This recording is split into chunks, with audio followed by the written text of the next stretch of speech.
Is this the night, Tom? Are we going to get you converted or what? Unlikely. You never know.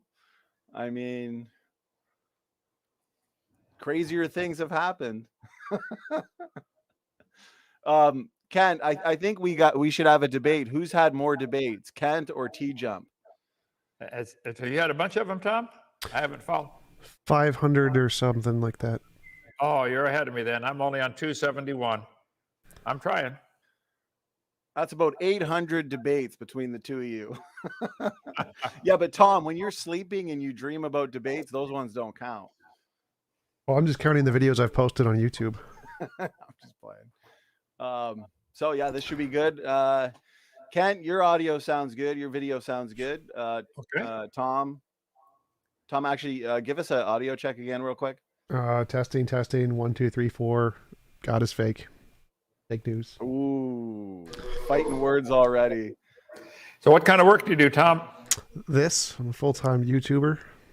A full-time YouTuber. What did you do before that? I was a video game tester at Activision.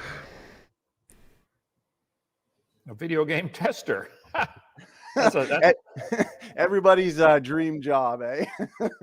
That's what they think, and then they get into it and realize how awful the job is. Oh, really?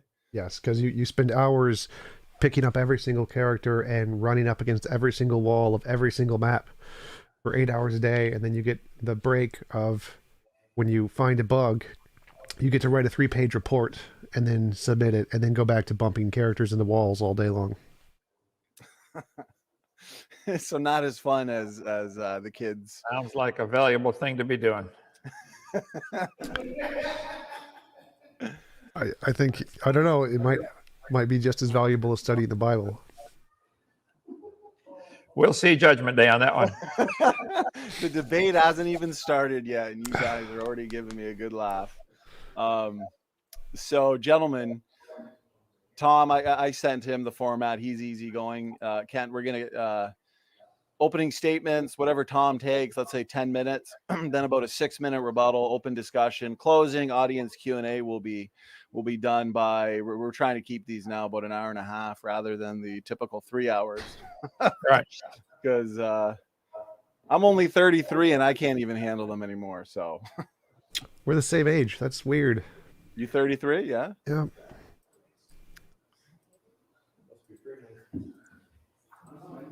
When's your birthday? I got grandkids close to that age. September 18th. Okay. So you'll be 34 then before me. I'm in January. Today's the oldest I've ever been. Ken. Yeah, me too. The oldest I've ever been. I want to make dying the last thing I do. So. Amen. I was older in a past life. I think you were a young Earth creationist in your past life, Tom. Yes, I was, but it was for Hinduism. Oh, you're a Hindu young Earth creationist for sure. They have the best evidence. Like they get the best evidence. The next one. Okay, well, everything looks good on my end. Tom, you'll kick us off. Once we go live, typical intros, welcome to Standing for Truth, a little bit about you guys. Did you say about you guys? Yeah. I'm stuck here in Canada, so about a boat. It's tough. It's a tough one. I would like a boat. So we're taking a boat right into this debate. And Tom, it's been a while since you've been here, so we'll start with you in terms of intros. And yeah, give me an easy job for moderating. I'm a little tired today for the discussion. You guys are both good though. One topic at a time, equally timed, all that fun stuff. But if you guys are good to go, I'm good to start. Okay. Okay, let's get the graphic up here. Is Matt Powell there with you guys there, Dr. Hovind? He was here a minute ago. He'll be back. I want to debate Matt. I haven't gotten to debate Matt yet. Oh, there we go. We'll set it up. Okay. Well, when you see Matt, let him know. Hope he's doing well. Okay, guys, sit back, relax, sip on your tea, coffee, whatever it is, and we'll have our countdown starting now.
All right, looks like we are live. Welcome, everybody, to Standing for Truth.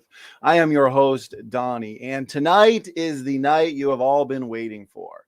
I have two very experienced debaters with me tonight. I've got TJump and Dr. Kent Hovind here with me to debate the important topic, is there reasonable evidence for evolution? Between both of these seasoned debaters, Kent and TJump, I believe we are looking at something close to about 600 debates these gentlemen have participated in. And therefore, I am sure this is going to be a debate to remember. Gentlemen, let's kind of break the ice, get to know each other a little bit before we start this much anticipated battle. Tom, it's been a little while since you have been here. I think the last time you were here was maybe 6 to 8 months ago, debating Bill Morgan, which was a ton of fun. So how you been? What's going on? A little bit about yourself and a little bit about your channel. I'm doing good. I recently cured my major depression, so I'm feeling significantly better. Very melancholy all the time now. It's a very interesting feeling. I run a YouTube channel, youtube.com/TJump, where I crush creationism and God debates all the time. It's very fun. Occasional flat earther, those are fun. I sell bathtubs. I have a engraved bathtub from Standing from Truth. He's got one of mine in his abode. It's great. He's got the gold laden one. It's perfect. I've debated Kent 3 or 4 times. We've known each other for quite a while now. I do this full time. It's my job. Please give me money. Thank you. I'm starting an atheist church, working on trying to create a church that actually helps people. Our goal is to decrease the cost of living for as many people as much as possible, as opposed to what most churches do. And by doing this, we're going to get an apartment building, and since it's tax-free, we will offer rent at a lower price and hopefully replace the very corrupt businesses of America, which take money from poor people for no reason, with good companies that actually help people. That is the goal of the atheist church. So I will leave it there. Well, I appreciate that introduction there, TJump. How about that? One of these days I'll say that word right. So I appreciate it. And yeah, that bathtub you sent me, it's doing fantastic. So I appreciate that introduction. Thank you for being here. And Dr. Dino in the house. How you been, brother? What's going on? A little bit about yourself, and how's everything at Dell? Well, my name's Kent Hovind. I love the Lord, been a Christian 53 years, and want to get everybody else converted into his family. God's been very good. Some of God's kids drive me crazy, but God is good. And we're building a creation ministry in Lenox, Alabama, Dinosaur Adventureland. We get visitors from all over the world. It's all free. Come on down. We have a science center, 12,000 square feet of cool science experiments you can do. We have 20 cabins. People stay for free. And after a couple of days, we give them a hammer and put them to work. The whole place has been built that way. It's been amazing. We have 140 acres and 16 lakes for fishing, and we love it here out in Lenox, Alabama. Population 35. So come on down and see our place. And I do a YouTube channel, Kent Hovind Official, and on Dinosaur Adventureland, run about on a bunch of other platforms too. I believe the Bible is true and evolution is stupid and dangerous. All right, I appreciate that introduction, Dr. Hovind. Again, gentlemen, thank you so much for giving us your time for this heroic debate. So I'm going to go over the format real quick for the audience sake. We are going to be having a formal professional debate tonight. We're going to be starting with 10-minute opening statements and then a 6-minute uninterrupted rebuttal. Then we're going to have roughly a 30-minute open discussion where Kent and TJump are discussing the topic, focusing on one topic at a time and keeping it as equally timed as possible. Then we are going to have 5-minute closing statements. And then this is where we get you guys in the audience involved. We're going to have an audience Q&A. So please make sure you are tagging me at Standing for Truth with your questions, and that way I won't miss them. Okay, that being said, let's get right into the fun. TJump, we're going to hand it over to you, my good man, for your 10-minute opening statement. Awesome. So to get started, we're asking, is evolution a good scientific hypothesis? And to know that, we need to know what a good scientific hypothesis is. And in science, what the goal of science is to provide a method to differentiate imagination from reality. When we see something, it may just be a figment of our imagination, or it may be something that's actually there. When we come up with any idea, like a god or whatever, it maybe it really exists, or maybe it's a figment of our imagination. We need some way to differentiate between the two. And the way science does this is novel, testable predictions. That means predicting the future, stuff we don't know yet. And if there's a theory that can predict the future about things we don't know, that's a very good reason to believe that that theory is correct. And the other ones that can't are probably just imaginary. Evolution has been able to do this better than pretty much everything else combined. No other theories have ever been able to successfully do this, especially not religious theories. So evolution is significantly better than all of the others. For example, one of the best examples of evolution is endogenous retroviruses. Endogenous retroviruses are viruses that inject themselves into the placental or early reproductive cells and inject DNA that will then be passed on to all of the offspring that are had by whatever this organism is. And we can find patterns in all of the different species. There are tens and tens of thousands of these, and we can find that they're in the exact same location in multiple species. So if you have a 3 billion long base pair of DNA, and in that 3 billion long base pair, there is a segment of 50 or so that is in the exact same position across species. The only ways this could happen would be one, random chance. So if the retrovirus decided to inject itself at the exact same point in all the different species randomly, or they come from a common ancestor where the retrovirus injected itself into the common ancestor, and then as it reproduced and evolved into different species, the pattern in the DNA was copied, as all DNA is, and it shared the same position in all these different species. Now, if it was just random chance, the probability of a retrovirus injecting itself into the exact same position in multiple species, all in different reproductive organs, is ridiculously low. It's crazy. It's significantly more than a tornado building an airplane. It's a tornado building a multiverse. It's not going to happen.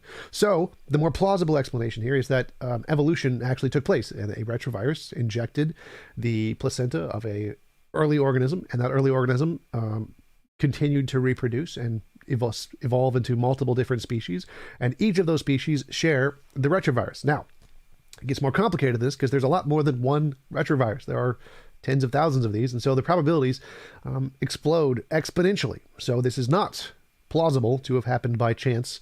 And if a designer did it, the designer is a moron, because many of these retroviruses have no or a degrading function to them. So if you deliberately put him in all these species, he's an idiot. So that theory is a bad explanation. More importantly, this was predicted by evolution. We expected to see these in evolution. We would not expect these to see these in the design hypothesis. Therefore, the design hypothesis does not make this prediction. Evolution does make this prediction. That is only one of many. Others would be biogeography, predicted by evolution correctly. Many. This is just a class of thousands of predictions that have been found. Fossil distribution, Tiktaalik being a great one. They predicted to find a transitional fossil between water species and land species in a specific location within a 1 kilometer range, and they found it exactly in that specific location, in that specific geographical strata, which is a fantastic prediction made by evolution. Again, there's been 0 predictions that I know of ever made by creation at all, so it's kind of winning by a significant margin here. Direct observation, we can directly observe both micro and macro evolution in the lab, so we can literally see it. That's a pretty big thing that was predicted by evolution and rejected by every other hypothesis, specifically creationism. And so the fact that we've literally seen it has kind of debunked the creationism hypothesis completely. Not a good start for creationism. Autonomy, we can see homologous structures in different creatures. That was also predicted by evolution, which was confirmed with the microbiological data on DNA. So all of these are testable predictions that have been confirmed by evolution. Evolution happens on both large and small scales that we can directly observe. And there's many different embryological and anatomical different lines of evidence that we can look at the different growth trees of the embryology and compare them between species to see the similarities of how they evolved. The evidence is quite numerous. So I would conclude that yes, evolution is a very good scientific hypothesis that makes tons of novel testable predictions that have been confirmed and observed in a lab and in the environment, and no such testable predictions have been made for any other hypotheses, and so evolution wins. I'll conclude there. All right, I appreciate that opening statement there. TJump, with a few minutes to spare, and as always, we can toss that into either the discussion or the audience Q&A. So what we're going to do now is hand it over to Kent. Kent, you have your 10-minute opening statement. Whenever you're ready, the floor is yours. Okay, well, excuse me just a moment here. Let me get up to where I wanted to. Okay. I would have to agree with Tom on at least one thing. Science is things we can observe, study, test, demonstrate, etc. The word comes from the Latin word "seer," which means to know. What do we know? We know cows produce cows. We do not know cows came from an amoeba over millions of years, which is what he believes. We know dogs produce dogs. That's science. What he just shared with us is a religion hypothesis that maybe if we give it billions of years, it would change to something else. No farmer in the history of the world has ever seen any plant or animal produce anything that anybody would consider a different kind. Now, the definition of species, we went over that several debates here on this program. Nobody's ever got a firm definition of species either, but I don't know what exactly a kind is. The Bible says they can bring forth after their kind, so I think most 4-year-olds would tell you. But from all we observe with science is cows produce cows, no exceptions. Some people try to limit the definition of science to the natural world. The operation of the world may be understood by scientific discoveries. We understand how gravity works, how the speed things fall, etc. We understand air pressure, and we understand a lot about the operation of the world. However, the origin of the world may not be understood by scientific discoveries. What we see is gravity working. Who made gravity? We can't tell that, okay? We don't know where it came from. We don't even know what it is To call it an attraction of masses is one thing, but that does, give me a jar of gravity and paint it red. What on earth is that stuff anyway? So I think we know the operation of the world, but that would not answer the origin. We know the operation of ERVs, as he mentioned. We don't know the origin of ERVs, or the origin of life, or the origin of matter, or the origin of time or space. Those things are outside the realm of science. But Tom wants to include his religion of evolution, believing it all just happened by chance with no designer. He wants to include that in the category of science. I'm sorry, science is what we know. We do not know that dogs came from an amoeba. We know dogs produce dogs. That's been observed plenty of times. You can even take a creature with a very short generation time, like an amoeba. I think they grow up, get married, have kids in 20, 30 minutes. It's not, maybe not amoeba, but they divide in half. But there's those that do by conjugal replication.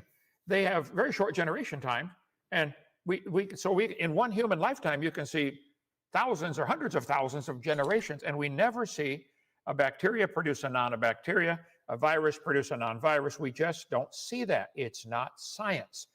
And the purpose of this debate tonight is for him to present evidence that evolution is a reasonable scientific theory. I would love to see that.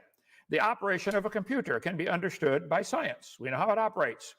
We don't understand the origin of the computer. That may not be understood without appealing to a designer. No computer in the world ever made itself. None.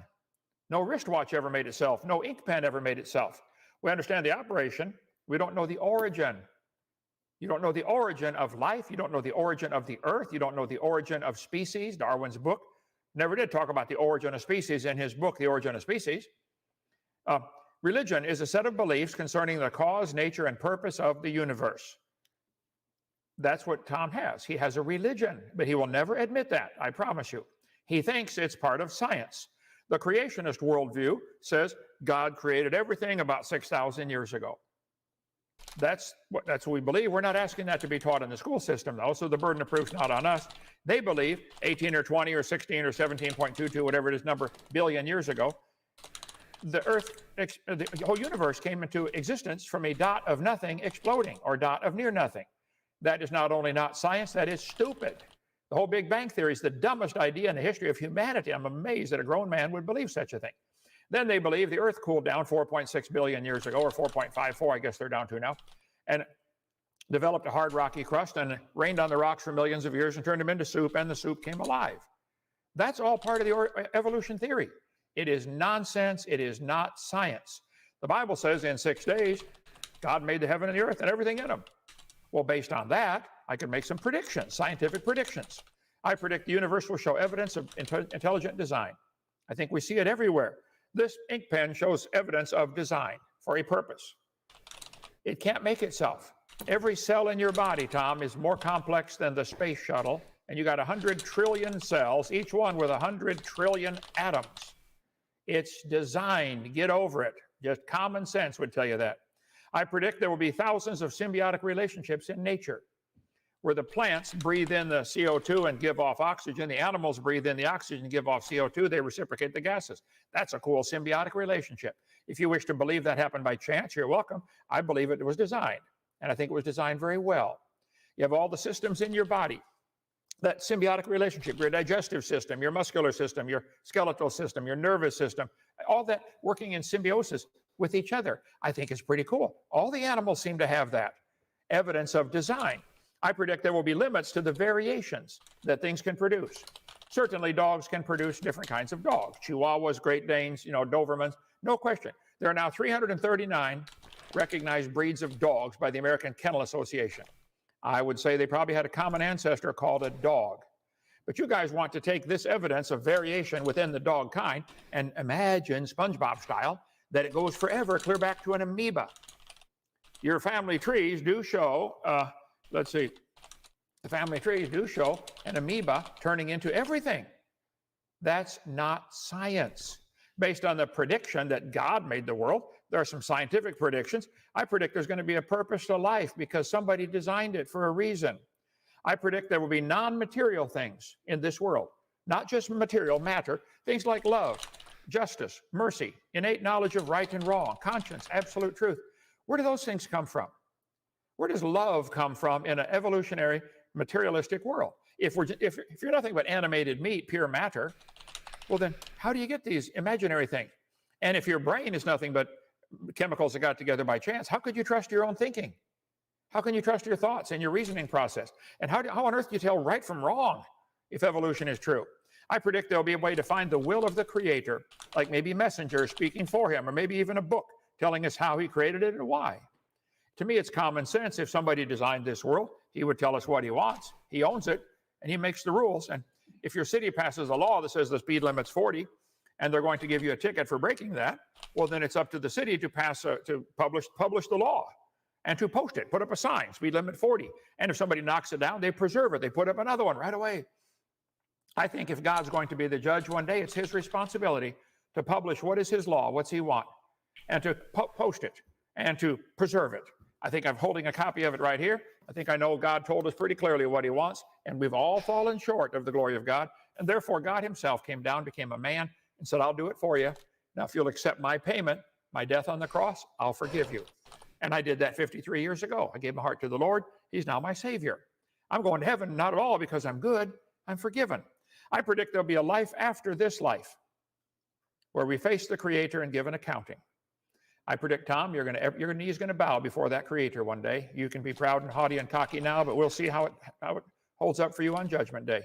Now, if I'm wrong, I haven't lost a thing. Pascal's wager. If you're wrong, you've lost it all. So I predict there will be an order to this world. Everywhere we look, through the microscope or the telescope, we see incredible order. Not chaos coming from a Big Bang explosion. We see the galaxies moving around, the dancing around of the stars, and the planets in perfect orbits around the Earth. The Earth at just the right distance in the Goldilocks zone, spinning at just the right speed, just the right amount of gravity. What if we were on a heavier planet? Too much gravity, we couldn't even stand up. Everything is designed. I don't know how you guys can't see it, other than what the Bible says, 2 Peter, willingly ignorant. You mentioned ERVs. I've got quite a bit of stuff prepared on that. We'll bring it up more if you'd like. Long regarded as junk DNA or genomic dark matter, endogenous retroviruses, ERV, have turned out to represent important components of the antiviral immune response. These remnants of once infectious retroviruses not only regulate cellular immune activity, they may even directly target invading viral pathogens. So if the ERVs are in the same position on all the genes, that could very well be an intelligent design. I think you'll find a whole lot of cars for many years had the engines in the front. Yeah, that's a good design.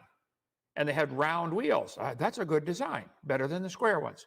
So I think you're taking the things that we see that, wow, look at this similarities, and saying, well, the chances are 1 billion to 1 or quadrillion to 1 that it happened by chance. Not if there's a designer. I predict if we go to the Ford Motor Company and look at the pickup trucks they're building, you'll find all the engines in the front. That's a good design. That's all. So you're seeing the same thing I'm seeing and completely misinterpreting what it means. ERVs are evidence of design. They're part of the development before the embryo is even implanted in the uterus. In this gem, we summarize mechanisms by which retroviral fossils protect us from viral infections.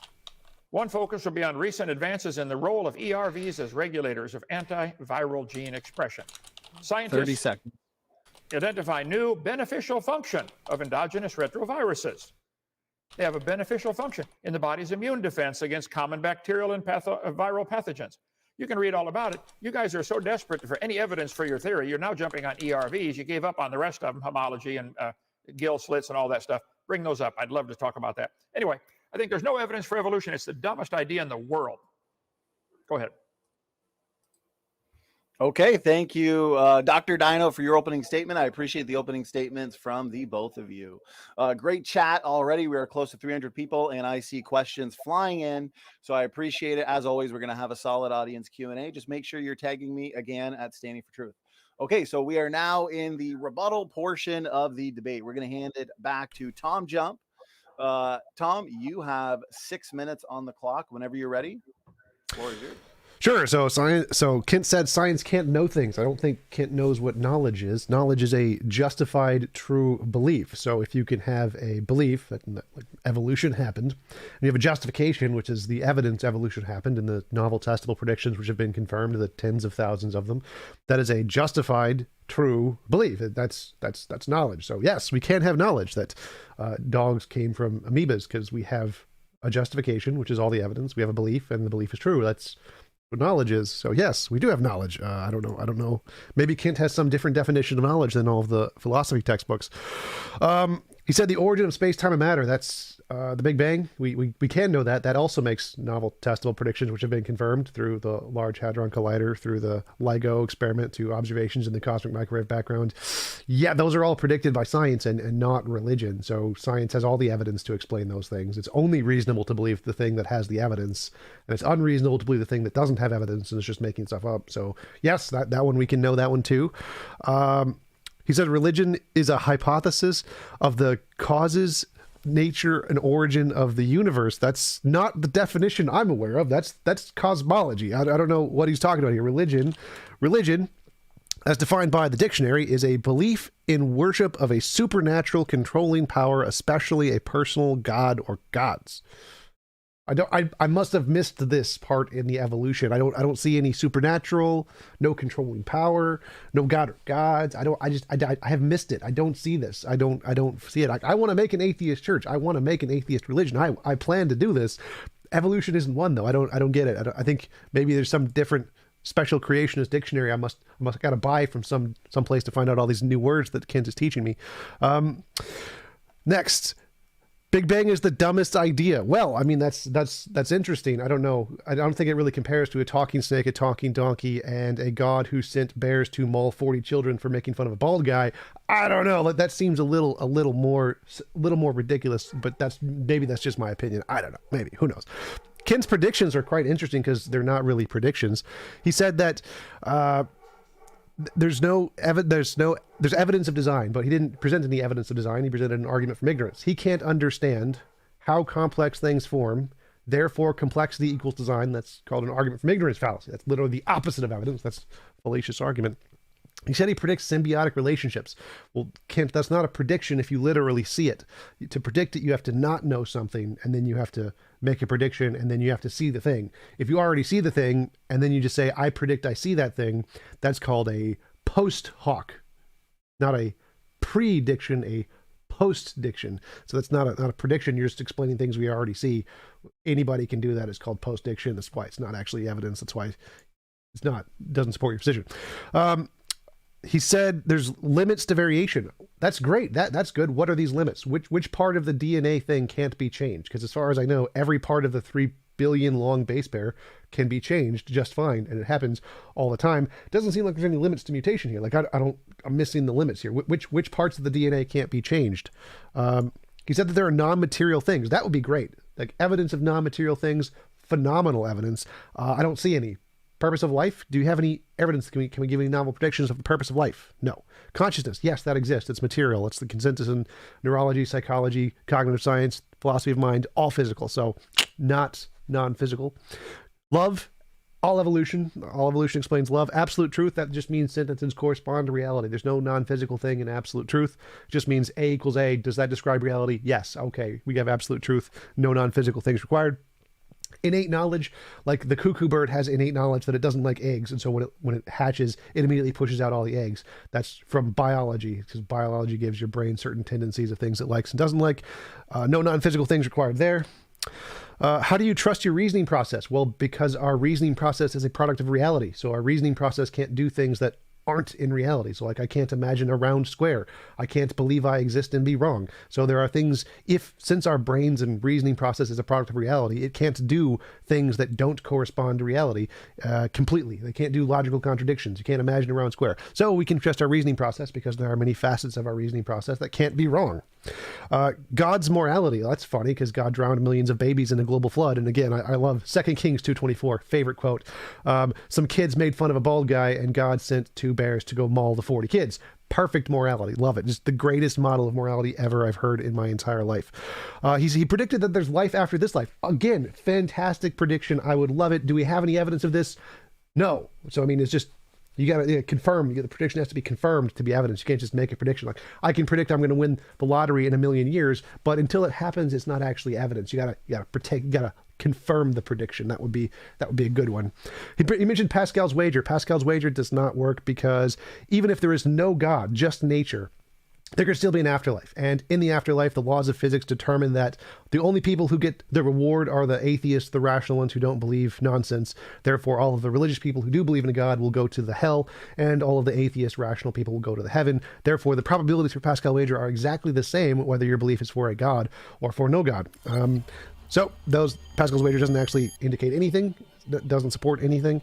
For ERVs, he mentioned ERVs. For ERVs to be evidence of design, it needs to be a prediction. You need to predict it before we know about it, which you didn't do. Evolution did that. You didn't do that. You just looked at it and then said, oh, here's some information. We're going to post hoc explain that information, which is a post-diction. So it's not evidence of creationism. You're just making stuff up to explain the data and fit it into your hypothesis, which literally anyone can do. Any hypothesis can do this. Science has known this for 1,000,000 years. It's called post hoc rationalization, which is why it's not evidence. Anybody can just make up how their explanation explains the data. Why is the world round? Because a magical leprechaun made it round. Like, okay, is that evidence? No, but can you post hoc explain it? Sure, anybody can do that. So that's not evidence. So nothing can presented with evidence. You just post hoc rationalization, and evolution crushes that in every conceivable way. I will conclude there.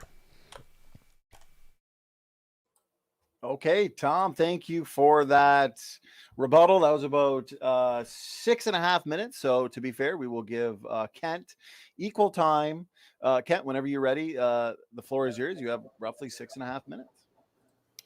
All right. I don't know if anybody else feels like Tom's talking 10 times too fast to understand a single word he's saying. Anybody else feel that way? I got a couple words out of that. Tom, this debate tonight is supposed to be, where's the evidence for evolution? I still like to see you offer that. What is the we're not here to attack the Bible and some bald guy, saying he wants the lions to attack, bears to attack the kids. That's got nothing to do with it.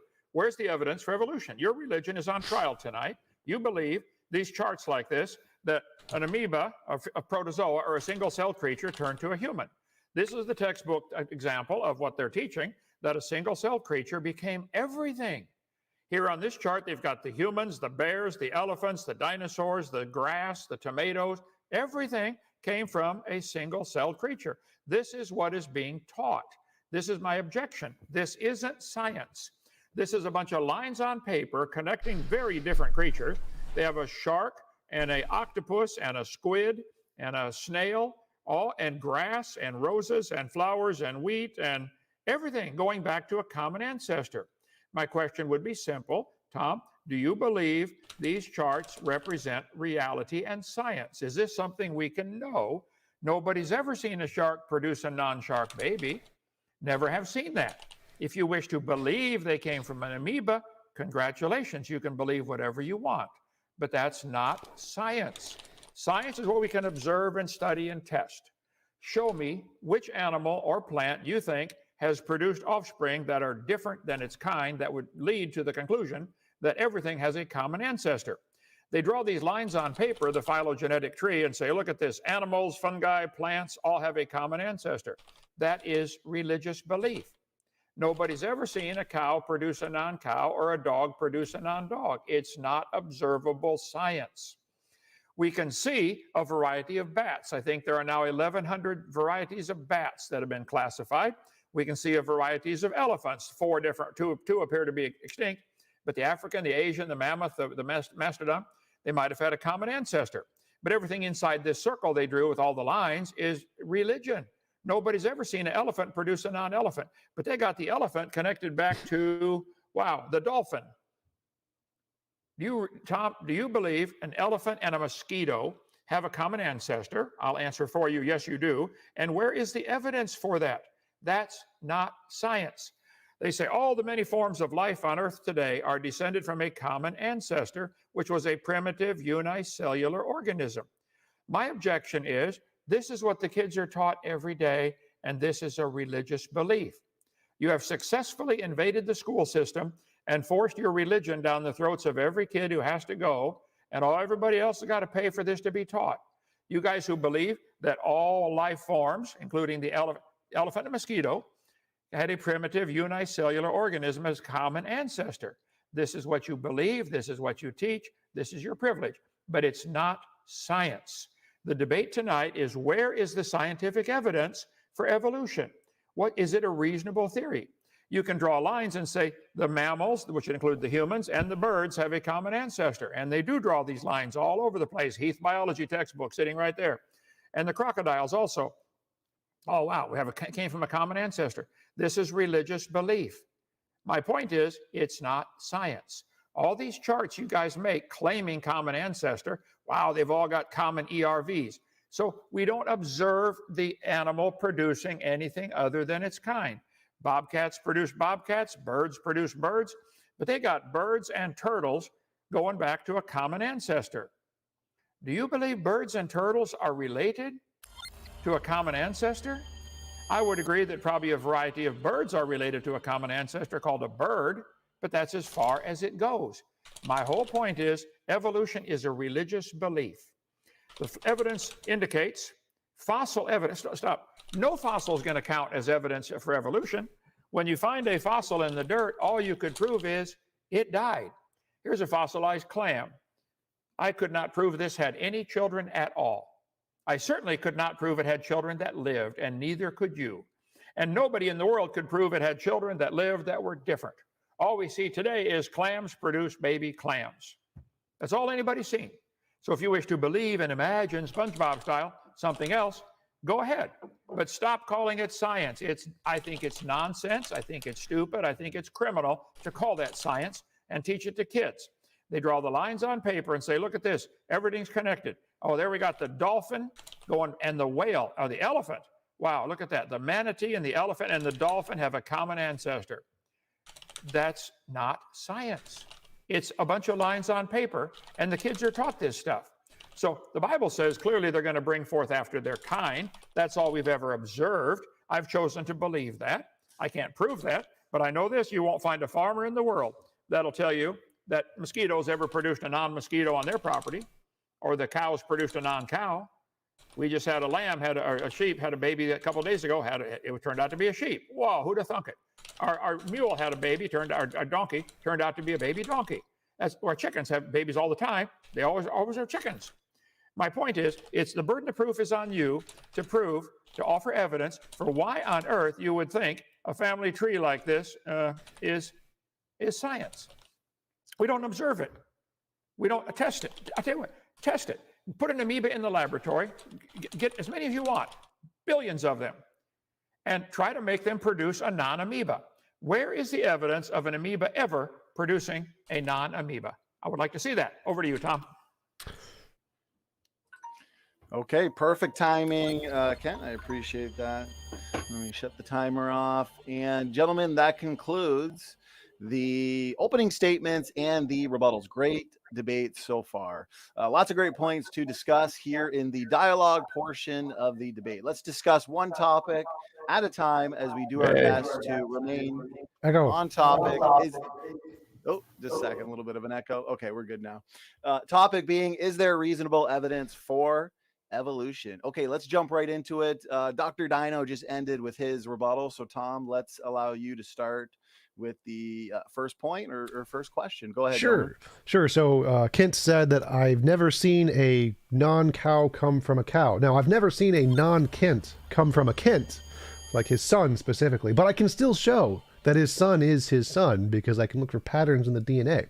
So even though I've never seen, I didn't see Eric being born. I didn't see Kent impregnate his wife. I have no idea these things happen. I've never directly observed them, but I can still prove his son is related to him by looking at patterns in his DNA because there are specific mutations that only exist in Kent's DNA, and we can find those patterns in his offspring because the way offspring is formed is by the mutation of those cells reproducing and creating the same patterns in his offspring as in him.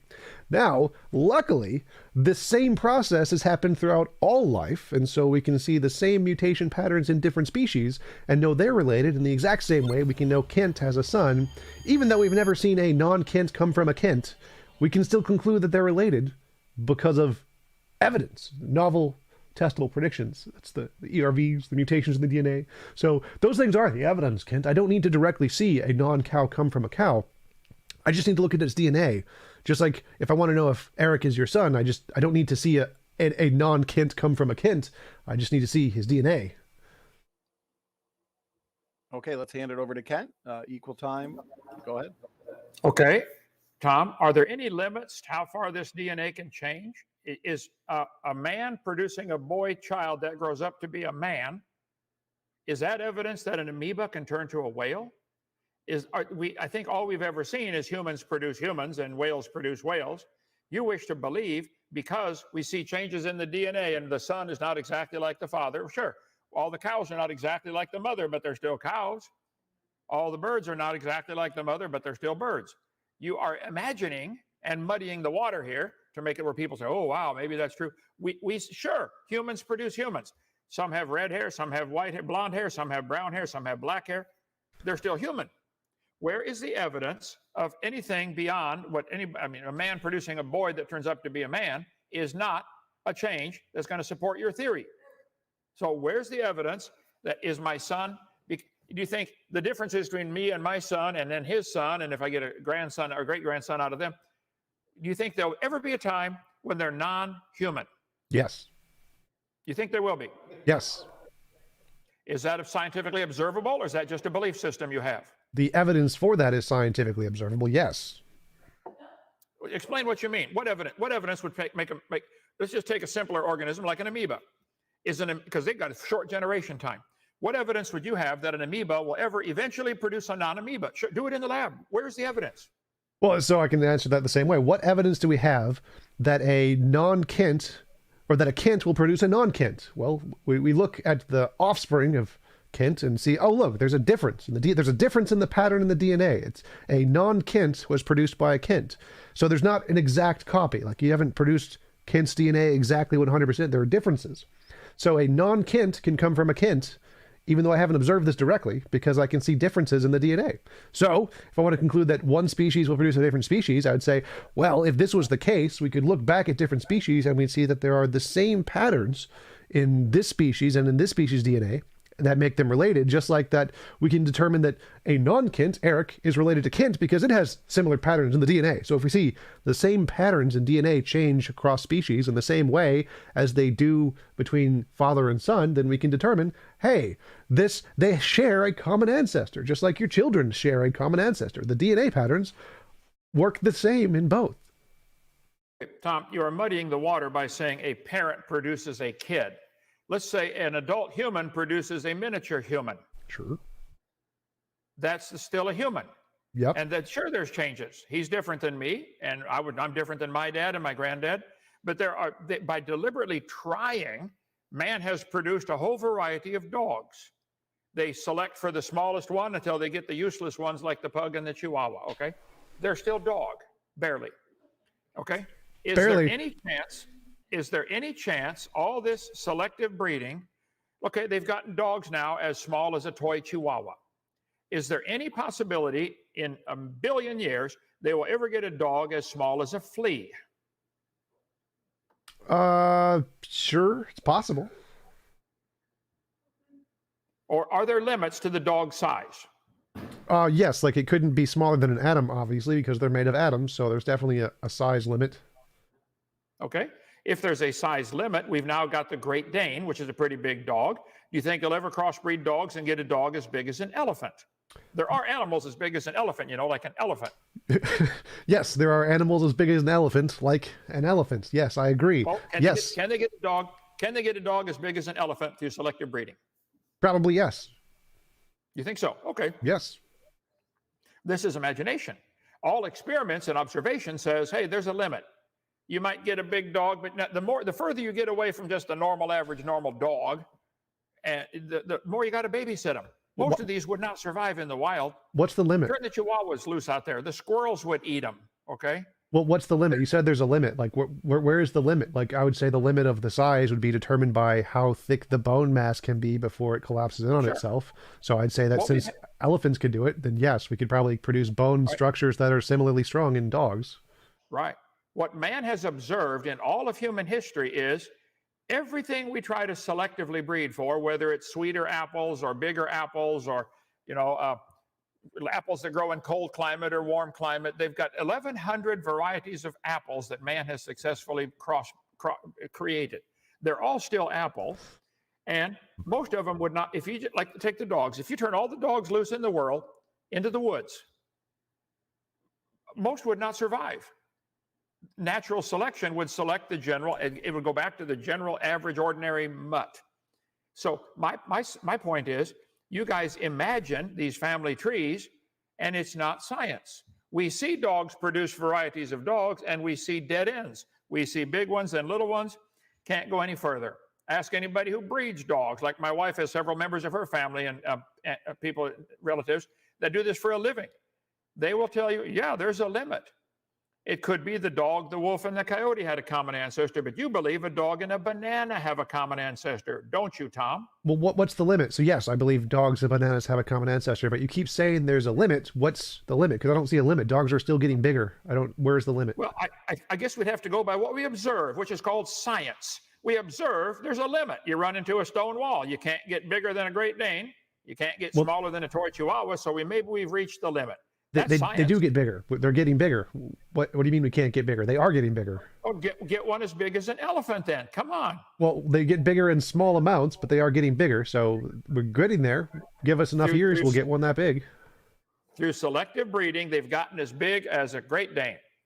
Okay. Which can still get bigger, so we can get them bigger than that. You think they can get bigger? They are getting bigger. Show me. Every generation we get bigger ones. Like every year there's a new bigger one. You think they're still getting bigger?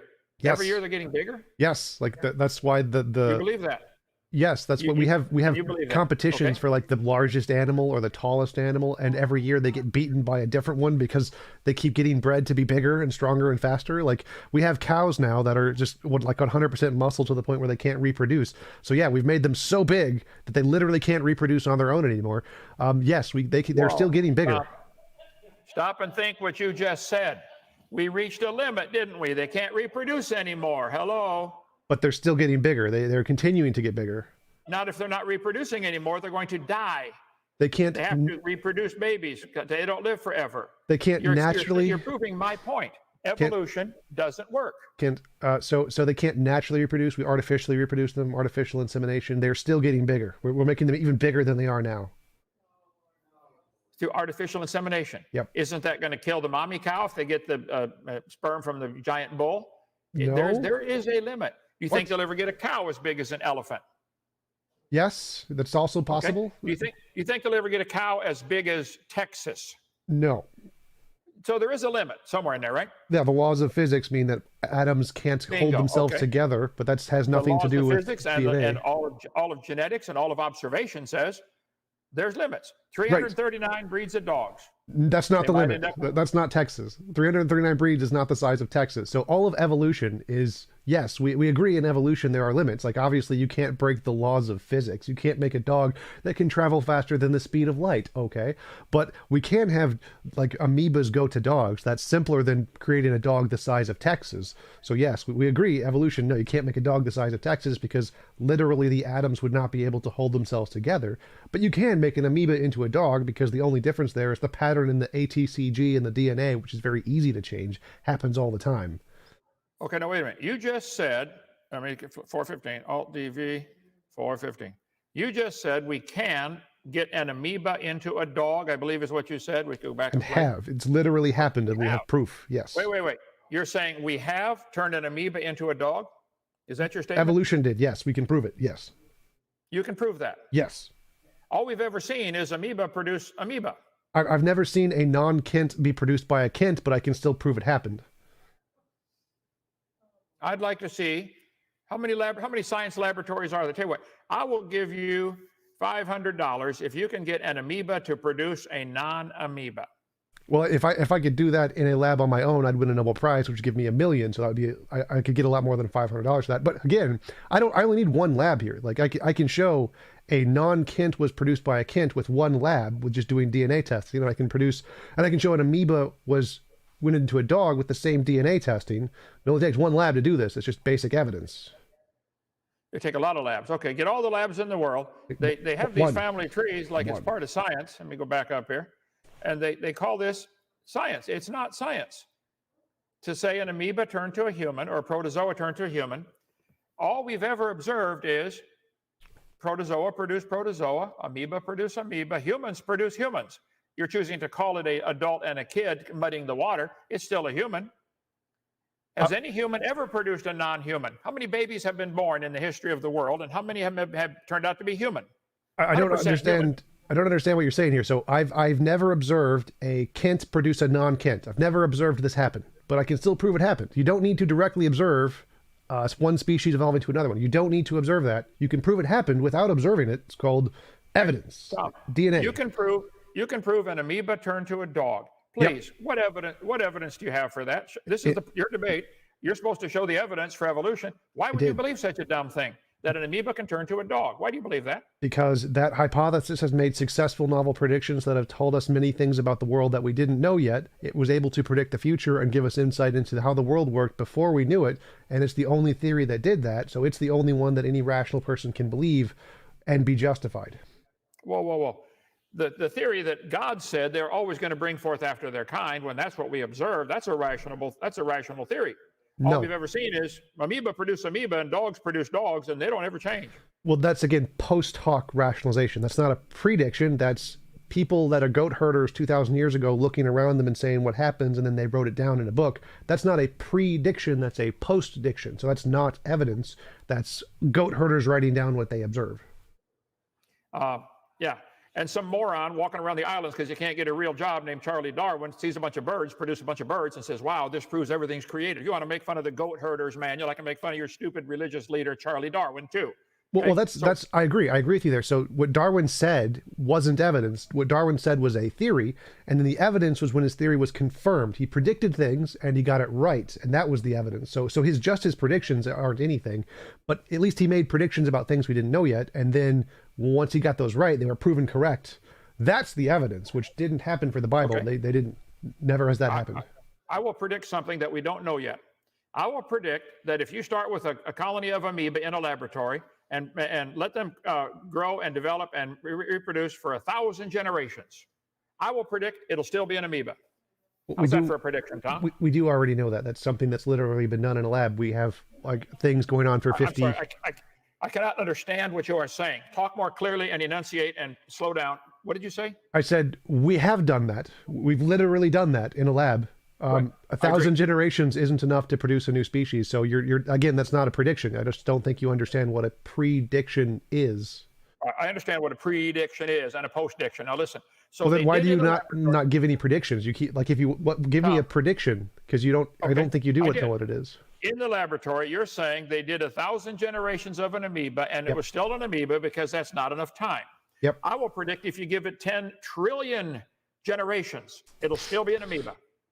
Okay, that's a good prediction, but now we would need to confirm it. Until you confirm it, it's not evidence for your position. So if you do that, if you do the experiment and you prove that after 10 trillion things, no new species is formed, then that would be evidence of your position. But since you haven't done that experiment, it's not evidence of your position.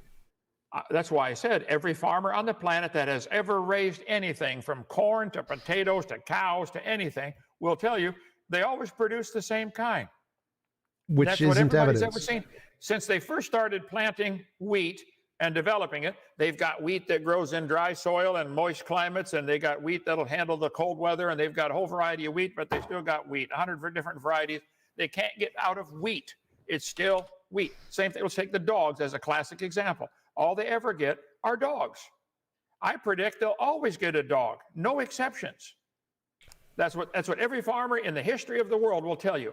But you wish to imagine, religious imagination, that if it went long enough, these amoeba would produce a non-amoeba. Yeah, because that is evidence. Show the kids in school an amoeba turning into a human. Where's the scientific evidence for that? How many generations did that take, Tom, to turn that amoeba to a human? Billions, I think. Billions of generations. Yep. So the instead of turning a frog to a prince with a kiss, you're going to turn the frog to a prince with billions of years. Your magic ingredient is time. It's DNA. Your formula. Let's see. Mutation in DNA, which we can again prove. So I don't understand the problem here. Here you go. I'll send you one if you'd like. If you add millions of years, that'll work. If that doesn't work, try billions of years. Tom, it doesn't work with trillions or quadrillions or quintillions or sextillions of years. It won't work. Yes, it does. We can prove it does. Science. We've You believe it would happen. You imagine it might happen, but that's not science. Where's the scientific evidence that an amoeba turned to a human? Well, we can. The kids are being taught that. Where's the science?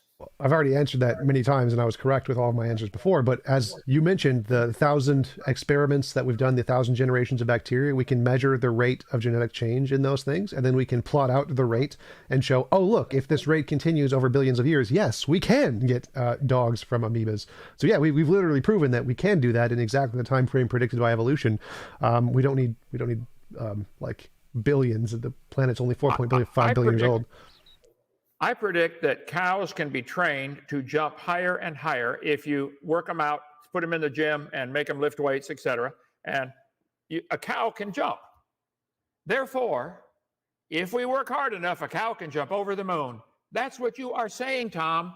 No, it's not at all what I'm saying. Yes, you are. No. All we ever see is amoeba produce amoeba. Which I've already explained. I never see a Kent produce a non-Kent, but I can still prove it. Again, you keep being confused because you think you need to directly observe this. I mean, we can directly observe macroevolution in lab. We have done this, but you don't accept that. So it's not really, I can prove that too, but we don't need to. Like, you keep saying, we haven't observed a non-cow come from a cow. Well, I haven't observed a non-Kent come from a Kent. I don't need to. Like, we can prove it's true without directly observing it. So you saying we haven't directly observed it doesn't disprove anything. I can still prove it's true. I don't need to directly observe it. Science is what we observe, study. Yes, like what I just said, yes. Okay. In the lab, they've been raising amoeba and bacteria and all kinds of things for, let's say the history of really modern science goes back a few hundred years when they had microscopes the last 300 or 400 years to be able to do this kind of, even see these kind of things. So we've observed for a couple hundred years these bacteria or amoeba or protozoa in the laboratory, and they've done cultures on them, and they've raised who knows how many quadrillions of them. Have they ever gotten a protozoa, or let's take an amoeba, have they ever gotten an amoeba to produce a non-amoeba? An amoeba to prove, again, I don't need to prove that. I can just show that does the DNA change? Yes, I've proven it. So I don't need to observe this. I can prove it through looking at the patterns in the DNA, just like I can prove a non-Kent came from a Kent without ever seeing it. Has a lab ever taken a non-Kent and produced a Kent, or a Kent and produced a non-Kent? No, it's never happened in a lab. Can I prove it true, though?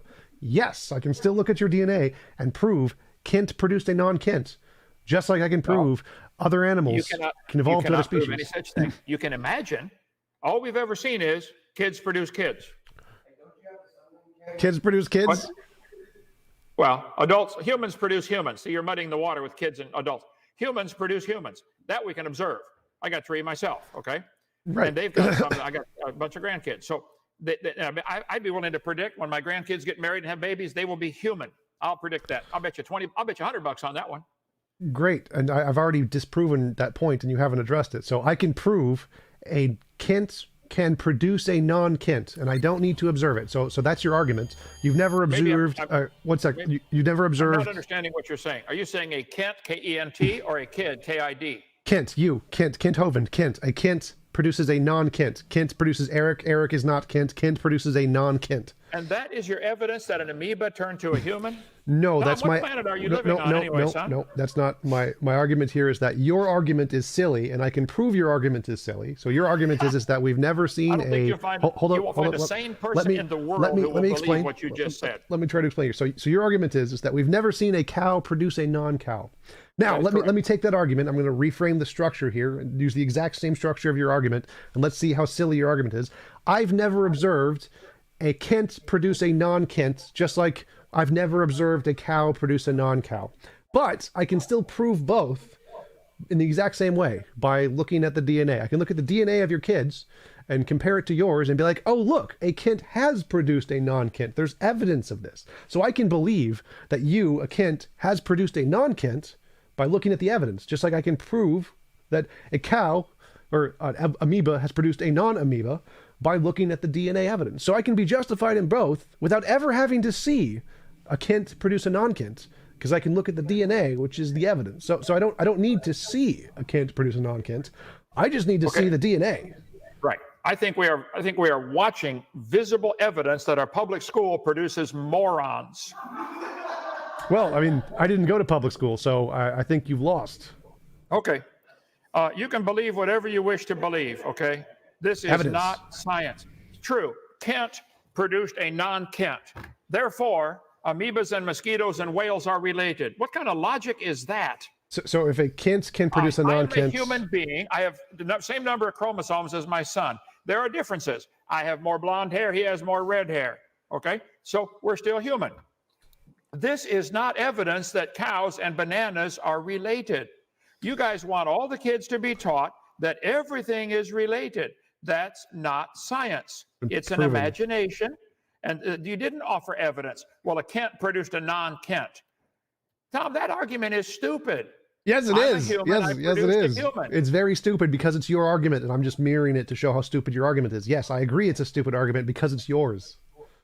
Show me a human that produced a non-human. And let's use the word human and talk slowly so I can understand you. Like, again, again, the whole point here is I'm mirroring your argument. I'm trying to show you that your own argument is stupid by taking your argument and replacing the nouns. Like, I've never seen a Kent produce a non-Kent, but can I still have evidence? Even though I've never seen it, can I still have evidence it's true?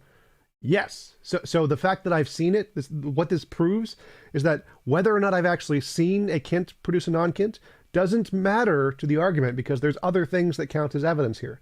So whether or not I've seen an amoeba evolve into a cow doesn't matter. For the same reason it doesn't matter if I've seen a Kent produce a non-Kent, because there's this other thing that works as evidence. It's called DNA. I don't need to see it if I have the other evidence.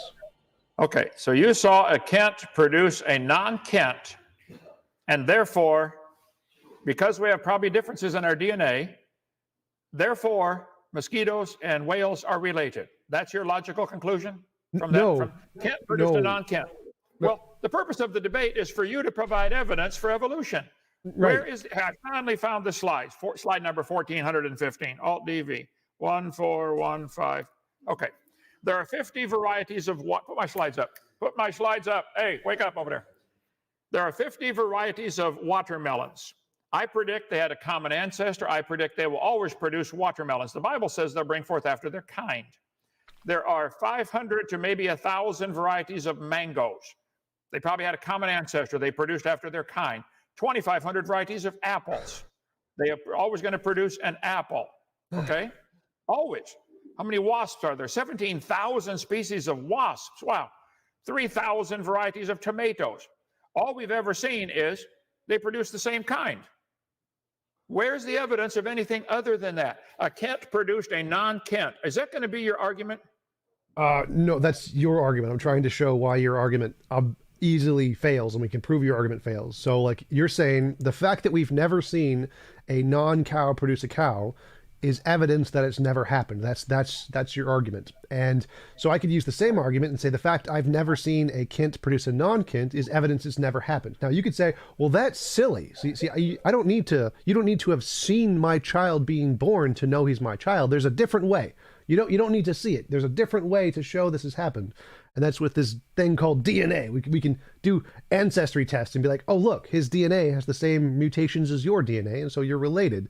And since we can do the same thing with animals, we don't need to see it happen because it's happened over a long time frame. We can't literally see long time frames, but we can still know it happened in the exact same way we know that Eric is your son by comparing the DNA. So the whole point of the Kent and non-Kent thing is that we don't need to see it, Kent. I've disproven your argument. I don't know why you keep repeating. I've already crushed it. Focus, Daniel-san. Listen carefully. There are 7,500 varieties of apples. I bet they have very similar DNA. There may be some differences in the DNA of the apples. I don't know. Actually, I don't care. But I'd be willing to bet they're always going to be an apple. So because there's differences in the DNA between the different kinds of apples, therefore, apples are related to pigs. That's your logic. No.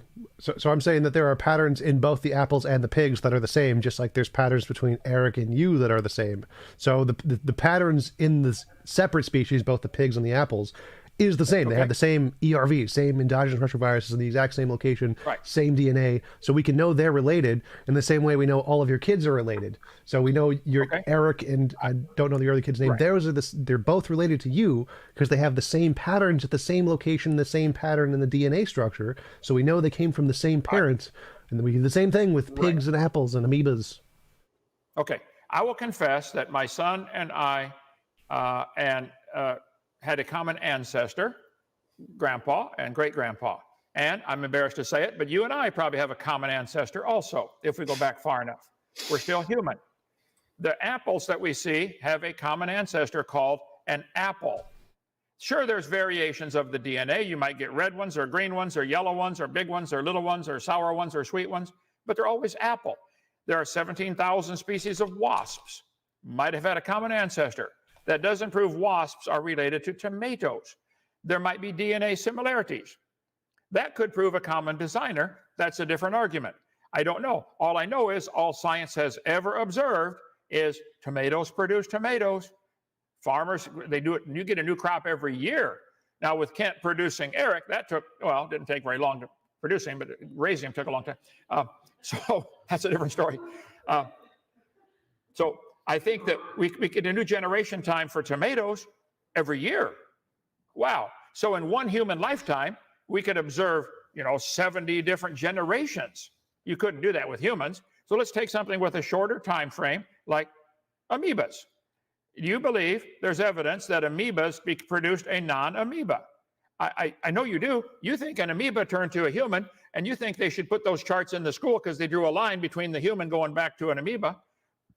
Amoebas have a real short generation time. One scientist in the laboratory could probably, in a 30-year lifespan, watch thousands of generations of amoeba. Where is the evidence that an amoeba ever produced a non-amoeba? Google it. Has an amoeba ever produced a non-amoeba? Yes. So far, no, but we're going to keep trying. Someday it'll happen. Okay, well, until then, it's not science.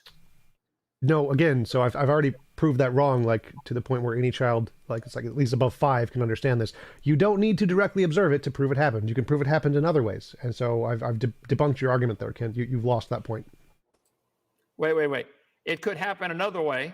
What other way is it? Where's the evidence of a watermelon producing a non-watermelon? They got itty-bitty ones the size of a grape. No, okay. I'll say it slower for you. So try to listen. No, not only slower, but use some common sense this time. Go ahead. Well, the problem is you didn't understand the words I said.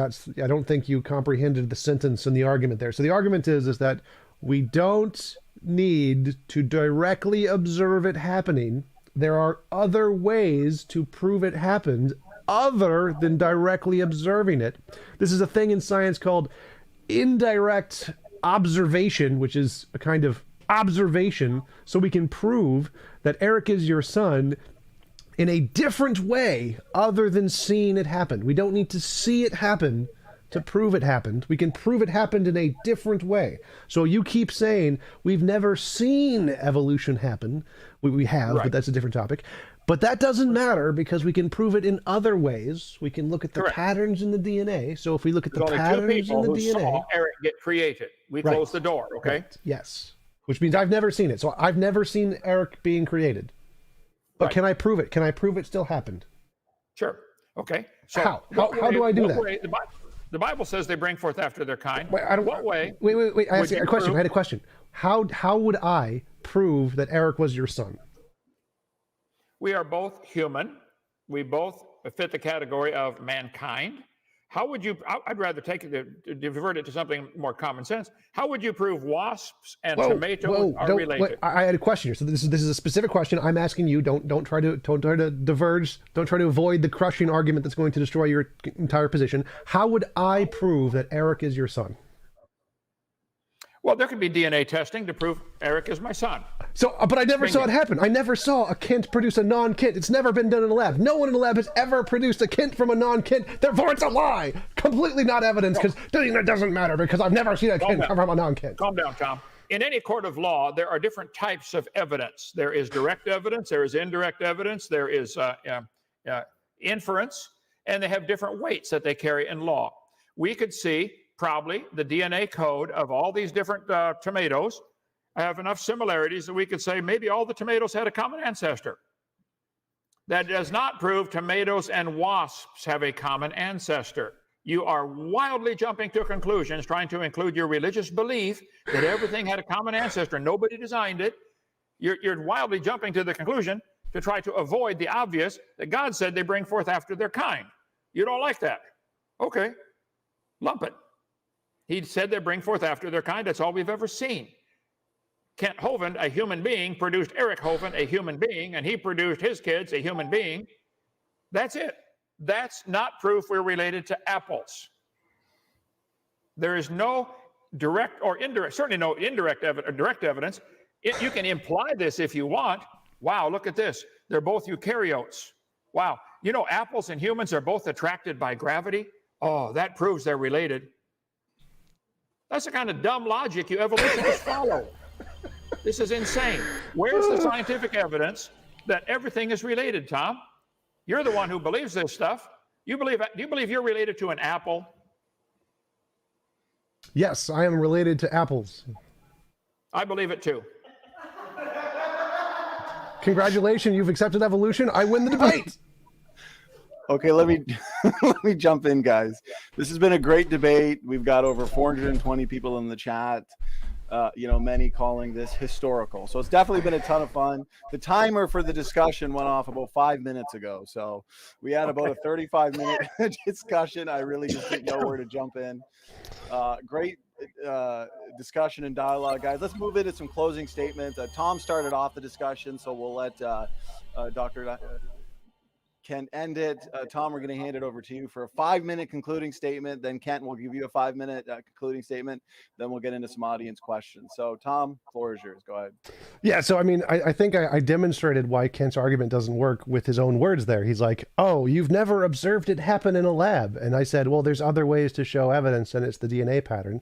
And then when I flipped his argument on him, so I've never seen in a lab a Kent produce a non-Kent. He admitted that there's this other kind of evidence that you don't literally need to see it happen if you have this other kind of evidence called DNA testing. So he admitted that we can discover this in other ways. We don't need to see it in a lab. So it kind of undermined his entire point, and he admitted it. And then just to put a cherry on top, he admitted that I'm related to apples, which proves evolution. So thank you. All right, I appreciate the closing statement there, Tom. Short and sweet. We also did just set a new record. We got 425 people live. The previous record was another debate with Kent on end times theology, where we had about 420 live. So great job keeping this a fun debate. So Kent, we're going to hand it over to you, brother. 5-minute concluding statement whenever you are ready. All right, so by Tom's logic, if I observe him being a careless driver for 10 seconds, that proves he created every accident in the world. There are about 60 different kinds of oak trees in the United States. They might have had a common ancestor. 195 varieties of chickens, 8 kinds of bears, 50 varieties of watermelons, 7,500 varieties of apples.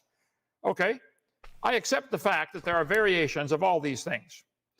I think it's evidence they had a common creator, not a common ancestor. Okay, 45 varieties of pumpkins, I accept that. 111 varieties of pine trees. Okay, 12,000 varieties of grass. Whoa, okay. 150 species of roses and a bunch of hybrids. 60 species of rats. 1,000 species of sharks and rays. New species discovered every year. I agree with that. 60 species of eagles. I accept all that. That is science. Anything inside that circle is religion. It is not observable that eagles have a common ancestor with sharks. You can believe that if you want. I don't see how you can't see the idiocy of your logic. I accept the fact that cows can jump. They can be trained to jump higher if you work them out. Therefore, cows can jump over the moon if we wait long enough. This is your logic. I think evolution, as I stand my ground, evolution is the dumbest and most dangerous religious cult in the history of the world. You can believe you're related to an apple if you want. Do you eat them? Are you eating your relatives? Whoa. You believe you came from a rock, which is what evolution teaches. The earth cooled down, had a hard rocky crust. It rained on the rocks for millions of years, turned them into soup, and the soup came alive. Tom, do you drive on the highway and run over your ancestors? I think evolution has got to be the dumbest and most dangerous idea mankind has ever come up with. It's a desperate attempt to get away from the obvious fact God created the world. There's no other explanation. There's no other explanation than to say some human mind, some man created this ink pen. There isn't a good natural explanation to leave man out of the equation. There's no natural explanation to explain the salt shaker. Even though it's made of clay, which is right here in my gravel pit, you can't say this thing made itself. There is no naturalistic explanation within the clay to create the salt shaker. There's no natural explanation within the dirt to create man. Now, God can take the dirt and make man. Man can take the dirt and make pottery out of the clay. Man can take iron ore and make a car, but the iron ore can't make a car by itself. You guys want so badly to leave God out of the equation. Okay, we'll see how that works for you, Judgment Day. I did my best. I tried. Go ahead. Okay, I appreciate it. Dr. Dino, that concludes the closing statements. Again, fantastic debate, tons of fun.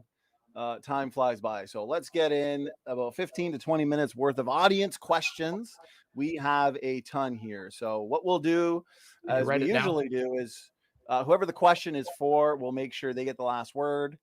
Tom, let's say the question's for you. We'll let you respond. Kent can add in a few points. Then we give Tom the last word. Okay, so let's pick the first question that came in all the way at the beginning. And also, I want to thank everybody for their super chats and comments. Okay, here we go. So this first one comes in from Rebel Nazarene, and it looks like this question is for you, Tom. So Rebel asks, ask Tom, how can the law of entropy and evolution both be true? They are opposite phenomenon. Go ahead. They are not opposite phenomenon. Entropy is just the state that usable energy decreases over time. Evolution is an added set of organization which does take energy, but as long as there's some other source emitting more energy than it takes to build the organization and evolution, then entropy is conserved because there's more energy being lost than gained. So the fact that we have this big thing called the sun, which emits tons and tons of energy, there's excess energy sent off by the sun then is required to produce the organization and evolution. Therefore, the net system of the solar system is still losing more energy than it's gaining, even though in certain pockets of it where heat and chemical interactions happen, there is some organization being gained. The overall amount of entropy is still decreasing or increasing because the amount of energy is being lost because the amount the sun is emitting is far more than the amount required to do evolution. It's very simple.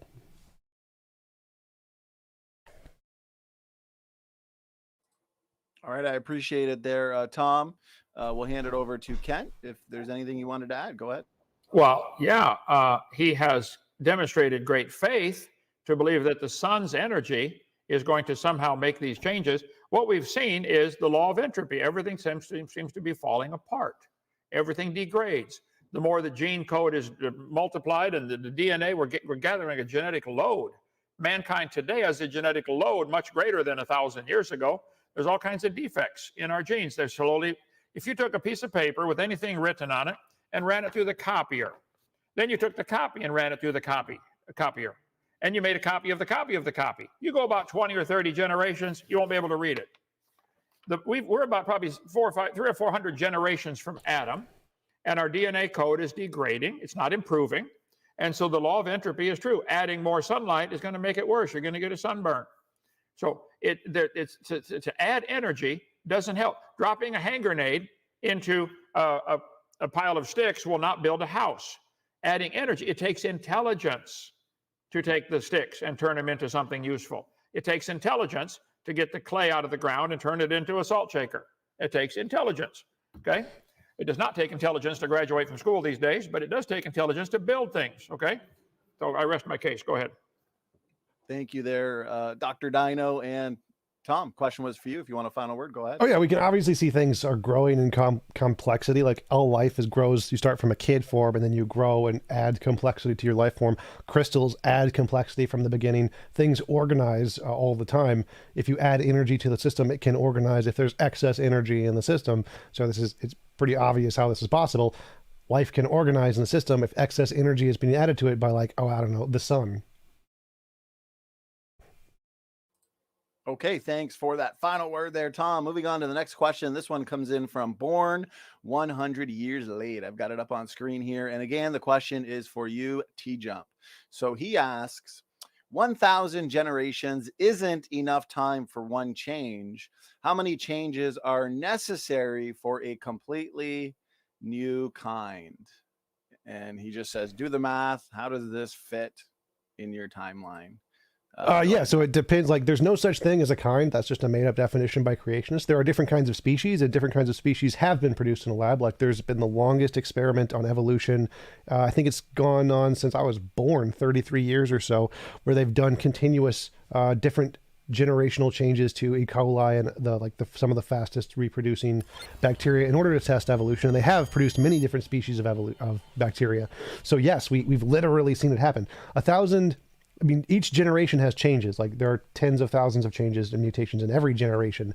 But to create a new species takes more, depending on your definition of species. And science has proven this in a lab. We know what causes different species, and it happens all the time.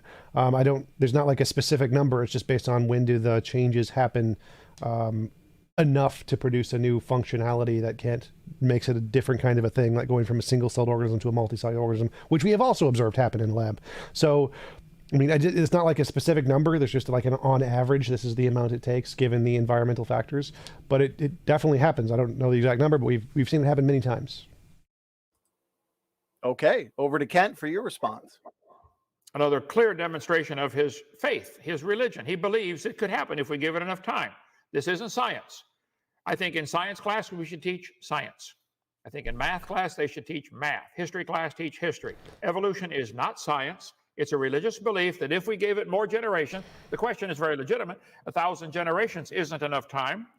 How many would it take? I covered a couple of weeks ago. I was trying to find my slides now. I got about 80,000 slides. There's no good definition of species. There are 21 different definitions of species now.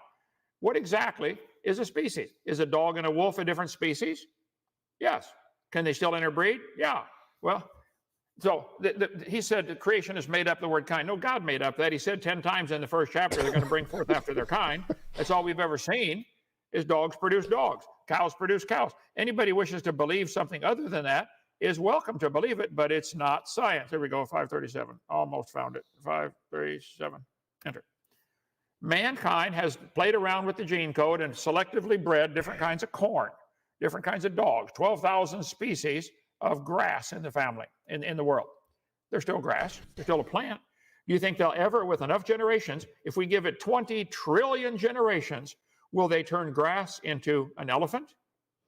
You believe they would, but that's not science. That's a religion. I wish you guys could admit you have a religious belief and stop pretending it is science. Thank you for the response there, Kent. And TJump, again, question was for you. Go ahead. My faith in evolution is equal to my faith that a Kent produced a non-Kent. And so if he thinks that's faith, then I guess so. Okay, thank you, gentlemen, for the engagement on that. Good question. So next one comes in short and sweet. This comes in from Bubblegum Gun. I appreciate the super chat and the support. So question again is for you, TJump. So he asks, can a Chihuahua evolve into a wolf? If so, do it. So there you go. He's challenging you. Yes, it can. Can you donate all of your money to my bank account? If so, do it. All right, thank you. There you go. There's a challenge out there for you. Bubblegum Gun. So over to you, Dr. Dino. Anything you'd like to add? I suspect that the original dog kind, let's call it a wolf, maybe it was something like a wolf, has been selectively bred down to the Chihuahua, and they might have lost now a lot of their original genetic code. They didn't gain anything. They lost to where you probably could take all the Chihuahuas and crossbreed them and get, a little closer back, but I don't think you're ever going to go all the way back to a wolf. If it happened, it'd still be a dog kind. Didn't prove nothing. Except they wasted a lot of money making the stupid Chihuahua.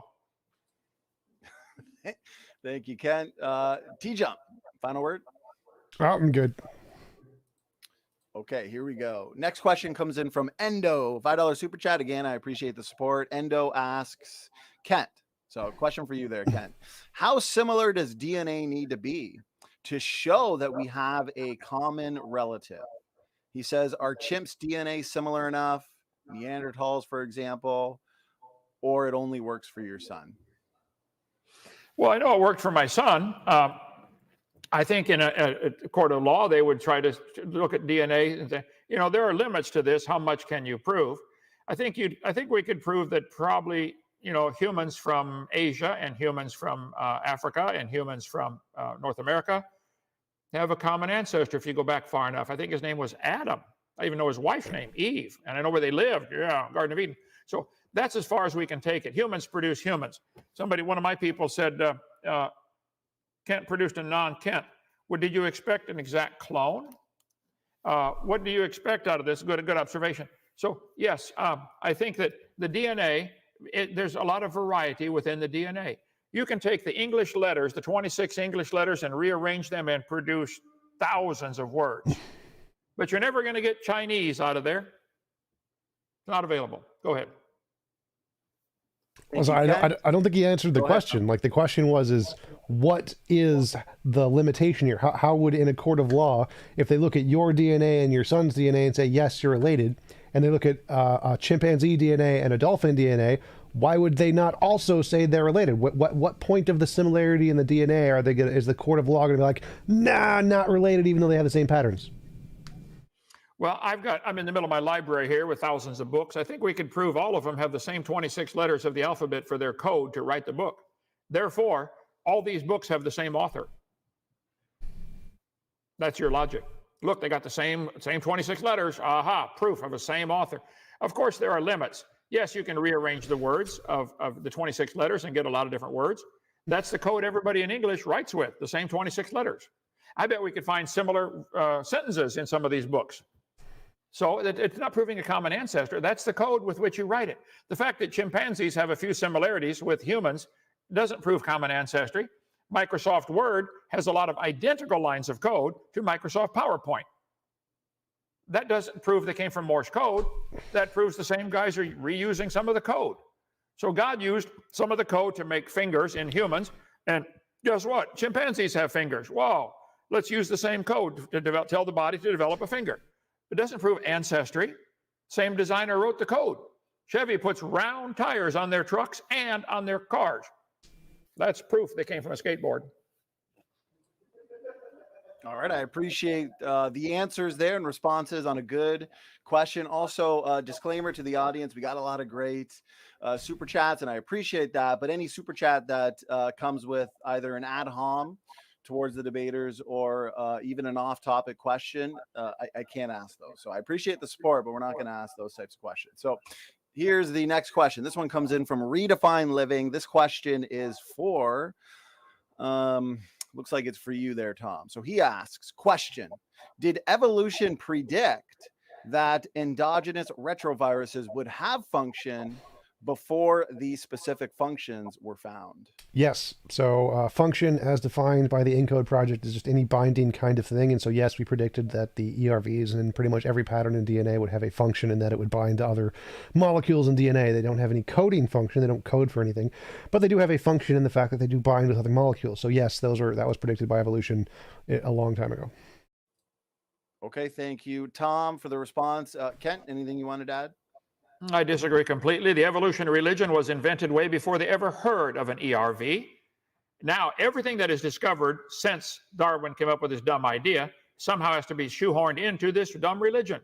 So anything they find will be forced to fit that theory. So no, he is not correct.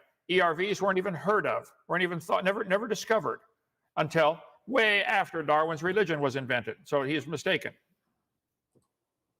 Thank you. And TJump, question was for you. Final word. Apparently, if Darwin didn't do it, it's not a prediction by evolution. I have never heard of this. I've never heard that all predictions must have been made by the first writing and the first version of the first theory by the guy who wrote it, or else it doesn't count. This is a new thing. Again, this must be in this creationist document of new definitions I haven't heard of. I got to find this creationist book of new definitions. It's got some really interesting stuff in there. Okay, well, I appreciate it. Let's get to the next question here, man. This chat is flying. So let me see if I can find it again. Actually, no, I got it up on screen here. So $10 super chat comes in from William Jacksonville, Jackson Y. I appreciate it. So question is for, I guess it's for you, TJump. So he says, Kent is a name of a human. So yes, he produces humans, but yes, he could name him Kent. So I don't know, I guess. He's saying a Kent could produce a Kent rather than a non-Kent, which would be fine. I mean, because the whole point of my argument was that has a Kent ever produced a non-Kent, and do we have reason to believe it other than the fact we have never seen it? So even if Kent did produce a Kent, like an exact copy, or just named his kid Kent, that would still be evidence to my argument, because the argument is do we have evidence that Kent produced a non-Kent even though we haven't seen it? And the answer is yes, which means we also have evidence that an amoeba can produce a fish even though we haven't seen it. Okay. All right. Actually, yes, I did produce a Kent. My first son is named Kent. Okay. Then I produced a non-Kent named Eric. Then I produced a daughter. Whoa. Now what are we going to do? Gee whiz. They're very different. They're all human, Tom. Human. That doesn't prove we're related to mosquitoes. I still don't think you were following the argument there. I follow it. I think it's retarded. Go ahead. I don't think so. I really don't think so. All right. You guys are making for a good debate. So here we go. I appreciate good question and good super chat. And thank you for the answer there, Dr. Hovind. So next one that comes in, now we got one for you, Tom. So good mix of questions, it looks like at this point. So this one is from Landon Freeman. So he asks, venom has allegedly evolved roughly 30 times independently. I think he's pointing to convergent evolution. How can a goalless, mindless process like evolution be so consistent, repeatedly reintroducing biological features? Because it's determined by the laws of physics, so they come up with similar patterns. And so if the environment is beneficial in the environment, then it will more likely evolve in something that's detrimental in the environment. And so because it's determined by physical patterns and structures, some things will more likely evolve than others. And so we'll see patterns like legs and lungs and eyes. Yes, the things that are beneficial will evolve more often. Okay, thank you. Over to you, Dr. Hovind. Wishful thinking. I think the venom and the method to inject it, like let's take a rattlesnake, for example. The whole system of injecting the venom that a rattlesnake puts in is a really complicated system. It has heat sensing organs that can sense the heat in the dark to find the prey, bite it, inject the venom. And it has to constantly reproducing this new venom. So I think the venom production system, whether it's a mosquito or a wasp or a rattlesnake or a black widow spider, is mind-boggling in its complexity. You'd almost think there was a designer if you hadn't gone to public school. And I think it was for you, Tom. You can have a quick final word. That's fine. Okay, let's move on. We got a ton of super chats coming in here, guys. So we're gonna get through these last three and call it there. Time is flying by. So this next one comes in from SWE, and okay, we got it up on screen. Chat is wild, so I appreciate the lively chat. Okay, $10 super chat. I appreciate it from SWE. This one is for you, Dr. Hovind. So she asks, what does Kent think about the fact that studies have shown the single-celled ancestor of animals likely already had some of the mechanisms that animal cells use to develop into different tissue types? Well, if I understand the question correctly, the single-celled organism, let's take it and call it an amoeba, already had the mechanisms to make an arm and an eye and a brain and a nervous system and a skeletal system and a muscular system. I completely disagree. I don't know where they went to school, but whoever taught them that lied to them. They should get their money back. Amoeba are incredibly complicated. One amoeba is more complicated than the space shuttle. One amoeba. And all they've ever produced is a baby amoeba. So if an amoeba has the DNA code that happens to match some of the DNA code of a different animal, so that's the same designer.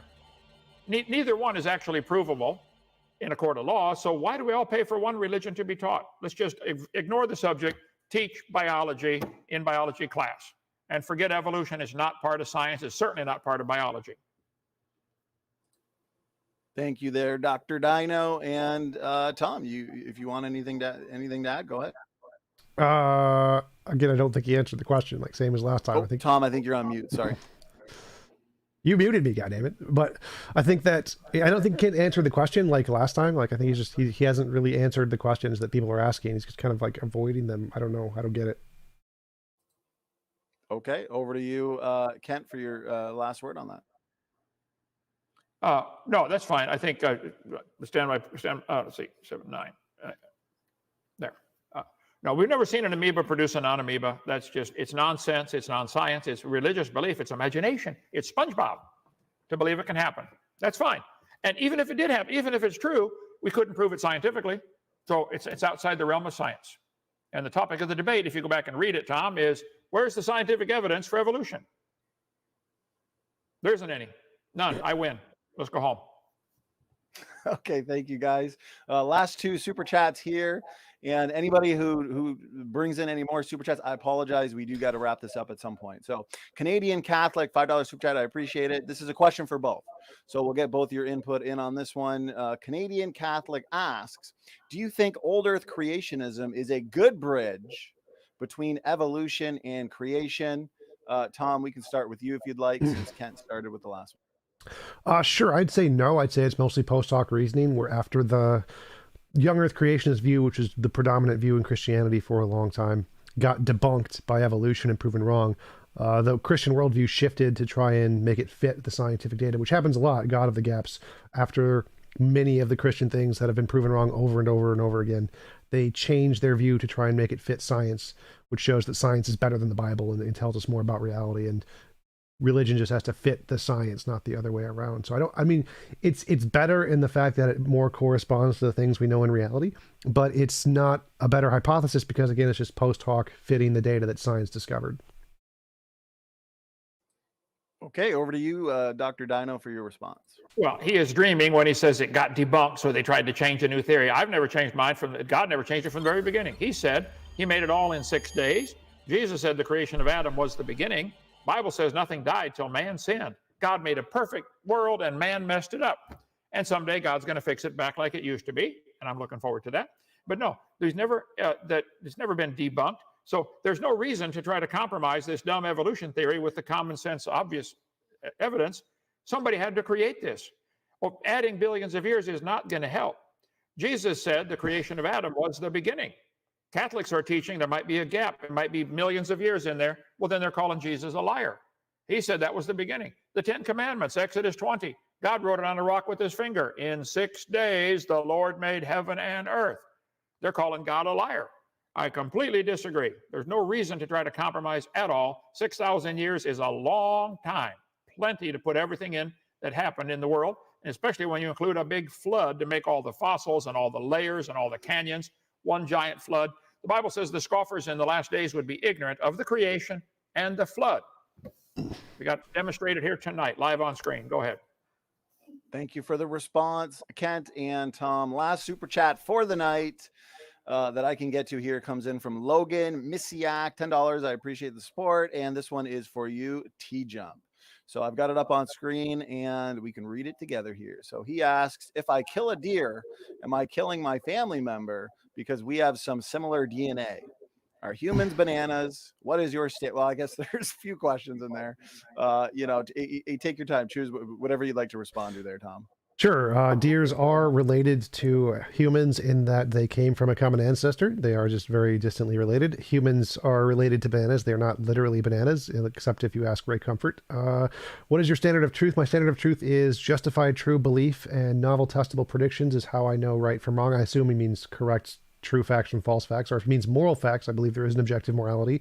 I think it's the best of all possible worlds, and it's defined as a world where it's impossible to force anyone to do anything they don't consent to doing, and that is a morally better world than anything in any religious text, especially the drowning babies and the sending bears to kill kids for making fun of a bald guy. Like, clearly, my model's better than the God of the Old Testament.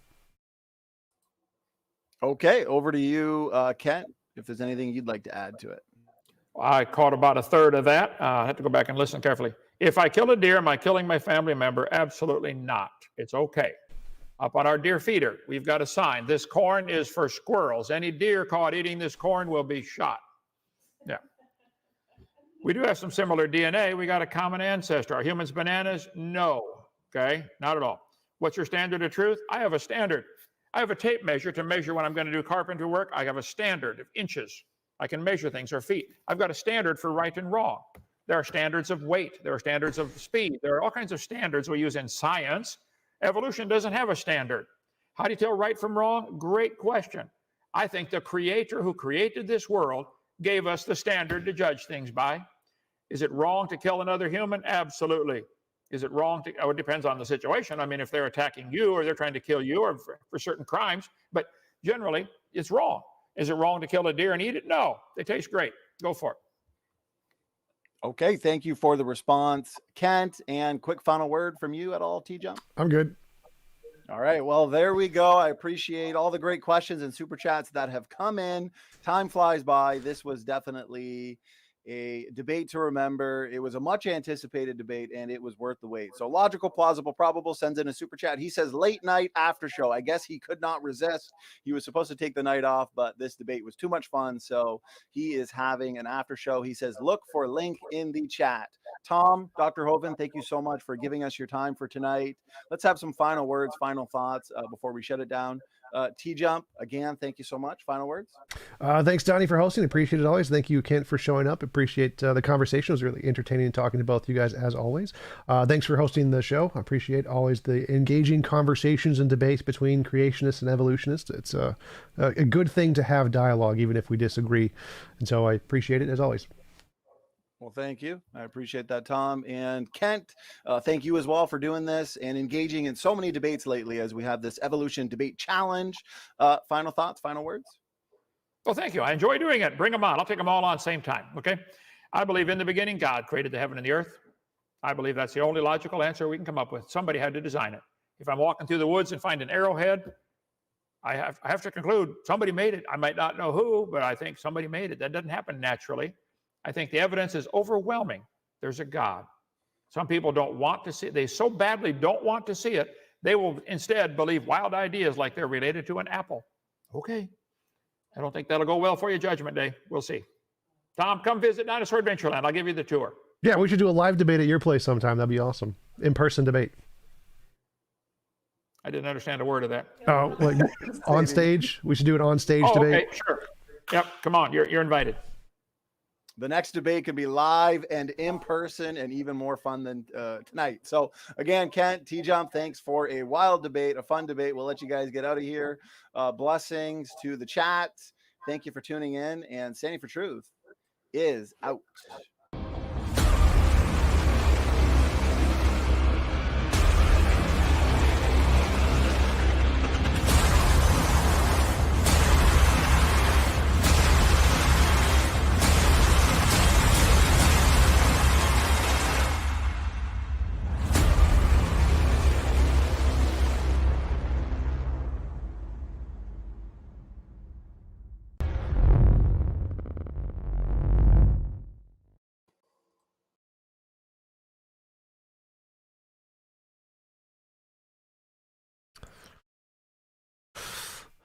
All right, guys, let's do an after show of some kind.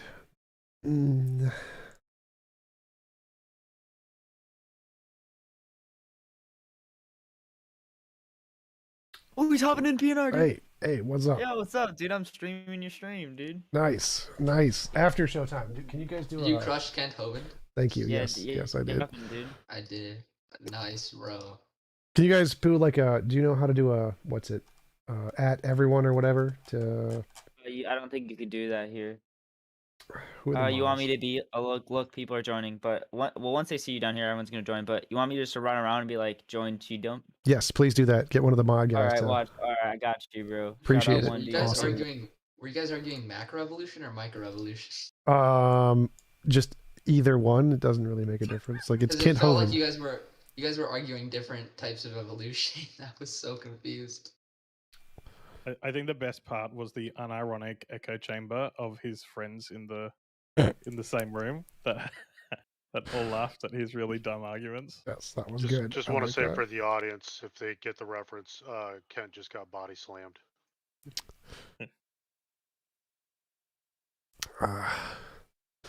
Yeah, that one. I love that. I love the part where I got him on the Kent from a non-Kent. That was great. I love that. If I do say so myself. He thought you were saying kid. Yeah. Like most of the time. I missed Yeah. the channel.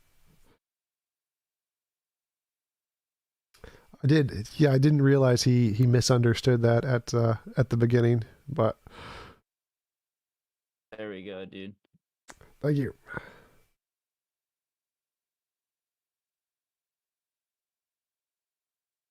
So anybody else? I wrote down a couple questions if that's all right. TJump. Sure, go for it. So the first one was, could you have used an example of human mutations? So like the general height growth in humans in different areas of the world as more of an example, or like a genetic mutation like albinos or something like that, just to kind of get him to try and explain what they are. What they are. I'm not sure what you mean. Like he'd still just say the humans come from humans thing. You just repeat that over and over again. So like I might have been able to use it in the thing where he said dogs don't get bigger and we can show humans are continually getting taller. Might have been able to use it in that context, but I don't think it would have got him to actually address the humans, his fundamental argument that we can't see things coming from non-things or whatever. Would he concede that there could be a single ancestor for each kind? Do you think that's something he would concede to? Probably two. We'd probably say there's two, a male and a female. Sure, okay. You had more questions, right, Eldridge? Yeah. So I'm just reading them to try and articulate them. What with the different ideas of kinds, like how would he what descriptors or limitations would he have like put on a kind that you might have been able to, or that we could try and find evidence to show that there's kind of a mixed breeding between kinds? Or like where do you think he would put a limit on what a kind actually is?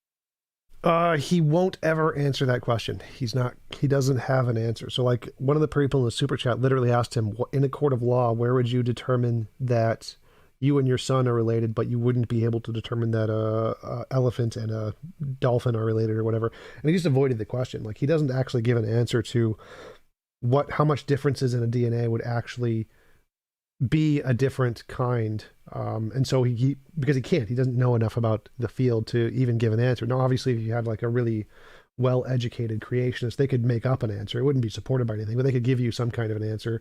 But yeah, Kent just doesn't have enough knowledge to try and give an answer on that question. Well, how would you define it then? Because clearly there is a difference between a dog and a human. How would you go about identifying what that is? Oh yeah, we can see the patterns in the endogenous retroviruses to see how closely they are related, and we can see the difference in where these ERVs affect different species, and so we can classify the clades essentially by the ERVs and the different homological features of the animal, and that would be essentially the way evolutionists do it, I guess. Could you explain like I'm 5? On what? Could you explain that like I'm 5? I don't understand half the words that you just said. Is that like particular like clusters in DNA, or is it particular features that we can observe? Both. So we can see in DNA an ERV is a endogenous retrovirus, is a virus that injected itself into the placenta or the reproductive organs of a species, and then that DNA was then reproduced by all of its offspring. And so as it evolved into different species, all the different species had the same ERV marker in the DNA at the exact same spot. So we can see, all these guys are related at this point. And so we'd say at this point is when the split between all of these different species began, because we know that they all share this same ERV. So we know that this point is the beginning of the split of all these different species we see. Okay, and one last question, if you've got a sec, Sure. would be there's when we have a look at different kinds, we see that there are limitations in terms of the interbreeding between the different kinds, but that seems to obviously happen in many different kinds, not just like two particular kinds. So like an apple and a human can't breed. What do you think is That's the what you cause think. of... Oh, no. Can you... So what was your I question? don't know where you're going with that. Where would what reason would you give for that phenomenon? I guess. Their sexual reproductive organs can't merge. They literally just physically can't merge. So if it's like an animal and a human, Same thing. Like we can literally inject DNA from different species into plants and vice versa, so we can make them reproduce, but their sexual organs literally aren't the right shape and size to bind in such a way that they can do it naturally. But we can do it artificially. Like we've injected spider DNA into corn and things in order to make it more resistant to bugs and stuff. So the DNA in both species can be merged together. But it doesn't happen naturally because the physical processes to do that aren't there, and the complementary DNA structures don't usually provide physical homology, the body parts, in order to create a survivable species. So the DNA can definitely be fused. It's just there's no physical way to do that. okay. Do you think that there would be some type of argument to say, well, shouldn't we be able to find, I guess, a missing link between two different kinds? We do all the time. Like pretty much all of them are missing links between the two species. Like Tiktaalik is a missing link between fish and lizards, and we literally found it exactly where we predicted to find it if it was a missing link. Okay, cool. So that's all my questions. Thanks. Yep. Nice. I have some questions also. Sure. One second. TJump, it's Jack, really do you nice know, to- Jack, can you message one of the mods and make like an announcement or something? Like, I don't know how to do that here for the after. Yeah, sure, I gotcha. Appreciate it. All right. GB, question. Thank you. Well, yeah, first of all, thanks for coming here tonight. It's a pleasure to be able to meet you. I have a few questions, but I'd just like to ask one, and if the room gets cleared again, I would like to ask another one. So first of all, would enough repeated miracles in the name of Jesus Christ be enough to convince you that God exists? And Yes. okay, awesome. And would you like to spend time with him to get to know him? That's all. Thank you. Probably not. Like I have high function autism. I really don't enjoy getting to know people at all. I mean, there's definitely questions I'd ask him. If I could meet Jesus, what would I ask him? I'd probably ask him about morality, and my model of morality is that the objectively morally best world is a world where it's impossible to force anyone to do anything they don't consent to doing. And so I would be debating Jesus on why isn't that the world we've created, and what is this awful morality thing that you've done with the drowning babies and the sending bears to kill kids for making fun of a bald guy. So I'd probably just make fun of Jesus for all the silly things his God actually did and why my morality is better. So, I mean, I guess that would be fun, but to answer the first question, yeah, if there were a lot of novel testable predictions that you said, I believe in Jesus and I'm going to pray and have this amputee's limb regrow and it happens repeatedly and testably, yeah, absolutely. That's phenomenal evidence of Jesus.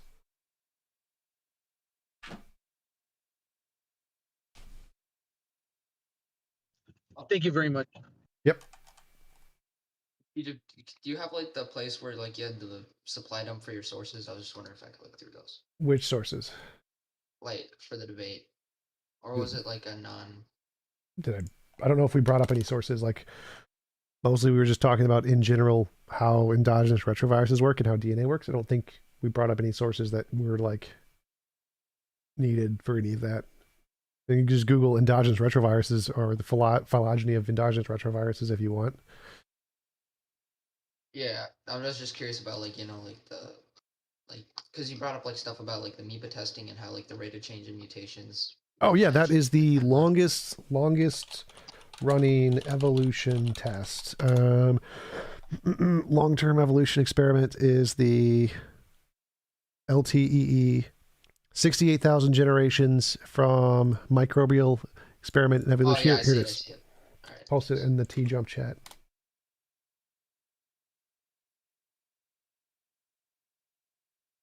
Oh, Tom, you going to Dinosaur Adventureland? Yeah, if we can do a live debate in Alabama, that would be awesome for sure.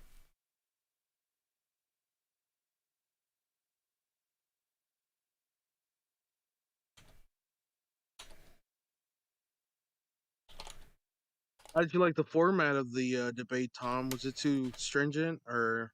No, for Kent, I think it's actually better. I think it's better that way because I get to make more funniness stuff. Oh, why is can someone unmute 1D? I didn't mute him.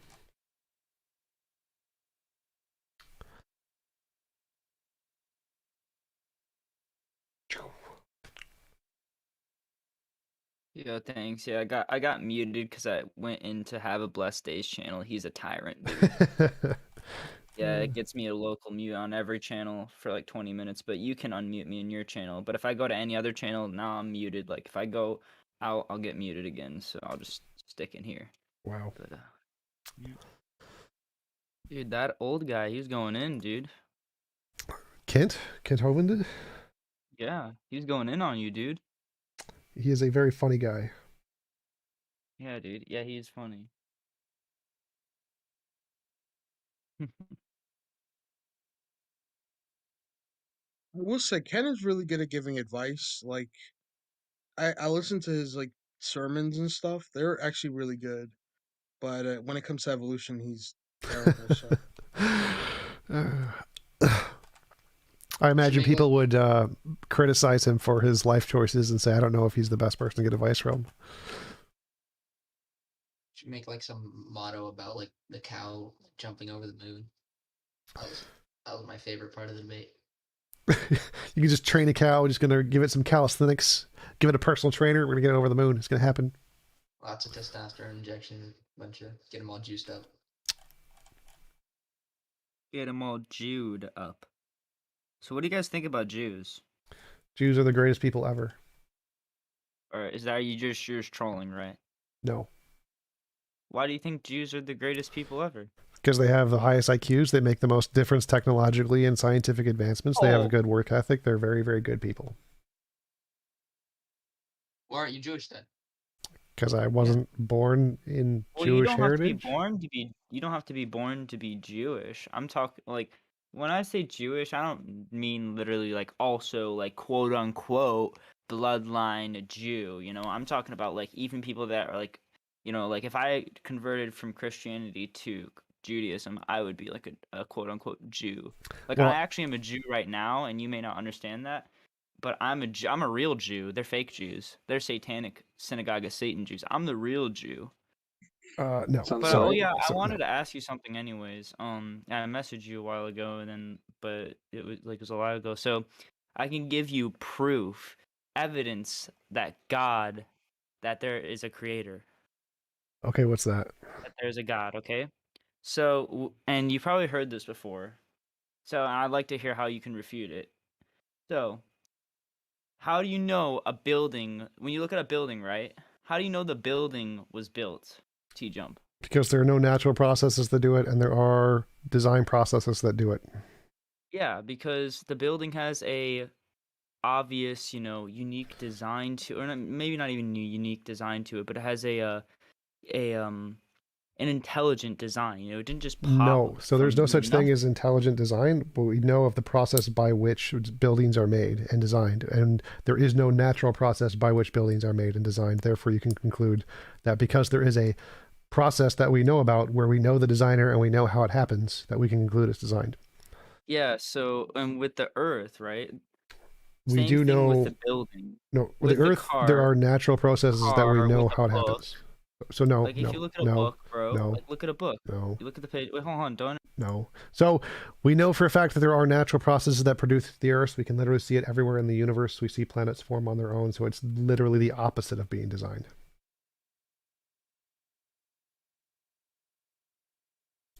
Anybody else got any questions? What about fine tuning? Right. I mean, the fine tuning is the argument that the laws and constants in the universe are so precisely set to allow for life that it must have been fine-tuned, which is technically true, but it's not fine-tuned by a mind. It's just fine-tuned by physics. So the fine-tuning doesn't in any way indicate a God. It just includes that there is some ordered structure to physics. Fine-tuned by physics? What do you mean by that? Sorry. So like if all of the laws are interconnected, so any change to one will cause a proportional change to others, then it's all going to be determined by physical forces. So it doesn't need to be fine-tuned by a designer. I think you're confused. Let's see, because you're not. Do you have an argument? Because I'm not. I'm very well educated on the topic. I've debated with the top professors in fine tuning for theists in the world, so I'm pretty well acquainted with this topic. Yeah, well, I don't know what you're saying about interconnect. I don't know. Look, the point is this: if you change one of the values of the constant, right? Yeah. And then, life wouldn't be able to form, right? The claim is Yes, that's the fine tuning. okay, right. That's the premise. So you're saying you're not denying that premise, right? You're Right. saying Nothing that doesn't indicate a god. That's fully explained by that's nature. fine. What about nature tells you that the class of counterfactual worlds that life permitting? I don't know what literally what you Everything said. you just said was gibberish. So the fact that the laws of physics are the way they are can be fully explained in multiple naturalistic ways with no intervention of any designer.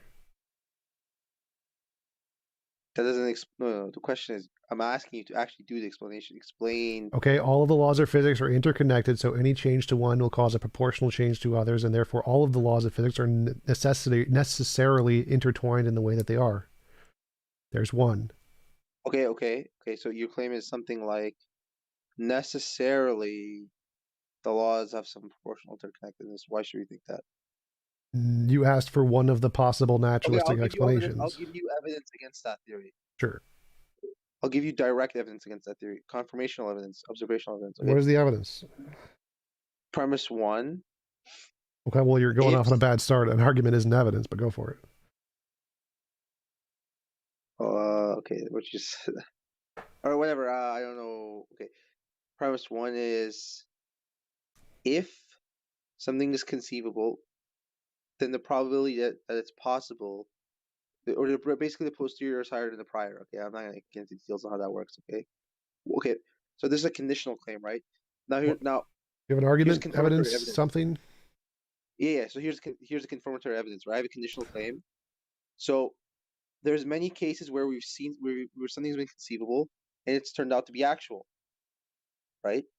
Yes, but there's been more where it's been conceivable and not actual, so that would work against your case. That doesn't contradict my premise one, right? Yes, it does. So if your argument is entailed by the fact that we have seen some things which are conceivable and that they have turned out to be true, then the opposite would be evidence for the opposite case. So that's not my conditional though.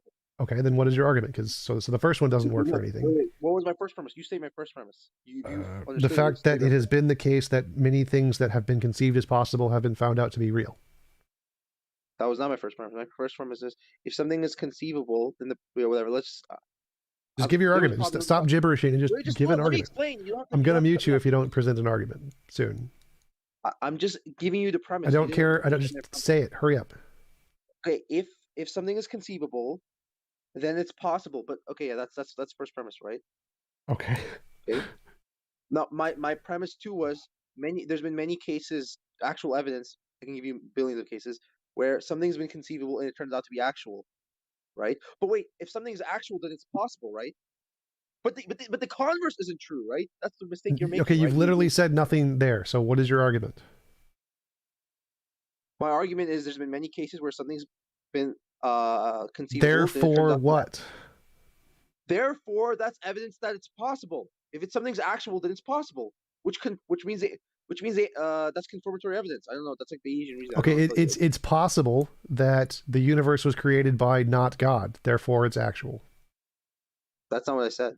No, I'm using your own silly argument here and saying, well, if it's actual, then it's possible, and it could be actual that the universe wasn't created by a god. Therefore, what you just said is not in any way evidence of a god, or evidence against the multiverse, or evidence against that physical forces are determined by other physical forces. Literally, nothing you said is an argument that indicates that I was wrong, that all of the physical constants are determined. So, excuse me. That was a doorknob, TJump. What? If it's you said something. If it's actual, then it's possible, right? I agree with that claim. Now you said something. What did you say? You said if it's possible, not God exists. Yep. Right? Is that what you said? Sure. Okay. So therefore, God doesn't exist. But that's not my conditional, right? I mean, you can just see those two. What you're saying is complete gibberish here. So it is possible that the laws of physics are determined by other laws of physics. Therefore, your argument does not follow. You're an idiot. Okay, what part? When you say it doesn't follow, what part are you denying? Are you saying it's not valid? If you're not going to make an argument for God, I'm just going to mute you. So do you have anything for God? at all? Look. No. Just So 'cause you say stop. it's not an I'm done. I've already debunked your dumb gibberish argument. Now, evidence for God. Go. All right, here's my argument for God's existence. Actually, this is stupid. You can mute me. But the point is, Wait, just because you say Stop. You're going good. You're going good. What is the evidence for God? You're about to say it. It was great. I gave you the evidence, but you're You just gonna didn't. say it's wrong. Your right? conclusion wasn't God. There was no conclusion God. Give me the evidence. No, okay, here's the conclusion for God. I already gave you. It's a fine tuning argument. You're not following the conversation. Look, Okay, I gave you an argument. you didn't say conclusion God. What is the conclusion God part? You didn't have a. Okay, here, I'll give you the first argument, the main argument again. Go My for main it. argument was. Fine, I'll repeat the main argument one more time. But Okay? no, your main argument didn't have a conclusion God. I need the conclusion God part. That's the part I'm missing. Premise one was the universe is finely tuned for life. Premise two is that the probability that the universe is finely tuned for life, given theism, right, is higher than the probability of life. Right, or it's more. It's expected, or how you want to put it, basically, whatever. On theism. Yeah, that's fine. I get you. That's fine. Okay, so from 1 and 2, since we have evidence that fine tuning exists, right, in the conditional works one way or whatever, then it follows that the probability of theism is higher than atheism, right? Right. So what I did there is I said that the way to debunk your argument is premise 2. I can reject premise 2 and say the probability that life would be the physical forces would be determined to create life would be higher under naturalism than theism. Therefore, your argument would be indicative of naturalism. Right. That's what you said. I agree. You showed premise 2 is. You try to show that premise 2 is wrong. Right. Then I explained to you why you're wrong, and you said, "Give me an argument for God." No. You didn't. You didn't. Stop. That's what happened. You're like, muted. So no. I debunked your garbage nonsense. I said, okay, so your argument that life is more probable under theism is evidence of God, and that's false because I can give you a model of naturalism where life is more probable under naturalism than it is under theism. But the whole argument fails because it's post hoc ergo proctor hoc. You're ad hoc explaining the data after you already know it, which isn't in any way evidence of the hypothesis. You need to make a prediction of something we don't know yet, not just try to explain things we do know yet. So for example, I can use the exact same structure of your argument and say, oh look, there's a gold brick on my table. Well, this hypothesis is more explained if there's a magical leprechaun that lives in my basement and has lived there since the age of the earth, and it wants to put a gold brick on my table. Well, then the expectation that there's going to be a gold brick on my table is much higher than if that leprechaun does not exist. If there's no such leprechaun, the probability of a brick being on any given table is very low because gold bricks are kind of expensive. So, under the hypothesis there is a magical leprechaun in my basement, we would have a higher expectation to see a gold brick, so under your dumb argument, that would be evidence of a magical leprechaun in my basement. Clearly it's not. That's just post hoc reasoning. Your argument has been debunked. Your post hoc reasoning isn't always bad, though. Like, if someone dealt like 5 royal flushes in a row, you might think that, you could then develop the hypothesis that someone was, like, cheating or something. And the fact that it's like post hoc doesn't mean it's bad. It's a bad inference. Sure, but in this case it is because there's literally no basis for it. If it's like if you post hoc just make up anything to explain the data, like a magic leprechaun or whatever, then it's not in any way rational. If you're post hoc using something we already know exists, like people messed with the deck, or like if I see a horse print in the snow and I say, well, it probably caused that. Well, probably a horse. That would be evidence of the horse because there's already an implicit basis for the thing we're using to try and explain the data. If there's no evidence for the thing we're using to try and explain the data, then it's bad.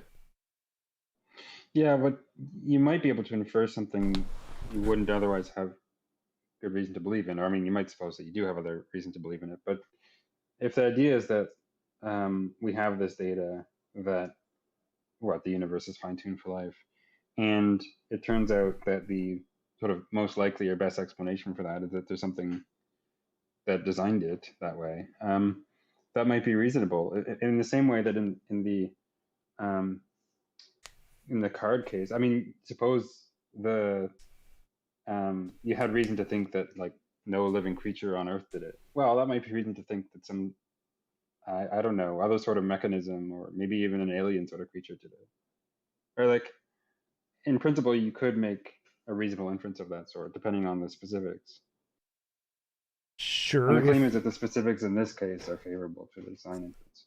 Right, and that's the thing that we can easily prove false. We can say, no, it's not, because there's no evidence of a designer. There's no constraints on what the designer could be, so you can arbitrarily assert any kind of nature of a designer and say, of the infinitely many possible ways a designer could be, here is some set that would entail the universe as we see it.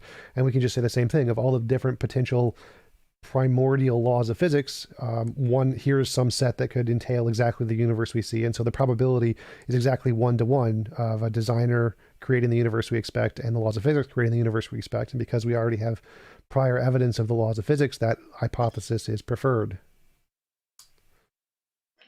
Well, there being laws of physics is not, it seems to me, preferred on one of those hypotheses or the other. The question is whether you might be saying that the latter hypothesis is like simpler or something, because it doesn't no. So like require if positing something else. the current laws of physics we have, I'm saying there's an additional one. There's a new law of physics that intertwines all of the known laws of physics. So there's another one. Just like they're saying there's a God that made all the laws of physics. So we're comparing two hypotheses. One is that there is this primordial law of physics that intertwines all of the known ones. And that explains the universe exactly as we see it. So if his argument is that the hypothesis that God exists, the probability that we would see the universe with life is higher than under a naturalistic hypothesis, and I can give a naturalistic hypothesis where it's equally as high or higher than the theistic hypothesis, then by his own logic, that would be evidence of naturalism. So this does not work because there's no in any way justification to get to the conclusion that any particular hypothesis of God actually does have any higher likelihood than the other hypothesis of God. Well, I sort of agree with your conclusion, but I don't think I agree with how you got there. So, like, if you posit some additional law which is supposed to show how, it's likely on naturalism, or at least this specific naturalistic hypothesis, that there would be life, you don't need to posit some additional law. You could just say, oh, my naturalistic hypothesis is that there's a universe with the actual laws of physics, or something like that. And that's going to be something which will predict, at least relatively strongly, life from many conditions. Because the actual laws permit life and so on. Well, they would just reject that and say it's logically possible that the laws of physics could be different. So the reason I add in this new thing that all the laws of physics are intertwined and any change to one would cause a change in the other causes them to have some necessary connection by something else that exists, which is easier for them to understand. And they won't as often reject that by saying, oh, but I can imagine the universe being different, because in this hypothesis, it literally can't. It necessitates that it must have exactly this structure. So that's why it's a parity argument to theirs, is because there is some determining factor that makes it have these properties as opposed to the other ones, rather than it just being like a brute contingency or whatever. Yeah, so if you want to claim that the actual laws are necessary either because, I don't know, individually they're necessary, or because they follow from something else which is necessary, or something like that, I think most of the proponents of fine-tuning are just going to be very skeptical of that. I don't, like, what reason would we have to think that well, that's the point, is that they're asserting there is a God who did this, and that's the determining factor. So I'm just asserting a different hypothesis without a God that can do this. Right, there's no evidence for either of these things. The whole point here is that if their only evidence is the post hoc rationalization that, well, under my hypothesis, this is more expected than under a naturalistic hypothesis where it's just random or whatever, then I can just make up a naturalistic hypothesis where it's not random and where it's determined, and both of those are just assertions with no evidence. So the point here is just that if what they count as evidence is the fact that their hypothesis can explain the data, well, then I can make up a naturalistic hypothesis that can also explain the data, which would then be equally justified, disproving their argument that this actually indicates the theism side of things. Yeah. So I'm on one hand, I'm fine with you saying I have another hypothesis which sort of equally predicts or similarly predicts the data, and is like antecedently not enormously less plausible or probable than designer hypothesis. Well, that would be a separate part. So the only part here I'm addressing is the thing that, if they count as evidence, if the only thing they count as evidence here is the fact that under their theory, it is more expected to see the data, then I can just refute that premise by saying it's not more expected to see the data. Other factors also show that the natural thing is better for other reasons, but it doesn't matter. All I need to do is show that there is another theory that equally expects to see the data that is not a God, to indicate this isn't evidence of a God. Well, the point usually is that it's evidence for theism over atheism, in the sense that, look, atheism as a theory, although it's pretty barren as a theory, really weakly predicts that there will be life from many conditions. Normally, they would say that. And theism at least modestly predicts life from many conditions. And there's the additional claim that these that theism is not antecedently much more unlikely than atheism, so that when you condition on the data, theism comes out ahead. Now, if you want to say something like, well, I have this hypothesis, which isn't just like some bare atheistic hypothesis, but it says something about the laws of physics or something like that. And on that theory or hypothesis, life-threatening conditions are relatively likely. And also that this hypothesis is not antecedently much more improbable than theism. Then you can, essentially you're constructing a sort of parity. It's not, actually meant parity in the like parity sense, which is to say that it's a hypothesis which does kind of the same thing. Yes. It similarly predicts life-permitting conditions, and it's similarly antecedently likely. Yes, and that refutes the point that they're trying to make, even though the statement they're making is more of a Bayesian sense that under hypothesis P, it's more likely to expect the observed data than under not P. But since the point that they're making is that a god would be more likely to create a universe as we see it than a non-god, my parity example disproves the point that they're trying to make. Well, it would not if their point might be just that it's more likely on the hypothesis that there is no God. Sorry, on the hypothesis that there is a God, it's maybe a God of a certain sort. It's more likely that there is life-permitting conditions than on the hypothesis that there isn't. Well, and so that's like, consistent with there being let me see if I can rephrase that. So, atheistic hypothesis which strongly predicts life. So like the argument in Bayesian epistemology is that if there is some determining factor that would cause the thing we would see, then it's more likely than if there's no determining factor that would cause the thing that we'd see. That makes sense, but that's not the way theists use it. Theists bastardize evidence they try to add this little implicit premise here that by atheism they mean all of naturalism. So under the hypothesis God exists, it is more likely we would see the fine-tuning than any natural hypothesis at all that does not include God. That's the statement they're trying to play. Specific hypothesis usually. What? Because they don't want to say that. No. That's exactly what they want to say. They want to like hide that premise in there and make it seem like that's a reasonable statement to infer from their argument, even though it isn't from the Bayesian way evidence works, which is why Bayesian epistemology is a shit way to analyze the evidence in this case. Yeah, but I don't think. I mean, I would be surprised. Maybe some of them would say that. I know, like people who publish on it, I don't think would say anything like that. Right. The professors don't. The Discord people do. Yeah, maybe, but I don't really. I care a bit less about what the Discord people say than what the more informed proponents of this sort of argument would say. Right. So the professors are just saying that any explanation that would expect the data we see is more likely than if we know of nothing that would expect the data we see, which is trivially the case, but it's just irrelevant because that's true of every possible hypothesis. So if you want to count that as evidence, then you also have to count the fact that if you see a gold brick on my table and we have a hypothesis that there is a leprechaun that's going to put a gold brick on the table, that would be evidence of a magic leprechaun, which obviously is reductio ad absurdum. This is just stupid. Clearly, it's not evidence of a leprechaun because there are better explanations that are more plausible for other reasons. And since if you take out those prior other things that make leprechauns implausible, then it's evidence in a shitty sense that doesn't actually correspond to any rational conversation on the topic. Yeah, so I'm maybe you wouldn't agree with me here, but I actually think it would be evidence. It's just it wouldn't be very good evidence because, our prior on leprechauns producing that sort of existing is incredibly low, and our prior on sort of other potential hypotheses for this is relatively high.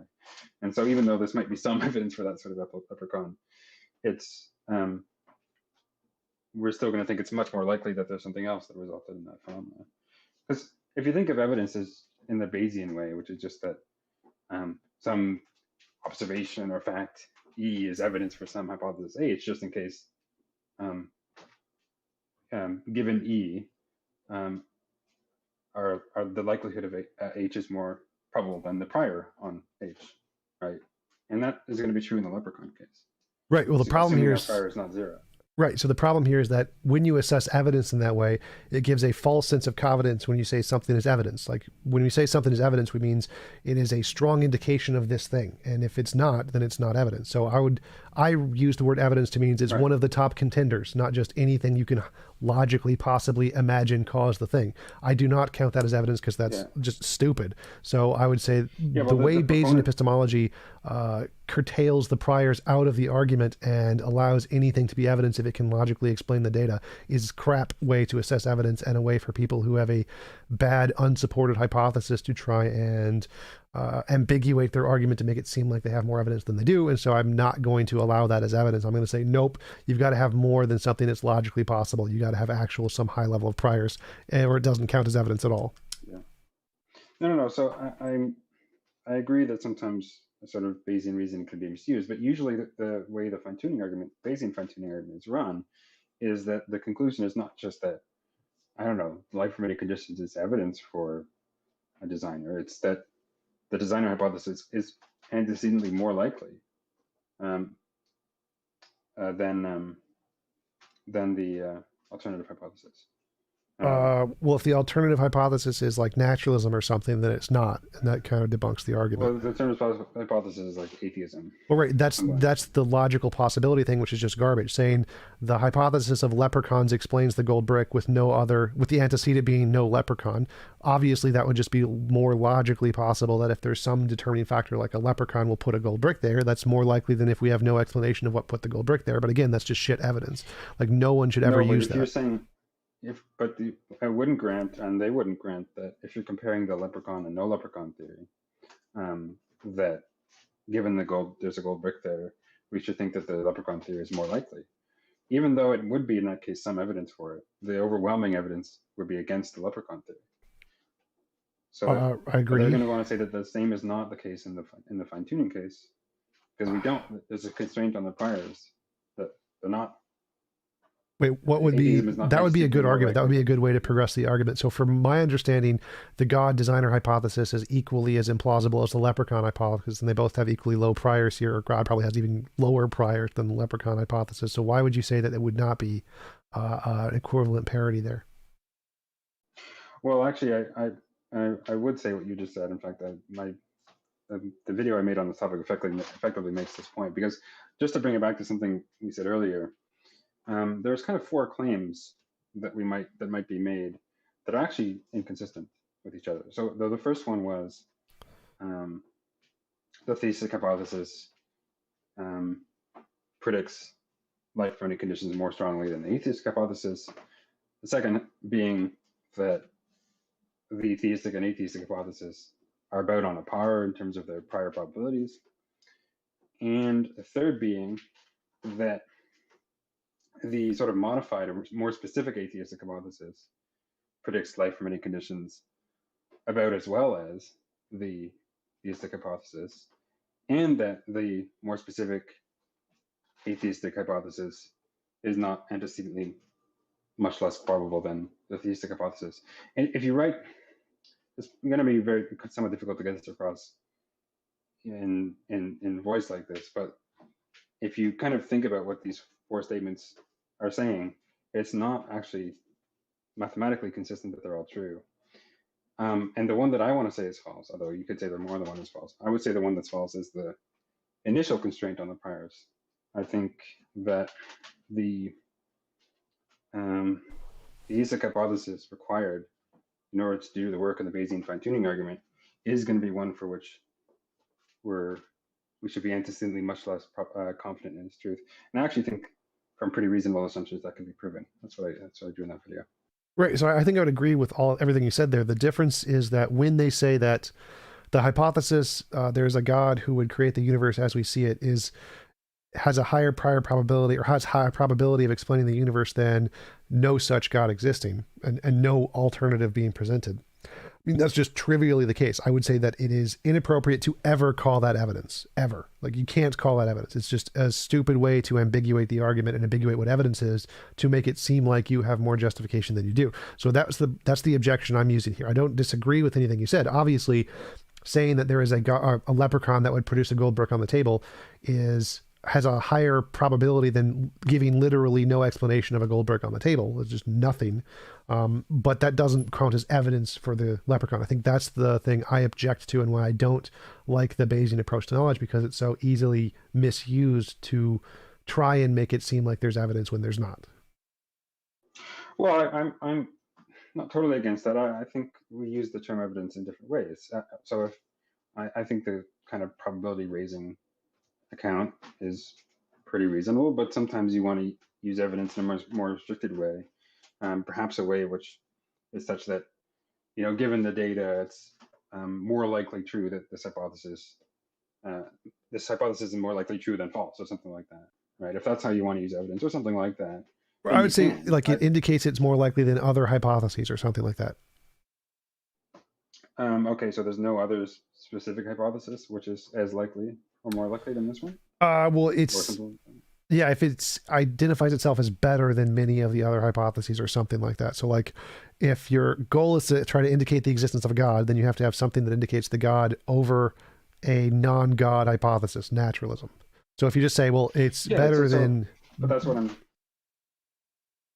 Well, I said a non-God hypothesis other than just the lack of the God. So there has to be an alternative hypothesis that negates the thing and has something to replace it.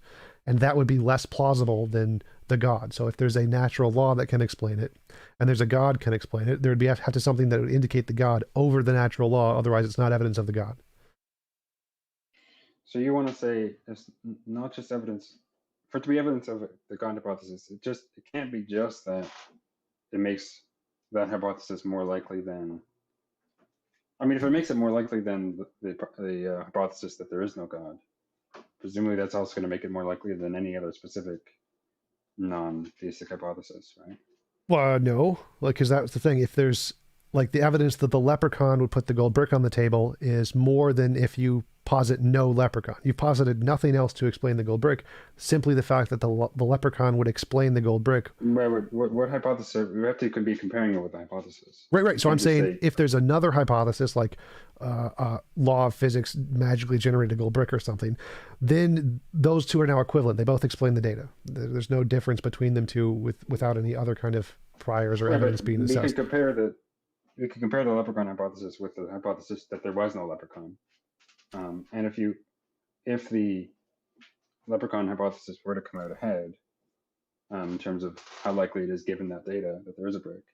Well, that's just garbage. That's just literally garbage evidence. So anytime you say, I have something that can hypothetically or logically possibly explain the data, and that's better than not having this logically possible thing to explain the data with no other evidence given, that's just garbage. Anybody who says that's just garbage. I don't think it's garbage in general. I think it wouldn't succeed in this case because it wouldn't be more likely, given our priors and so on these things.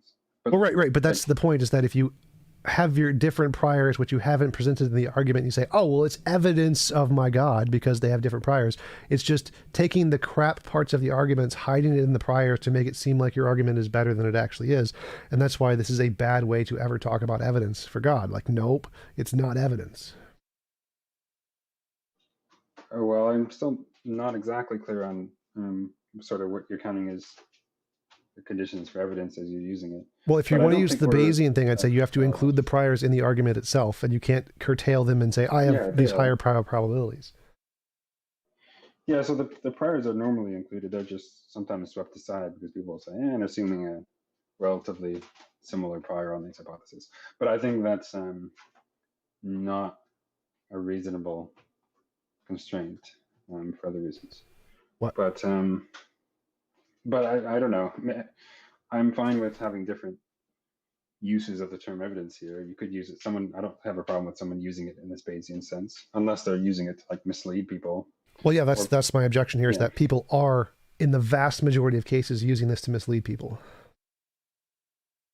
Like, they're specifically saying, I have evidence of a God because it's more likely than atheism, and the implicit way most people understand those words means that God better explains the things we see than naturalism, not just not God. They think no naturalistic hypothesis is as good as a God hypothesis because of this argument. So the vast majority of the way this argument is but that would constrained. follow. No, But that would follow from their conclusion. what? Right? Think about it this way. Their conclusion is that the designer hypothesis is more likely than atheism. It's more likely that there is a designer than that there's no God, for example. It can't be that there's some more specific atheistic hypothesis that is more likely than the designer hypothesis, because then you have to have some more specific atheistic hypothesis that is more likely than atheism. And that is obviously a probabilistic incoherence. What?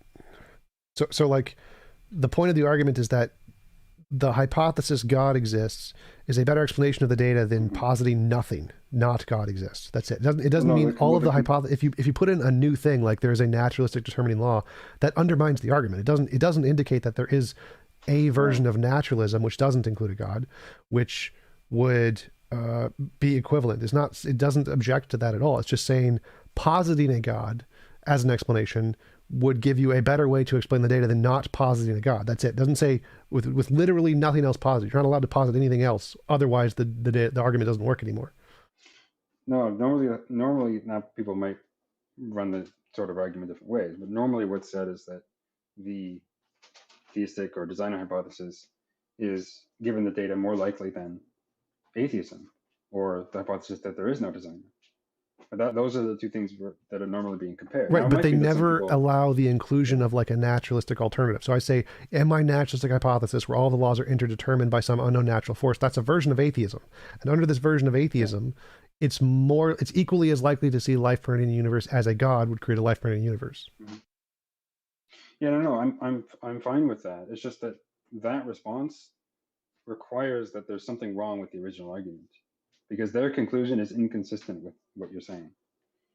Oh, right, I would agree. The philosophers I've talked to disagree and say, well, no, it doesn't matter, because the whole point is just that God is more likely than not God, irrelevant to any other assumed hypothesis. Like leprechaun of gold brick would be more evidence of the gold brick than a non-leprechaun, because you posited nothing else. But yeah, I would say that they usually say, well, the way God can only be one way. So of all the different possibilities of a way a God could be is more likely than the possibilities of the way the ultimate law of physics could be or whatever. And I just say, well, no, it's not. It's necessary too. And so that also would undermine their argument. But usually when the professors I've talked to on Bayesian epistemology, they don't claim that. They usually claim that simply the fact that if any data would be expected under hypothesis, then it's more likely than any other hypothesis that doesn't literally entail something that would expect the data. No. It can't. If they're just making a statement about the conditional probability, then that's trivial. But if they're making a statement about the posteriors, given that the data, it's not a general fact, because consider the leprechaun in the gold brick case. If I have my hypothesis that there's, some gold brick loving leprechaun that likes to place gold brick places, and I'm comparing that to another hypothesis that says there are no gold brick loving leprechauns, that the observation that there's a gold brick on my table is going to be more strongly predicted under the leprechaun hypothesis. However, it's not going to be the case that when I incorporate that data, that there's a gold brick there, that I think the leprechaun theory is more likely, because my priors on those hypotheses were very much different. My prior on the leprechaun hypothesis was so low that even though this kind of raises my credence in it very slightly, if in any appreciable extent, it's still going to be much more likely that there wasn't a leprechaun. The other hypothesis is going to be more likely. Right. So just the fact that you have a higher conditional probability doesn't by itself entail that your posterior is going to be higher if the data is met.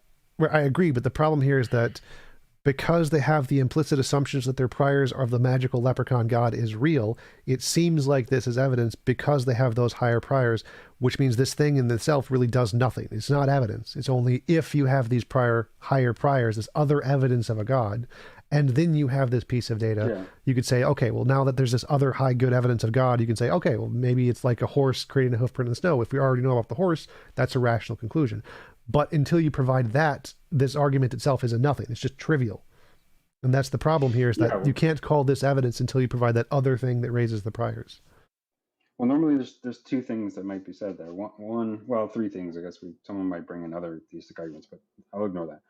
One thing is people say is that, if you're just comparing theism and atheism, why not think that they're about on a par, and before considering the evidence? One says there's a God, one says there isn't. Why would atheism be much more likely antecedently than theism?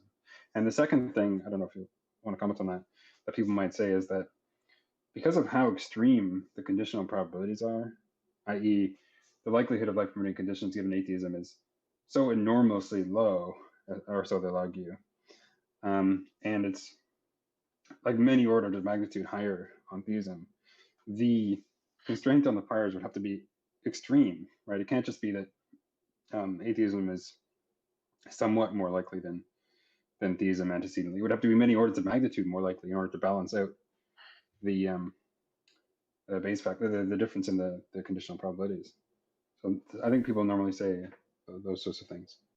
Well, the first thing is atheism isn't a positive position, it's a negative position, just saying not something. So if you wanted to compare, like, is the naturalism or some version of not God more like equally likely than a God, I'd say yes, those are a priori as equally likely without any assessing any other evidence. But if we're saying, is the position not something as likely or not likely, I'd say the not something is always going to be more likely, because there's infinitely many alternatives that don't include that thing that are equally as probable. So to say that there is not a God would include any of the infinite alternatives to God. And so is any of the infinite alternatives to God more likely than God? Yes, if we have no other prior data. So the not something is always going to be more likely than the something, essentially, other than reality exists or something. So I would say that the prior for atheism in that case is always going to be higher than the prior for God, because it includes any of the alternative hypotheses that don't include the God. Well, so on the first thing, that the not something is always going to be less likely, I'm not sure that More likely.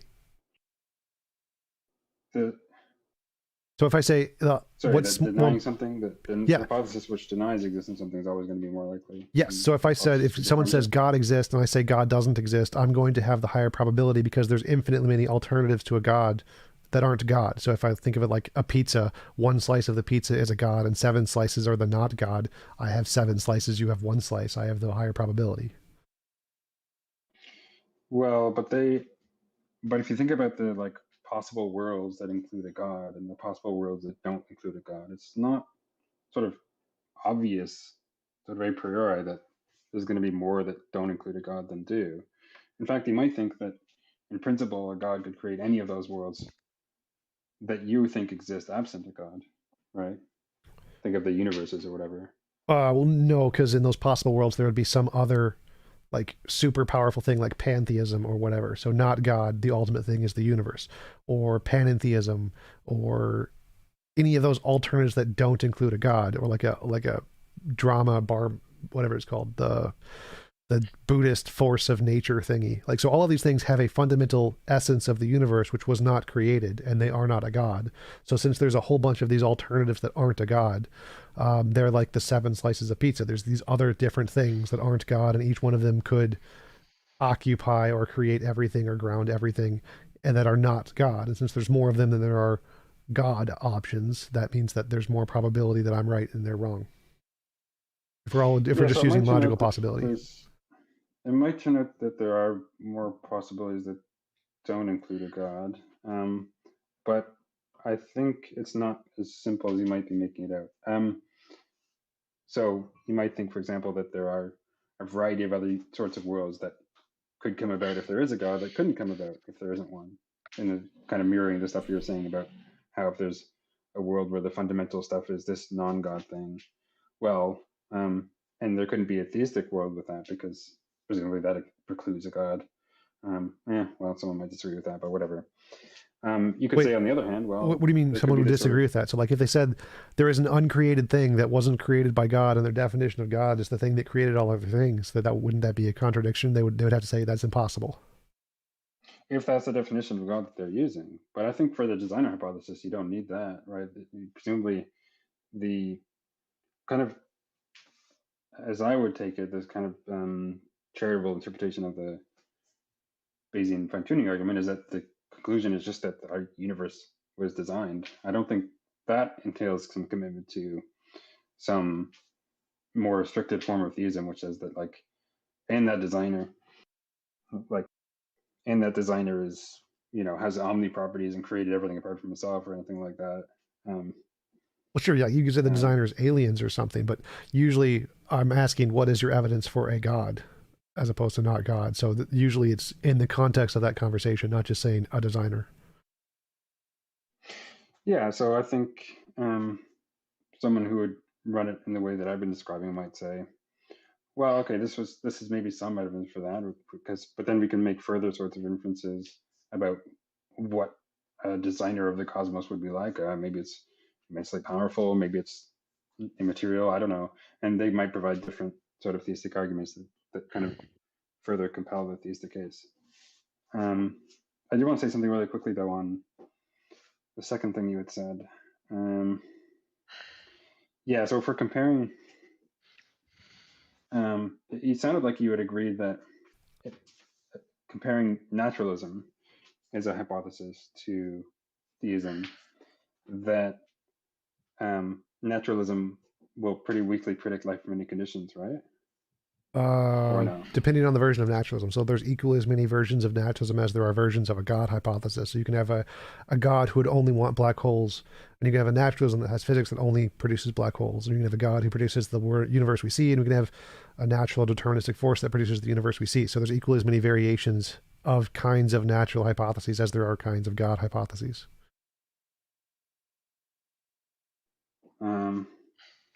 Yeah, well, I mean, that might be so. So are you saying that the priors are the same, or are you saying that the conditional likelihood of life is the same? Yeah, so conditional likelihood before considering any priors at all. So no priors at all, just saying each one has logically possible this many variations. Yeah, so someone like, I don't know, Luke Barnes will say, well, kind of built into the designer hypothesis is something like, that it's loving, for example. And that will predict, at least modestly, that it would prefer to create life from any universes, because at such universes, there would be things, or could be things, capable of, receiving its love and stuff like that. So that would make it more likely under that hypothesis that there would be life from any conditions. And then he would say, but we don't have something like that on your basic naturalism hypothesis. Yep, I actually had this debate with him, and I was like, yeah, we can just mirror that and make up a new wiggly boogly property that wants the wiggly boogly property of particles, and therefore we get those, which entails that we have love. Yeah, so I take it that he would probably say something like, but okay, you can say that, but we'd have to look at, first of all, I have to look at your hypothesis. And second, probably your hypothesis is going to be antecedently pretty unlikely, or at least pretty unlikely relative to my theistic hypothesis, or something like that. Right. So we went through this for like 3 hours, and he just made some kind of a property that added some likelihood, and I just mirrored the property by making it a different kind of a particle or a different kind of a field. And for 3 hours, he just went through every single one, and I was essentially able to mirror it 1-to-1, and it just adds different things, saying, oh no, that's not likely because here's this new property, and I just make up a new property. It's like, oh, but that's not likely because of this new property, so I just make up a new property. And so it just goes down essentially equivalently, and there's no way to establish one is more likely than the other. Yeah, so I'm fine with this sort of, if you want to call it kind of like a stalking horse objection. I know Malpass has talked with him about that, I think. Anyway, or maybe it was him. Anyway, although I think I like to make more clear why I think the original argument goes wrong, because you might say this, this sort of objection that you can go through seems to work, but doesn't explain where the original argument goes wrong. And I think if we explore it or kind of analyze it more closely, we'll find that where the original argument goes wrong is in the constraint on the priors. But I'm not against what you did there. Well, how would you show that? So yeah, I agree that in showing literally the argument doesn't work because the priors are so low on a god or whatever, like there's no evidence of non-physical minds or something like that. Yeah, we can definitely go that route, but I don't see how that addresses the argument itself. That just says, oh, there's these other priors of these other kinds of arguments that show that this is an unlikely explanation, but it doesn't show that argument itself is the problem. It shows that the other arguments that don't indicate it are the problem, and I want to show that that argument itself is the problem. What argument itself? The Bayesian fine-tuning argument? Yeah, just the fine-tuning part. So forget the priors, because the priors are all other arguments. Those are all different arguments that indicate different things. And so I want to show why the fine-tuning argument itself, without considering the priors, is a problematic argument. Well, I'm willing to grant the other premises of the fine-tuning argument, at least for sake of argument. I think where it obviously goes wrong is on the constraint on the priors. And I think there are some... I don't know if I want to get into it now, but I make a couple of, I think, reasonable assumptions.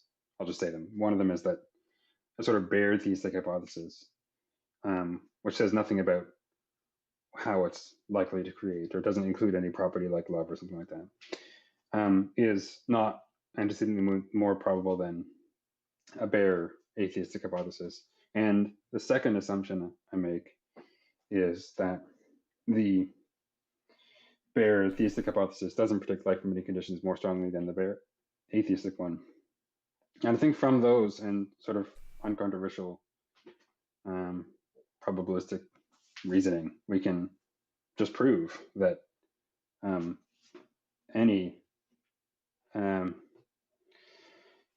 given where the data only is the fact that the universe is life-permitting, that's not going to favor any theistic hypothesis over the bare atheistic one, and I can show that pretty rigorously. Where I did that in the video, but it's kind of like I've since made although I think that my inference is correct, I've since made it a bit more precise and concise. Yeah, I totally agree. I actually brought that exact objection up to Robin Collins in my conversation with him, and I got him to admit that. Exactly that statement, that without adding the moral property, just the bare designer hypothesis the fine-tuning doesn't give any evidence to just the bare designer hypothesis without some additional property like morality. I have that a quote. I have like a TikTok of that, him saying that in my debate with him. But then when you add that in, when you like make your designer hypothesis more specific in that way, you're making it antecedently less probable, right? The more specific hypothesis, well, that's where what I said before is that he's saying that no, all those other kinds of gods, those aren't possible. Those are not logically possible kinds of gods. There's only one way God could be. Therefore, it doesn't actually make it less probable because this is the only way God could be in the first place. So that's the only way God could be. Yeah. Then I would think that if that's the only way, okay, two things to say. One, it just seems kind of strange to say that's the only way God could be. We're talking about something designing the universe. Why could it not be that it had different sort of design preferences and whatever? But whatever. If that is the only way God could be, then my constraint that the prior on theism and atheism is about on par is very unreasonable actually, because the theistic hypothesis corresponds to like a very small range of sort of logical space, and so should be antecedently very like the pizza example. I have 7 pieces, you have 1 piece. Exactly. Well, if they want to say something like God is but that's where they make the argument that if there's a 50-50 between God and not God, and there's only one way God could be, then of the 50 guesses you have or whatever, anytime it lands on a God, you will get a life-permitting universe, whereas only 1% of the chances it lands on non-God will get a life-permitting universe. Therefore, under the God hypothesis, life is more likely. Yeah, I mean, I think maybe like a range of possible worlds, right? Almost in this like Lewisian way, like, okay, here's there's all these worlds, and how many of them include a designer, and how many of those include designers of a certain sort that would predict life permitting conditions. If they want to say that designers like sort of invariably make it such that life permitting conditions are pretty likely, I think in the space of possible worlds where there are such designers are going to be a relatively small proportion of them. But that's a further conversation. I think the more obvious issue to me is that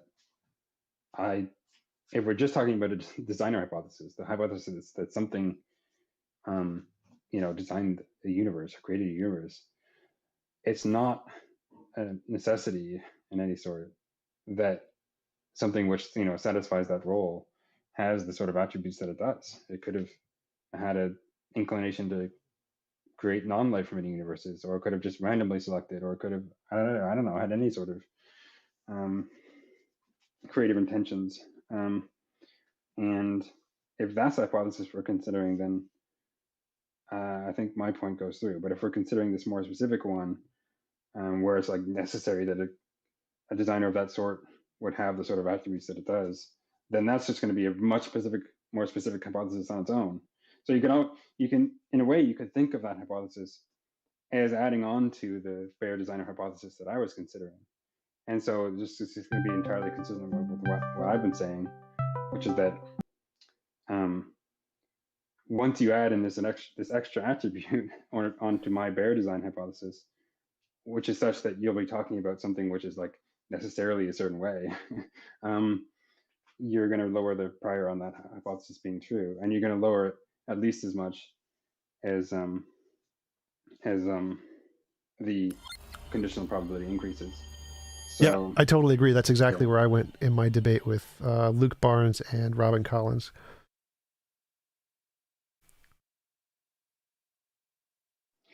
But yeah, making that explicit takes a bit. But that's what I think is the base.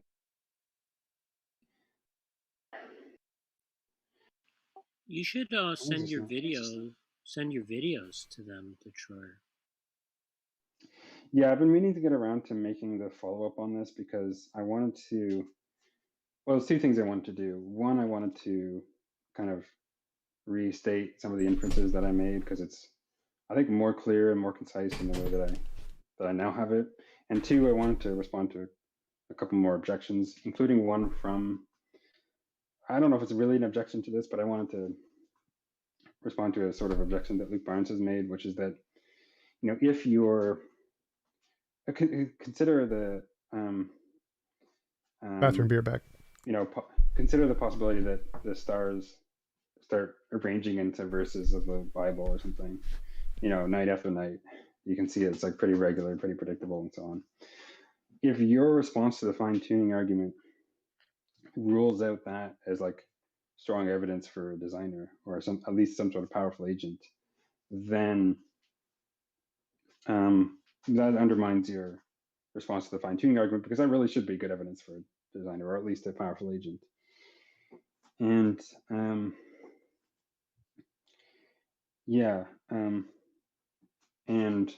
I have a few things to say about that. What I would say is that construed in the same way that the Bayesian fine-tuning argument is construed, where we're not allowed to sort of appeal to other considerations, I would say that's not a good evidence for a designer or a creator. However, given other facts about what sort of things tend to produce sort of symbols of that sort that appear to suggest some sort of linguistic competence, and facts about what sort of things tend to produce displays of linguistic competence that correlate with other such displays, and facts about which sort of things are likely to be capable of producing this sort of display. All of that is going to be reasonable evidence, I think, in favor of at least a powerful agent being responsible for that. There might be some other hypotheses, but it's going to be decent evidence for that.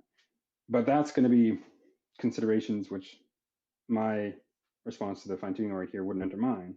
If we had something similar to that in the case of the fine-tuning of the physical parameters, then I could say the same thing here. I mean, maybe that would be good evidence for there being some designer for that. If there were sort of features in the design which we found to be strong evidence of it being the result of some intentional action, which I think in principle you can have, I just don't think we do.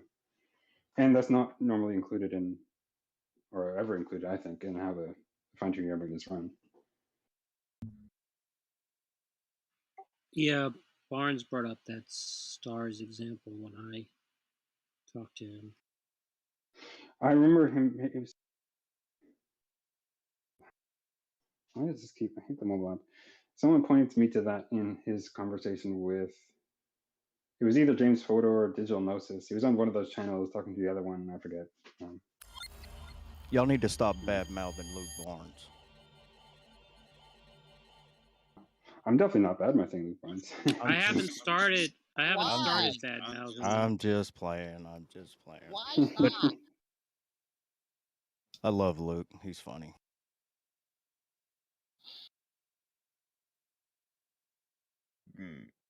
Have you heard his conversation with Sean Carroll on, I think it's Unbelievable podcast?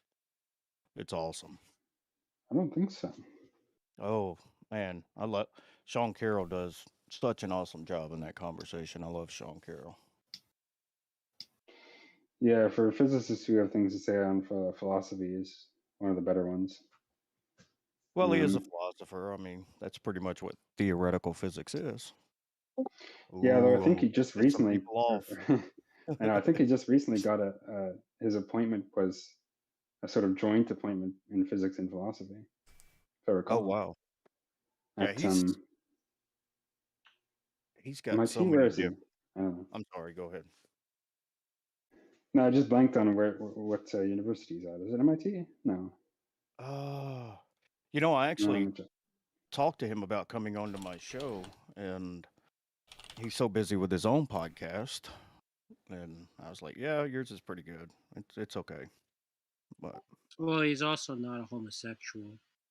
oh It's man, Caltech. Dang it!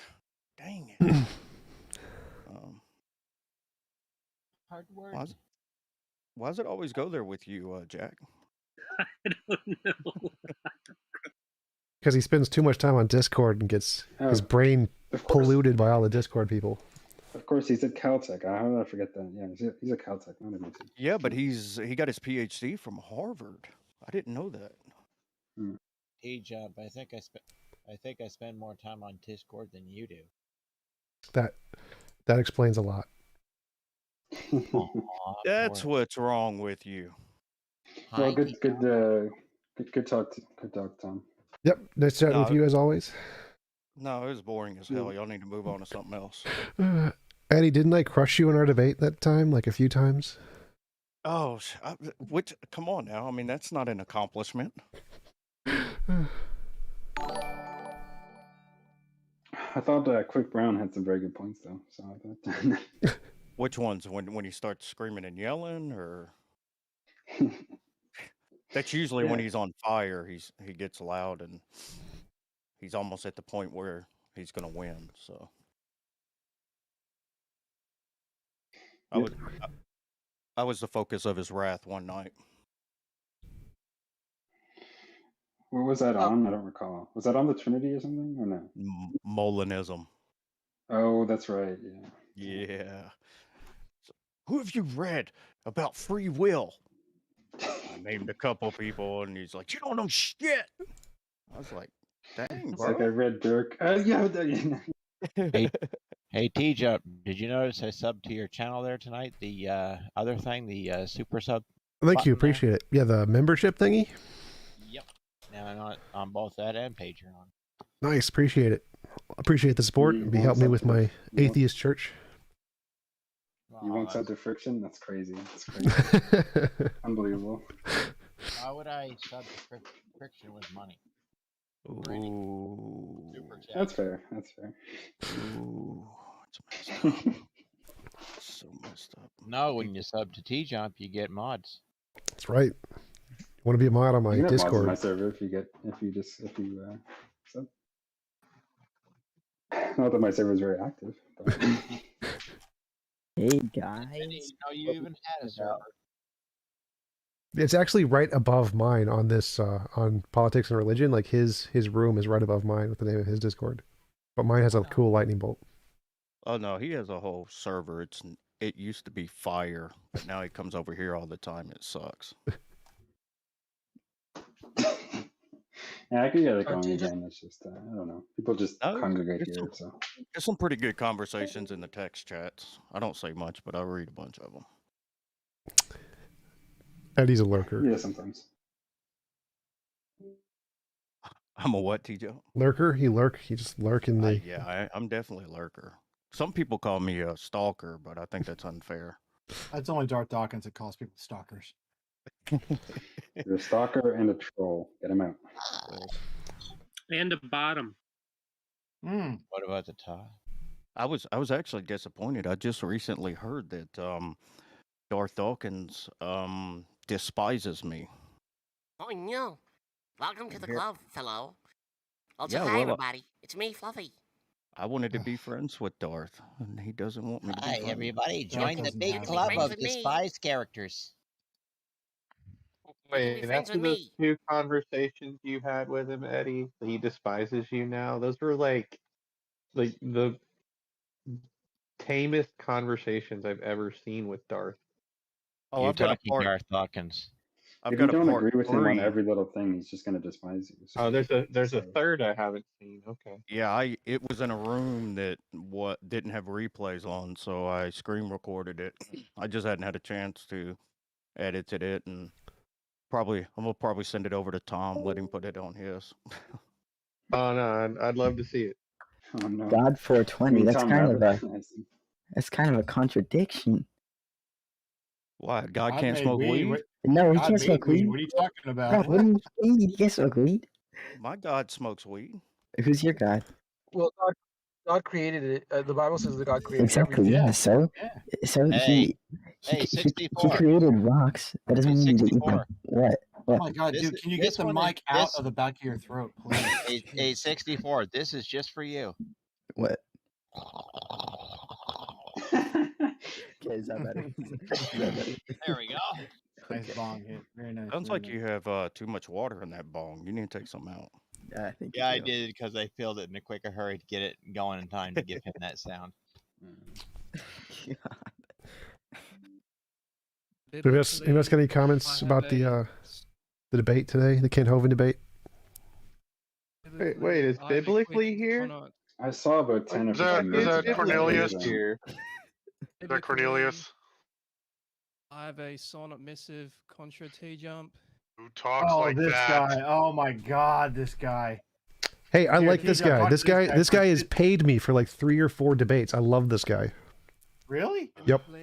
Oh Not no. me. So allow me to get this sonnet missive out. Is that Oh. our Our Christological biblical accounts. Christological biblical respond. biblically our Christological God is eternal. Reply. Oh, he Reply? changed. I He thought it changed the was pronoun. It's not respond anymore. It was I thought it was respond. respond. Wasn't it? Hang on. Wait, Biblically, TJump, wasn't it biblically God drawn babies? Isn't that one that was? Yes. Biblically, God drowned babies. Please respond.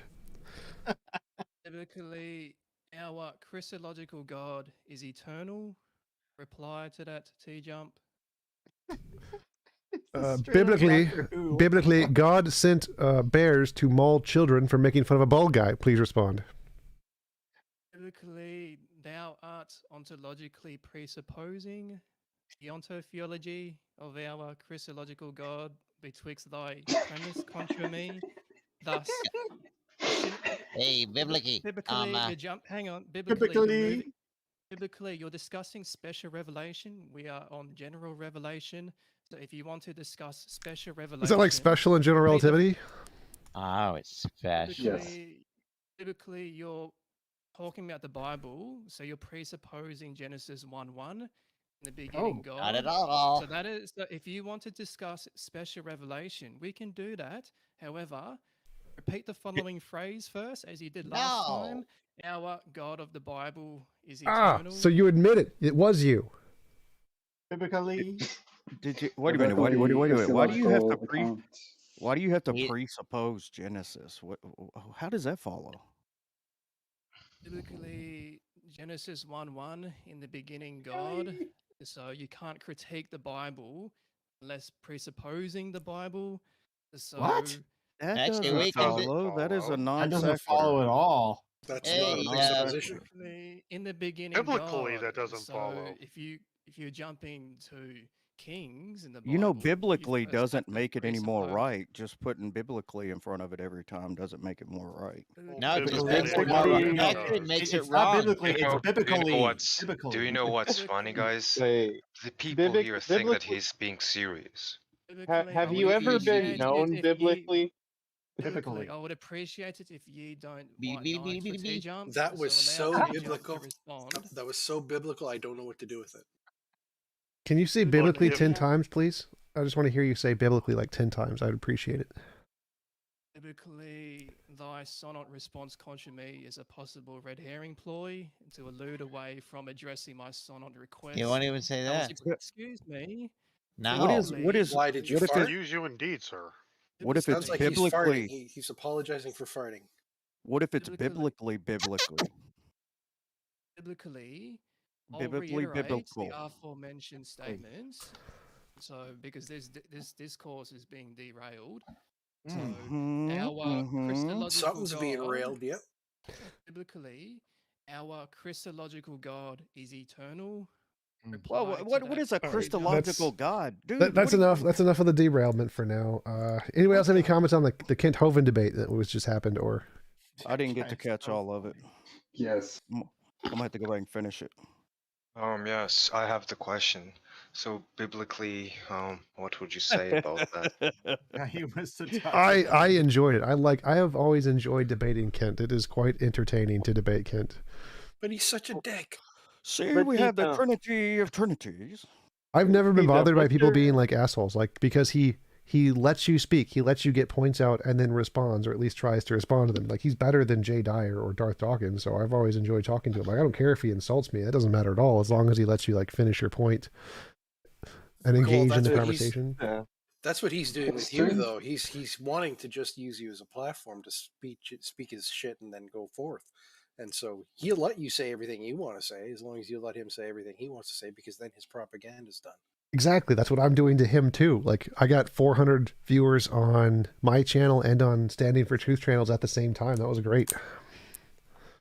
Well, It's TJump, weird what's how he the, still says things like, you never see a dog producing a non-dog. Like, okay, that's not something... When you expect going from like one generation to the next, or one parent to its like offspring, that it's not going to be significantly different. Come on, Right? y'all know So that that's not- Ken Hovind. You know I he loved owns that was my everybody. favorite part, because then I was like, I've never seen a Kent I've never seen Kent produce a non-Kent. But do I have evidence? Do I have evidence of a Kent producing a non-Kent? TJump, that was really a weak point from you. I mean, what would be the Christological dependency? A biblical Christological. Oh yeah, sorry, Get it biblical right. Christological dependency. Well, you never see a flat earther preaching about the glories of the globe Earth. I mean, in terms of taxonomy, things in the genus Canis or whatever are always going to produce things in the genus Canis. Penis. That's just The how it genus works. penis? Oh, penis. What's a genus penis? Canis. Oh. Same thing, but yeah. Yes, sir. No. God 420, I know you're not a round earther. Come on. Hey, Brewfax. Guess what? We all know about the 15-degree-per-hour drift. Do you get my drift? No. It's stacked on turtles' backs. It's turtles all the way down. Wait, Eddie, I not. made my video. I it's published not. my It's video elephant. It's on the Rob elephant. Coons Grim Reaper stuff. Yeah, What? I caught part of it earlier. I haven't got to finish the whole thing. What was the video? Are you familiar with the like Grim Reaper paradox stuff? Yep. Argument for the There's no universe infinite ending? regress because of what's this guy's name? Pruss? Something Pruss? Pruss has been on Alexander it too. Pruss. He has this in his 2018 book, something I forget. But the main paper that people cite is Rob Kuhn's 2014 paper. Yeah, I was gonna say I think Coons does too, doesn't he? He talks about. Well, he was the one that really made it popular. He has a paper from Do it. 2014, 2017, 2020. Didn't Coons But the and Pruss 2014. do one together? I think they've written a paper together. I don't think they wrote Oh. specifically on this. Yeah, Because they've written on the PSR stuff. I think. That's what I was gonna say. They wrote on the denying the PSR, leading to ultimate Yeah. skepticism. Or So you made a Yeah, in video fact, they have two addressing papers on the that. There's the Grim Reaper. 2012 one and then the 2020 one. What? You made a video addressing the Grim Reaper thingy. Yeah, I'm actually. I don't know if I should be saying this too much, but I'm writing a paper on it with somebody else as well, kind of exploring some of these points I noticed. Don't necessarily want to say who I'm writing it with, but some people know. Darth Dawkins. That's correct. So what is That's your gonna be a objection shitty to paper. what is your objections to the Grim Reaper paradox? Well, there's a couple, although kind of the main thing in the video is that I come up with a sort of parody that's meant to make like the same assumptions that the original argument makes, but without any sort of additional assumption like that you can have infinite space times or non-well-founded infinite series of non-overlapping temporal parts, or however you put it. The point is that like I can generate a paradox with some of the assumptions you make, and not the controversial one, right? Well, the one that's by your light is controversial, but that gives us reason to think that those assumptions aren't all true. Your argument needs those assumptions, so your argument has to be unsound. That's kind of the point. Wait, so which assumption? So you're saying you can make an argument using all of the same assumptions except one? Pretty much, yeah. So the way his original argument runs, he has like these four assumptions, premise 1 through premise 4, whatever. He calls them P1, P2, P3, P4. And then there's H1, where H1 is this sort of assumption for reductio. And those 5 premises together are found to be inconsistent because they entail the Grim Reaper scenario. What I want to say, and the H1 is the one about how you can have certain sorts of space-times, right? That's the one that you don't include? Right, so I don't include that. I include ones like, and I actually don't include P4 either because I don't need it. But I include ones relevantly similar to P1 through P3. Actually, one of them is just the same. P2 is the same. It's a patchwork principle. But the other two are like similar premises. Like they're just as plausible as the ones in Grim Reaper argument. And I argue anyway. And the point is that, but from those 3, I can still generate a sort of Grim Reaper style paradox, right? So those 3 can't be true, but his argument needs those 3. So the argument can't be sound. That's the point. So I can explain it, but yeah, what's the contradiction in accepting the first 3? Well, I can generate another sort of paradox. So this is the one that I do. So his P1 is that the Grim Reapers are possible individually.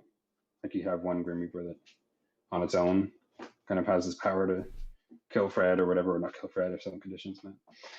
What I say is I have a special sort of light bulb, right? And these bulbs are have this disposition to be on if and only if there are no light bulbs to its left which are on. And I define the to the left of relation in a very specific way.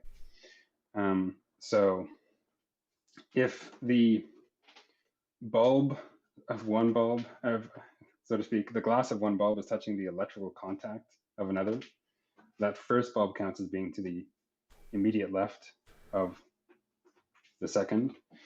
And if there's sort of like a string of them connected in this way, like each of them are connected to they're touching like the electrical contact to the bulb and so on, in a line of them. They call anyone further down the line, so to speak, is to the left of anyone further up the line. I state more precisely how the relation works, but whatever. That's the basic idea. So if you have 4 of these in a line, say, where you have one and there's an electrical contact of one touching the bulb of that one, and then a third one touching electrical contact of where the electrical contact of that one touches the bulb. Second one, a fourth one, the same. The first one I mentioned would be the leftmost one, and it would be on because there's no light bulb to its left, which is on, and the rest would be off because for them there's a light bulb to the left, which is on. Anyway, that's the basic idea. Those bulbs are possible individually. The second premise, I assume, which is just the same premises in the original Grim Reaper argument, is the patchwork principle. I don't know if I need to get into that now. And the third is that the sort of powers and dispositions that those bulbs have individually are intrinsic to them. I don't know if we need to get to that right now either. But the point is that what those three assumptions would allow is the inference to the possibility of an arrangement of these bulbs that form a circle. And if they're in a circle, you get a paradox because if any bulb is on, there's going to be a bulb to its left, namely itself, because it's going to, the chain kind of loops back on itself, so it's going to count as being to the left of itself in the way that I defined that relation. So a light bulb can be on only if it's off. So a light bulb, no particular light bulb can be on, but if all of them are off, then every light bulb to each one's left is off, and so they should be on. And so they can't all be off. So I've shown that they can't all be on. Sorry, I've shown that they must all be off, but also that they can't all be off, which is contradiction. And so we've generated a sort of Grim Reaper-like paradox, or Benedetti-like paradox. I actually think it still shares the abstract structure of the Benedetti paradoxes, blah, blah, blah. There's something I call it. Potentially talking about in the paper, but whatever. Point is, I have these three assumptions. P1 star, if you want, the possibility of the bulbs individually, which is just like the possibility of the Grim Reapers individually, not less plausible anyway. P2, which is the patchwork principle, that's the same as the P2 in the Grim Reaper argument. And P3 star, if you want, is the intrinsicality of the relevant powers and dispositions, which seems, I mean, I don't think that's plausible, but it's not less plausible than in the Grim Reaper case, which supposes that the powers that the Grim Reapers have are intrinsic to them. And but from those three assumptions, P1 star, P2 star, P3 star, I'm able to generate the paradox. And these premises are like no less plausible than the ones in the Grim Reaper argument, so those should be dismissed as well. The conjunction of them should be dismissed. That could be that two of them are true and one of them is false, but it's at least not the case that all of them are true. That's the point. So you can think about what Kuntz does in his arguments. Like, look, I have these five mutually unsatisfiable statements, right? And what he says is the way we're going to make them, going to resolve the problem is to deny the fifth one, the one that says something about possible spacetimes. My point is that, wait a minute. Even if you deny the fifth one, the first three still create the same problem, so you have to deny one of the first three?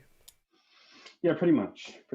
So, yeah, so like, I don't take them like as is. I come up with like, well, parodies. Two different assumptions. One of them is the same, but two different ones that are like relevantly similar. So like they're not less plausible than those two. So it's kind of the same thing. Like the possibility of this sort of light bulb individually, the possibility of Grim Reaper. It's really kind of the same thing. Could you just do that with the Grim Reapers and just say one Grim Reaper kills the other Grim Reaper or something to make those essentially like the flashlights, the light bulbs? Just literally take exactly his example. It can't be exactly the same because, I mean, I could have made it with Grim Reapers that are in one state or another state, but it has to be that. Like, is there a relevant difference? Because you said they can't be the same. Why can't you take exactly his three first premises and just essentially make the Grim Reapers trying to kill one another, essentially, and get the same circle problem? Trying to kill one another? I'm trying to think of how I would set that up. So it's like one of them kills, I don't know. The Reaper to the left, or the Reaper to the left kills the Reaper to the right, or whatever. Okay, if there's a Reaper such that if there's a Reaper to its right, it kills it, or it kills all the Reapers to its right?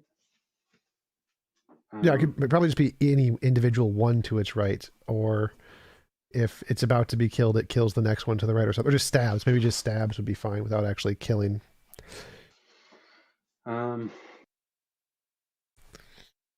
And then all of the Reapers would either have to be stabbed or not stabbed, and it would lead to a paradox, because if the Reaper to the left stabbed the Reaper to the right, and if it's stabbed, it stabs the next guy.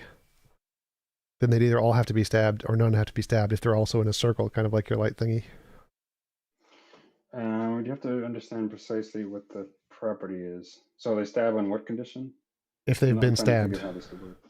They stab if they've been stabbed? Yeah. Yeah, but then each of them are going to stab the one to the front of it and get stabbed by the one behind. I don't think that's no paradox there, right? But if if they're in a circle, then, or something like that. No, I don't think the circle is. I think that case is still fine in a circle, right? Because each of the one in the circle is going to get stabbed and it's going to stab. I think that's consistent. So what might be is- a way to set up something. Yeah. So what is your rule that they couldn't just all be off? Well, if all of them are off, then take any one of those light bulbs. Every bulb to its left in the way I've defined it is off. And Oh, that's gotcha. supposed to be a sufficient condition for it being on. So it should be on. Right. But it can't be on because if it were on, it would be to its left. And that's the sufficient condition for it being off. If it's on and there's one to its left, which is on in by itself. So there might be a way to make it, like I could say the same thing. The fact that I used bulbs is kind of relevant. I could have said, it's just that I had to choose something that can be in like one of two states, or at least can be in at least two states. And that the state it's in varies with the state of others in its environment. So it could have been like, I don't know, Grim Reapers are either smiling or not smiling or frowning, right? And it's smiling if and only if no Grim Reaper to its left is smiling, something like that. It's the same Detroit, sort of thing. could you make it the case that each Grim Reaper is holding one of those light bulbs and responding to whether the light bulb is on or off? And responding to whether the light bulb's on or off? I don't know if that's going to add anything, right? Because the light bulbs on their own are going to generate the paradox, right? I mean, Well, sure, but you were just trying to find some way to make the Well, my original question is what is it about the original three premises that he uses that you can't use those on their own to create the same paradox, and you need to make the one that you've done that with the slight changes? it would I seem need to to me like assume. oh god. I guess the thing I need to assume is that the states of the light bulbs can like in a way kind of simultaneously co-vary with each other.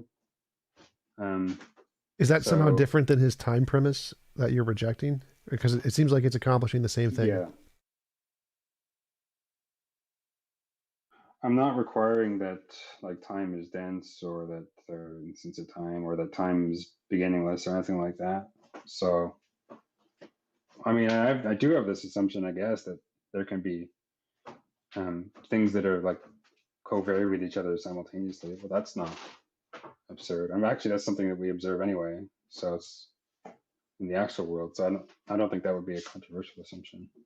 Now, maybe someone would think that it's a controversial assumption that bulbs like this might be able to co-vary in that way. I don't see why that would be any more controversial than the assumption that the Grim Reapers could in principle behave in the way that they do. I mean, in the example, even in a finitist version of it, you have to stipulate that the Grim Reapers can move at like many times the speed of light or something like that. But like the physical plausibility of the scenario is not really what's in question. It's sort of the coherence of it, or metaphysical plausibility, if they want to say. Well, my question is why do you need to add that extra assumption? Why can't you just go with his original three premises? Because I can't generate this sort of sequence that's I don't see how I would generate the sequence without something like this. That there's sort of the simultaneous covariation, because the point of his is that How does when he generate you- the sequence? Because he doesn't have that. How does he generate the sequence of the infinite Reapers? Yeah, well, when he adds this assumption about like possible space times and so on, he then, well, that's part of the inference to the possibility of having the sort of infinite sequence of Grim Reapers, each operating either on an earlier day or earlier and smaller segment of time.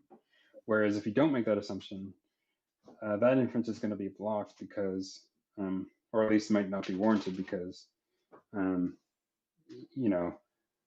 that setup requires that there either a beginningless or a dense time at which these Reapers could exist.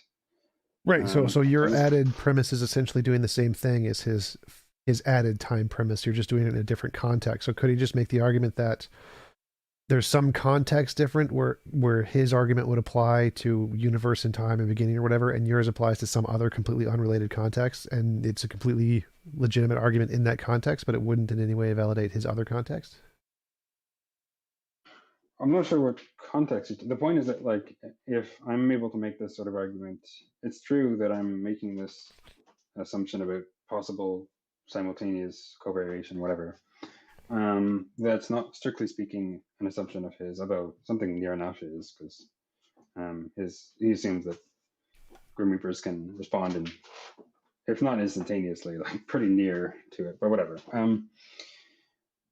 Strictly speaking, yes, it's an assumption I'm making that he's not. But if the point is that this is a pretty reasonable assumption, it's a pretty plausible assumption that they would likely grant, then my argument seems to go through, right? It's like if I said, I have this additional assumption for my argument, which is that, I don't know, there is a world. If I made something pretty uncontroversial, it's like, that's not going to undermine my point substantially. So yeah, I guess there's some differences between my example and the Grim Reaper one, but they're not going to undermine my point if the differences are not controversial. So if they were to say, okay, I'm going to maintain my assumptions I use in my argument and reject this additional assumption that you make, if the assumption they have to reject is something really plausible, then that's a bullet to bite. It's a move they could make, I guess. But if they have to deny something I don't know, it's possible to have things which covary simultaneously with each other. That seems to be something that's actual. So I don't even, that seems pretty implausible as something to deny as a possibility. Yeah.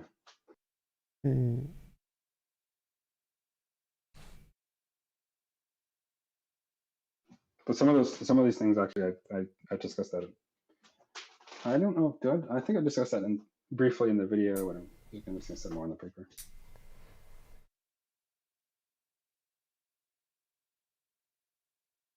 I hope you did it much more succinctly than that. The video is an hour long, but oh shit! But that covers the first 10 or 12 minutes covers some of the background on David Lewis and the patchwork principle stuff, and then get it down a bit to 2.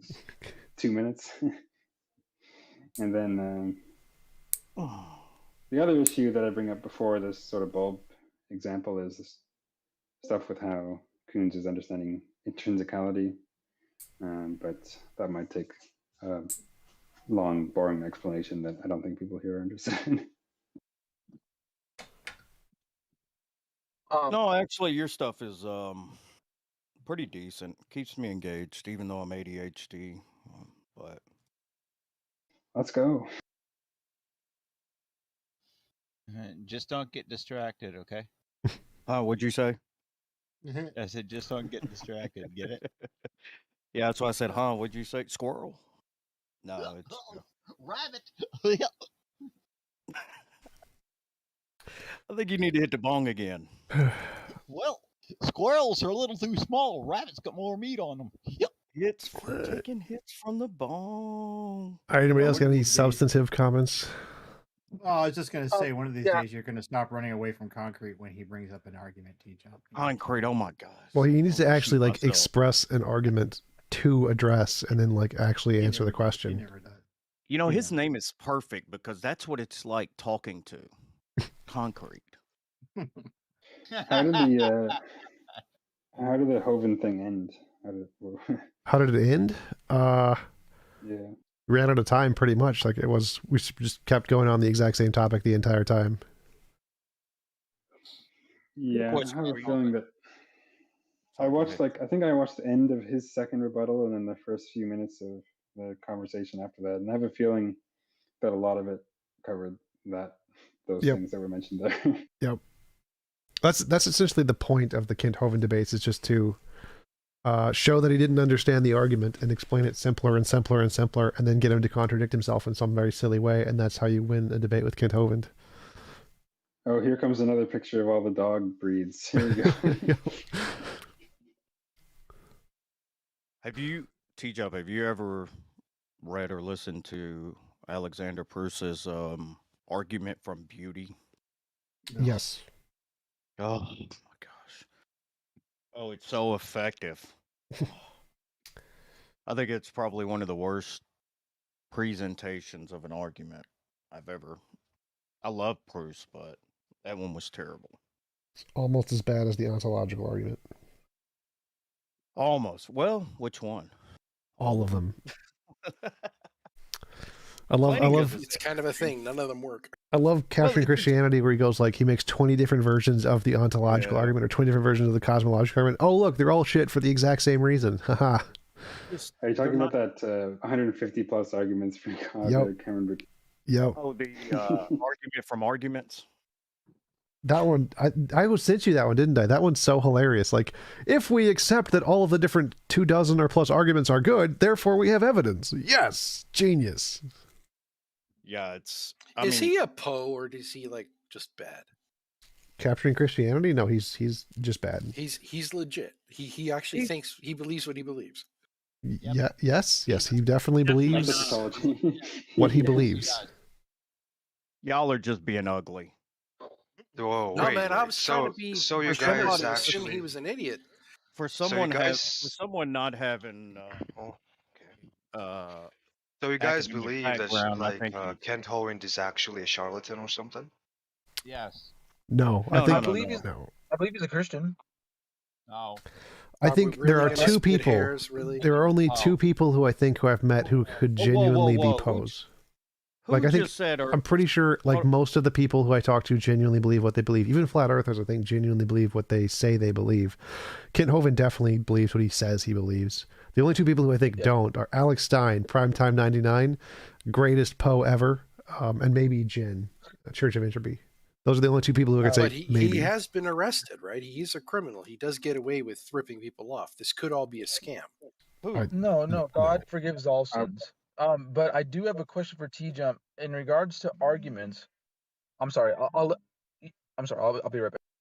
Well, who Great was it question. that said? Phenomenal for a tax phenomenal fraud, I question. believe, right? Wait a minute. Wasn't So, he wait, arrested wait, for wait, tax whoa, whoa, fraud? whoa, whoa, whoa, whoa! Who said something about a Christian and then something terrible and said, "Let's not split hairs"? Who was that? I did. I said that all Christians are the same. Well, okay, you're an idiot. Thank you. I think Eddie's. It wasn't you that said Eddie's that. offended on behalf of his Christian friends. So what yeah, was it was not me, but what was the I just question mentioned the other person asked? So, Detroiter, Kent Hovind got arrested for two things. He's got arrested for tax evasion and assault. Oh, that's right. Yeah, that was the more recent one, wasn't it? Yep. Yeah.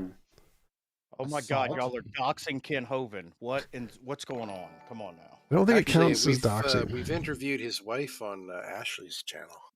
Oh, wow. Ashley. Who's Ashley? She's one of the members of the Clergy Project. Oh, what is that? It's the his organization created by Richard Dawkins to help practicing ministers and priests get Wait. out of their. Kent Hovind's wife is a appointments part of that, and or Ash is a part of that? I'm sorry, what? Kent Hovind's wife is a part of the Clergy Project, or Ash is a part of that? Ashley, she's one of the fellows there. She Gotcha. actually interviewed his wife about him. Gotcha. It's like, wait, Kent Hovind's wife is a part of the Clergy Project? Holy shit, no, that No, is she relevant. got interviewed by him. Interviewed. Yeah. It's crazy that he still goes around calling Jump is himself hearing what he Dr. wants to hear. Dr. Kent Hovind when he did not receive any degree from an accredited university. Oh, he's got a doctorate. From a diploma mill. It's not an accredited university. I'm just playing, man. I did. No, there's a play on words there. He literally had to doctor it. Ooh. Oh, I could see that. Yeah. That was a good one. Whatever you want to say. I've seen about it. Ken I've seen it. Hovind. I don't think it's doctored. I've seen his his dissertation. It's not doctored at all. Yeah, it's. But the point is that he wrote this. You can see it. You can read it. It's like, "Hello, my name is Ken Hovind." But it's also like, it's Patriot University, quote unquote, is not accredited by a legit accreditation. Institution. It's up there And so with it's not a PragerU. genuine Like it's totally legit. I got a No, it's master's less in legit than PragerU. It's literally like a trailer. Troy, I got a master's in philosophy, bro. Whatever you want to say about Kent Hovind, at least he's not a Unitarian. Oh, damn it, Jack! All right, you and me. I'm gonna find a room, and it's gonna be you and me, and we're gonna hash this shit out. Okay, speakeasy, anyone? That's a pretty good website for testing your internet speed. Your chess? I heard chess. No, testing your internet speed. Speakeasy.net. All right, let's play chess, TJump. Yeah, let's do it. No, I was talking about the TJump text. is for losers. I mean, TJump chess is for losers. TJump is for losers, man. Yeah, that's exactly. That came out totally wrong. What site do you have an account on? Checkers is where the real Of skill course, is. TJump is actually for losers. Why would you listen to him, right? Well, I don't.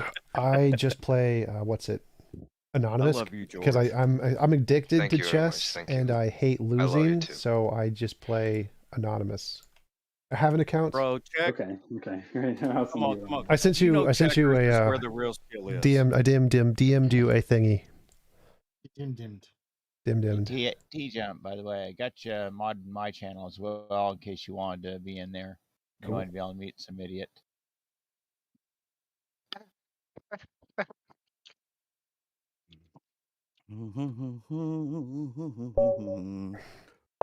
Yo, TJump. Yep. Yo, I just figured they're watching now and kind of thank you almost. A few months ago, I started watching your videos, and it kind of brought me into this philosophical community, I guess. It really got me into thinking and more so. So I just want to say thank you and let you know I really enjoy your videos. You're welcome. Thanks. Appreciate it. Bro, you gotta. This guy had so shaky voice, so cute. You gotta up your game, man. If you're going to TJump's videos, then... Yeah, Brute Pack's podcast is so much better. Well, let's go. Hey, whatever it takes to get people to come over there. Talk bad about it all you want, TJump. Just talk smack every episode about it. Free advertising, right? Exactly right. Does anybody remember this phrase from an old YouTube video? It goes along the lines of, kids, here, take a flyer. Ooh, I did see- apparently I have Xerxes no has idea a what you're debate talking now. I did see that you reached 10,000 subs, TJump. Congrats on that. Thank you. Congrats, nice. I don't even have 1,000 yet. 1,000. That's an interesting way to put it, but yeah.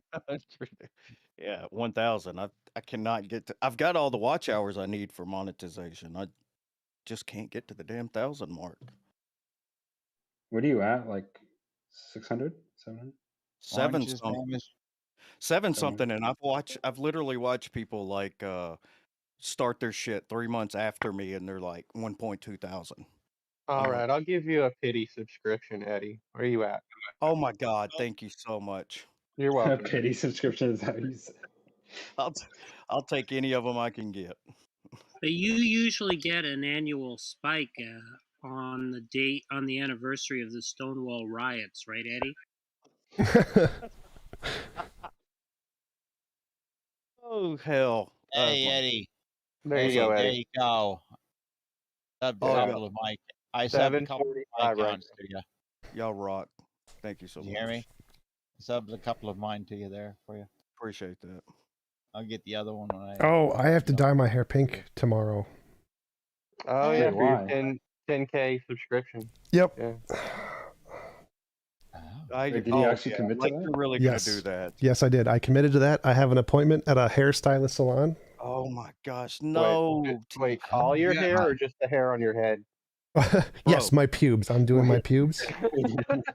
Check it out, TJump. You have to do this. When TJump, you get it, hold on. stream it.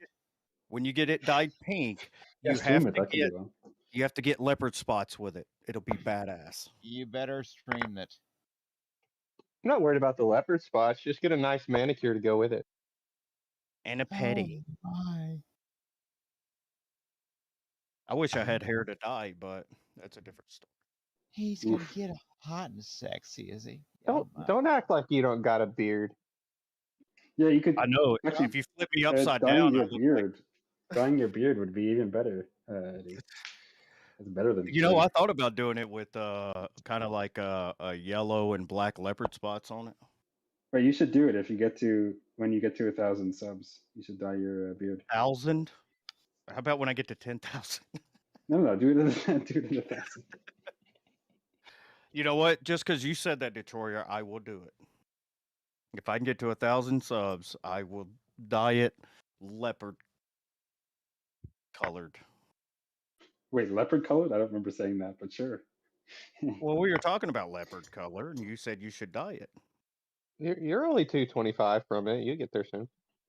Shit! It took me a year to get where I'm at. Leopard pink. Leopard pink. Leopard pink. Yeah, a pink pattern, but it's leopard pattern. Yeah, I got that. I'm just trying to figure out how pink fits into leopard. Replace the leopard colors with pink shades. There you go. You fixed it. TJump. Yeah, I know you've been on here for a while, so I don't know how much longer you plan on being here, but yeah, thanks again. And I guess I had a few questions. I don't know how many I'll be able to get through, but first of all, I found it interesting that you said that if Jesus, if Jesus was Lord, you knew for a fact he was, you would want to argue with him about morals rather than like why weren't there more obvious arguments for his existence? Like that's what you said, right? That you would rather argue the morality. Yeah, I would debate with him on morality. I don't really care about the arguments. Wait, I did want to ask, what did you think of your conversation with Eric Sampson? Oh my gosh, who had? I think you asked that last time, actually. It went well. Oh, Went did I? interesting. Okay. Yeah. You should talk with. Oh no, he didn't agree. Whatever. I What? was gonna say Lance, but then I remembered that. Yeah. Yeah, Lance Bush. Eddie was going to set that up, and then he said no. Yeah, I think wanted he to might work come around on that. he wanted to work on his philosophical side of it first, because he spent so much time in psychology. Or on the psychology stuff. Yeah, strictly speaking, he's in our psychology program for PhD. Yeah. Da da da da da da da da da da da. Was that supposed to be staying alive? What do you? Yes. Well, I'm working on something, and I tend to just kind of do dumb shit when I'm working on stuff. Yeah. The correct And song also would when have you're been. not working on stuff. Oh! Hey, Brute You're on Facts. fire tonight. Hey, Brute Facts. The correct song would have been. What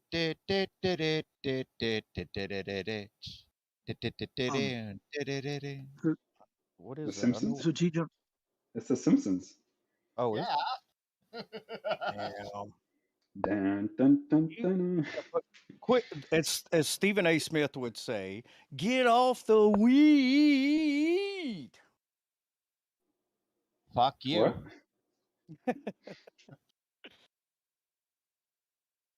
Oh, that was kind of harsh, man. Come out of left field on that shit. Don't ask me to get off the weed. The weed. Oh shit! What the hell? Damn it! Adobe Premiere pisses me off so much. It's mainly my fault, but still, it doesn't matter. TJump. So would you say that the Bible teaches, or at least like Jesus in the Bible teaches that if two or more are gathered in His name, that He will do anything they that they ask of him? What? That's Okay, what I was so in the taught when I Bible, was in church. there's a verse, there's a passage where Jesus tells his disciples, "Truly I tell you, if two or more are gathered in my name, I will do anything and they ask for anything, he will give it to them." I guess I'm just wondering how you interpret that verse, because if you interpret it as Jesus literally telling the truth that if two Christians are gathered together and they ask for anything, he will give it to them, then maybe we can move on with the next step, because you said that enough miracles done in Jesus' name would convince you. Yes, And I would enough like to be able to miracles do that. would I think you're convince me. conflating two different verses. Yeah, I would say That's that valid. the Do you meaning know the is verses? 'Cause- ambiguous. So because the Yeah, meaning which is verse is it? ambiguous, it can be interpreted in essentially any way you want to interpret it. And so there isn't a correct or incorrect meaning. It's just interpret it a la carte, whatever you want. I have heard the apologetic that he was talking to the apostles and that only applied to the apostles. Yeah, I tend to care a little bit less about specific verses because they're always going to say, "Oh, well, if you interpret it the way I do, it's like okay, I don't really care to like get into those." Okay, Well, hold up. Now there is a proper hermeneutic No, there's not. to.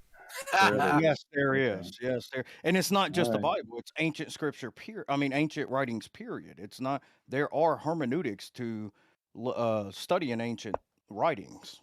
It's not just Okay, a but what biblical if the ancient writings says you're not But supposed to use hermeneutics, but they use the word they would have used? It's like but that contradicts no the biblical interpretation. Christological. Why would it? First of all, why would it say that? Second of all, how in the hell would they put hermeneutics into ancient Hebrew or Greek? That's what I said. The concept, not the word. What? I was. So what if they said that? Well, I mean, Well, yeah, they basically like, okay, what do you say hermeneutics means? It's like an internal, coherent it's understanding of scripture.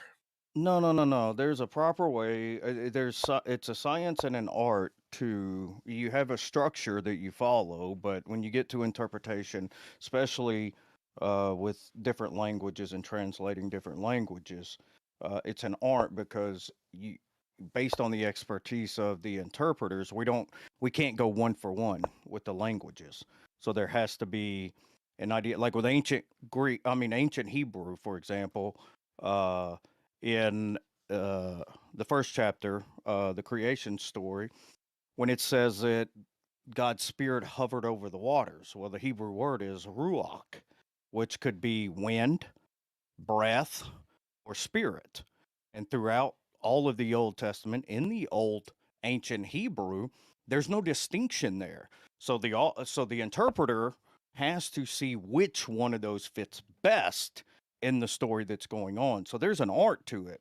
And then the science to it would be looking at the historical context, the cultural context, the literary context, the genre of what you're reading. So there's a basic structure to it, and there's going to be some art to it. That's why you have people disagree on certain things on the translations. Wait. When you said spear, is that euphemism for something? What?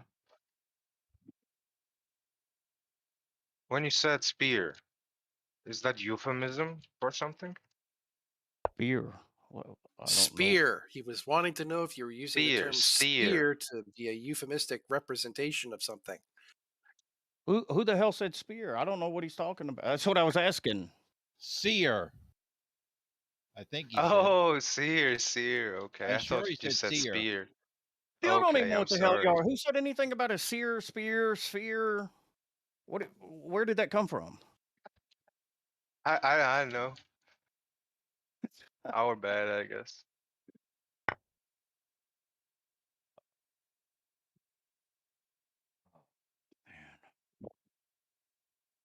Welcome to TJump's Bible Hour. Well, if you can get a hold of the Spear of Destiny, you can probably raise Satan from Underworld. Come on, enough with the sexual euphemisms, please. TJump. So if God is good, right, and you have a problem with his morals, should there be a way to justify his actions, even if you deem them to be immoral? I don't know what you're saying. Like, The okay, you moralities think is that what he's asking. what was it? How does TJump ground his morality is basically what you're asking. Thank you. I'm a moral naturalist, so I ground it in like a law of physics kind of thing. A law of physics kind of thing. Now, are the laws of physics at all? Is it possible for them to change? Sure, just like it's possible for God to change. Okay, so you said it is possible for the laws of physics to change. So therefore, you don't have a very sturdy foundation, right? Nope. Just like It's possible God could rather- change. So just asserting that it's not possible isn't the thing. I can just assert it's not possible. It's not evidence, though. Okay, so your response to that question was to put it on that the other side doesn't have a like like a leg to stand on. Objective also. morality So doesn't mean it should you can't argue- change. It's literally your argument does not follow that because it can change, it is therefore weak. That is false. No, I'm just so I'm just trying to follow what you're saying. So because you said that your morality is founded on what do you say the laws of reality, right? Yeah. So because you said that your morality is founded on the laws of reality, and you said that the laws of reality are subject to change, you do not have an objective morality, No, right? I just debunked you. I said it doesn't matter if it can change. It's still objective. You're wrong. No. Okay. Well, thank you. I Yeah, appreciate it. I something just can be want to make sure. objective, but not like necessary. Like that's Okay, another great. thing, Well, right? well, thank you. So, okay. So Big if and that big is the and- case, Okay. if that is the case, then okay. I just have one last question. Isn't it foolish to rebel against God if you know for a fact you're going to go to hell? No, not necessarily. Not if you have a spine and you don't find dying for a worthy cause to be something to worry about. What is worth burning forever? What is worth that? Not Like, why would you? Why would you? not adhering to the dictates of a mass murderer would be one. Not caving like a chicken shit. Why do you think that? Pure and they're- simple why do human you think people morality. are going to burn forever? Where do you get that from? It doesn't. It doesn't matter. It's for the sake of the argument. So That's not in my biblical Christological. Yeah, I wasn't raised thinking Thing hell was is- anything but a pagan belief anyway. So It's The thing hell is- it's a foreign concept to to biblical Judaism understanding. and- yeah, most Abrahamic religions other than Christianity, it's a total foreign concept. It just They hold to they do hold to annihilation theory though, and even with annihilation theory, you're still talking about a kind of eternal punishment for a finite crime. So there's the injustice of that aspect. Oh, wait a But minute, at least it's not hell. yeah, but were you hold on, were you was it punishing to you before you were born? He's not just a Unitarian, he's a Unitarian Universalist. Now I'm as close to universalism as you can get without being a universalist. Well, I appreciate you answering the questions, TJump. Yeah, thanks again for coming over. And also, I red profile guy. I can't see your name, but I appreciate you answering. For me too, because I could have worded it a lot better. Rootpacks.com. Thank you, guys. You could call him Eddie. Well, he's gone now, but I'd like to add something. There's a random caller I heard call into Atheist Experience one time said something that I really liked. He said that the only being worthy of eternal torture and punishment would be the being that created such a place. I thought that was pretty good. By bringing the left and the right hook. Yeah, I mean, annihilation theory exists pretty much because people were convinced the idea of an all-loving God and a hell can't match. Those are logical contradictions, and so they said that can't be something that exists. So it's got to go the way of annihilation theory, not hell theory. Yeah, it's I don't know if this works, but I'm going for it. it's the whole idea of hell, man, it's such a modern evangelical concoction that is just wrought from mythology or mythological sources and understandings. I mean, even the word hell And Christology as well. Yeah, it's biblically Christological. Even the word hell comes from pagan Norse mythology.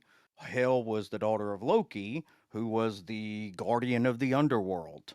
It's all mythological BS. It's kind of bled its way in. Plagiarism. The word you're looking for is plagiarism. Yeah, that could be true too.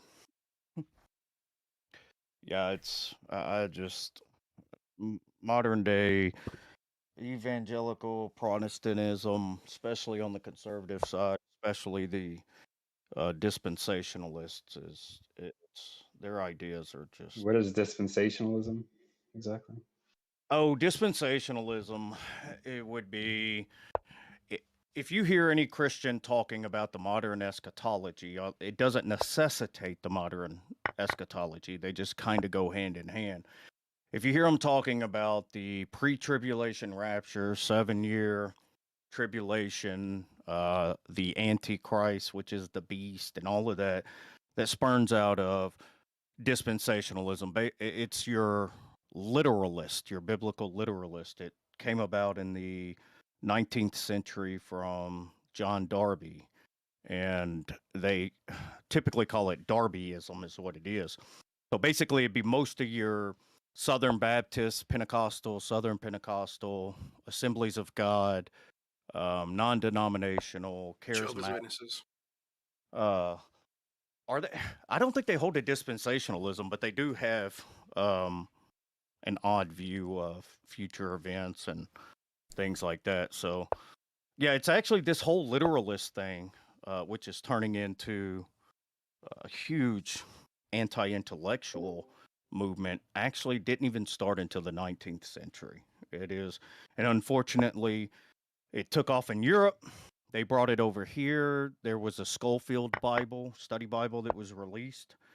The first one on the literal principle. And it was extremely popular with the Puritans. And then you had the Moody Bible that was released after that. And then the Moody Bible Institute College. So the literalist principle, this BS way of approaching scripture, is just morphed into this anti-intellectual, like super freaking. But you know what the real problem there is, though, right?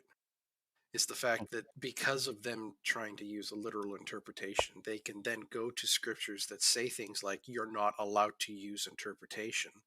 And then they turn to you and say, you use the Bible to prove that you are allowed to use your own reasoning and you're allowed to use your own interpretation. You do that using scripture because they have trumped you by using scripture in this argumentation. Yeah, they're not trumping shit.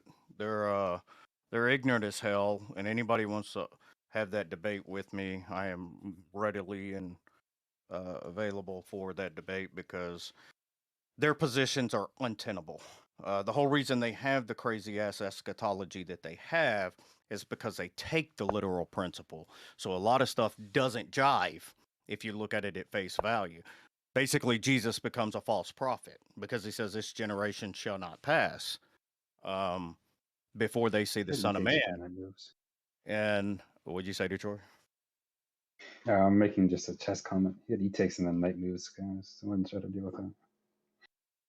I still didn't hear you. You're like eating He's your talking microphone. chess. He's talking chess, not a Right, response. Sorry. Damn. Yeah, it just leads to all kinds of problems. That's why they have this huge, and you'll hear them quote stuff like "lean not onto your own understanding" and "don't fall victim to the wisdom of man in this world." And no writing of God was ever revealed through the writer's own That's interpretation. kind of a very Protestant-y sort of thing, isn't it? It is so self-refuting because they're leaning onto their own damn understanding and their own wisdom. Oh, no. They're clearly just doing what the Bible says. They're not even thinking at all. They're like drones. Oh, what's worse than that, what I was talking about, like the anti-intellectualist movement, is I've literally heard, and unfortunately I'm hearing it more and more increasingly, that the Holy Spirit will illuminate to you. Yep, the light will get ever brighter. Yeah, the Holy Spirit will teach you what Scripture means. And I just, I literally just kind of roll my eyes at people like that and walk away. I just Well, Literally? they So you're a follow literalist? I get it. divine command theory, so it doesn't matter what God says. It's good. So he says genocide, it's good. Kill children, all fine. Everything's good with that. It doesn't matter what God says. What he says is good. So they divine command theory their way out of it. Yeah, it doesn't really have anything to do with divine command theory. It's just they're just they're ignorant, literally ignorant. That's that they have heard so many things throughout their life from this their pastors and how to they've been taught what to think, not how to think. And I can tell you, coming from a very fundamentalist, legalistic church when I was younger, even though they don't come out and explicitly say certain things, they teach it in a way, for example, that if you question God's word, you're questioning God. Yeah. And what they mean by questioning God's word is questioning their understanding that they're teaching to you. And and they create this such a black and white world with no gray area. And then they hammer you with it's worse to be a progressive Christian than a non-believer.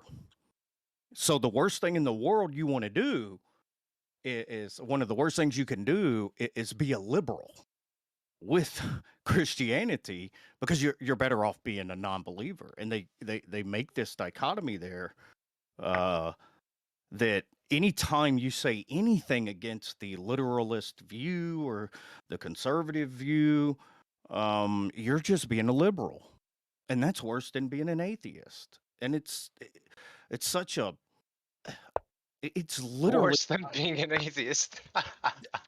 yes, love they it. will take. They will take. So what What they could do be is worse than being an atheist? That's crazy. they take the first the churches in Revelation being spoke about. You have the lukewarm church, the hot church, and the cold church. And the lukewarm church gets the most condemnation.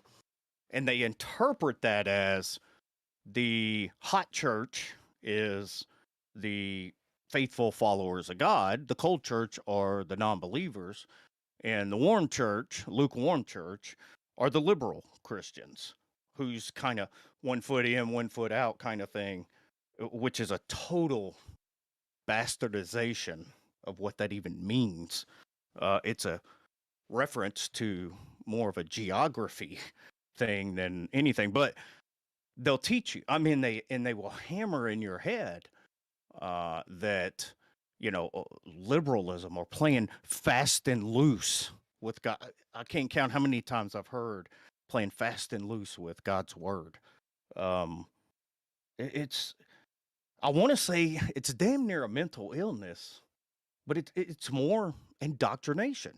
You leave rationality at the door. You're not taught how to think logically. And they hold to this most of them hold to this fideistic kind of faith, that faith is like an epistemic position. You just take a leap of faith. You just have to believe. And I'm like, no, I don't have to believe shit. If it doesn't make sense to me, I'm not going to believe it. I'm not going to take a leap of faith. Well, of course, that's not even what scripture means when it uses the word pistis, but that's a different discussion. But that's the kind of stuff they indoctrinate people with. Look, it means trust and the fucking sure, yeah. Spirit and whatever. No, it literally just means trust. That's it, nothing else. Pistis, well, there's two definitions. Yeah, but people use it in different ways, perhaps even in the scripture. Right? Wait a minute, right. But I'm saying in the spirit of the original intent of it, the Greek word pistis means trust, and the etymology of pistis is from the Greek god Pistis, who was the god of trustworthiness and loyalty. Not only if you that, keep talking, I'm gonna get pissed off. So well, you're gonna. Hey, you can get. It's better to be pissed this off than pissed this on. Yeah, exactly. Yeah. So what I'm saying is that was the only meaning in the Greek, and not only that, it's used in conjunction with God. So how does that work? God leap of faith? God, it doesn't make any sense. It literally means trustworthiness and loyalty. That's it. Nothing else. Wait, wasn't Hephaestus the Greek I god thought that who was was like a type of blacksmith? sauce that people have Pist- with like pasta. Wasn't that the blacksmith god who actually made the thunder of Zeus? No. Ah, Pistis was the female Greek god who was the god of loyalty and trustworthiness. okay. Are you some sort of I don't know, like misogynistic bastard? Like why gods could not Yeah, be women? absolutely. I don't understand. I just said it was a woman. What the? What the? What are you, dude? What are you're screwing with me, right? Am I? How am I? I don't even know. But I don't know either. Well, stop. Quit. Okay, Don't do okay, okay. I quit. I'm sorry. No, it's fun. It's all good. Okay, now I have to deal with this. Yeah, because I usually have to deal with, Detroiters dry ass. Yeah, that's fair.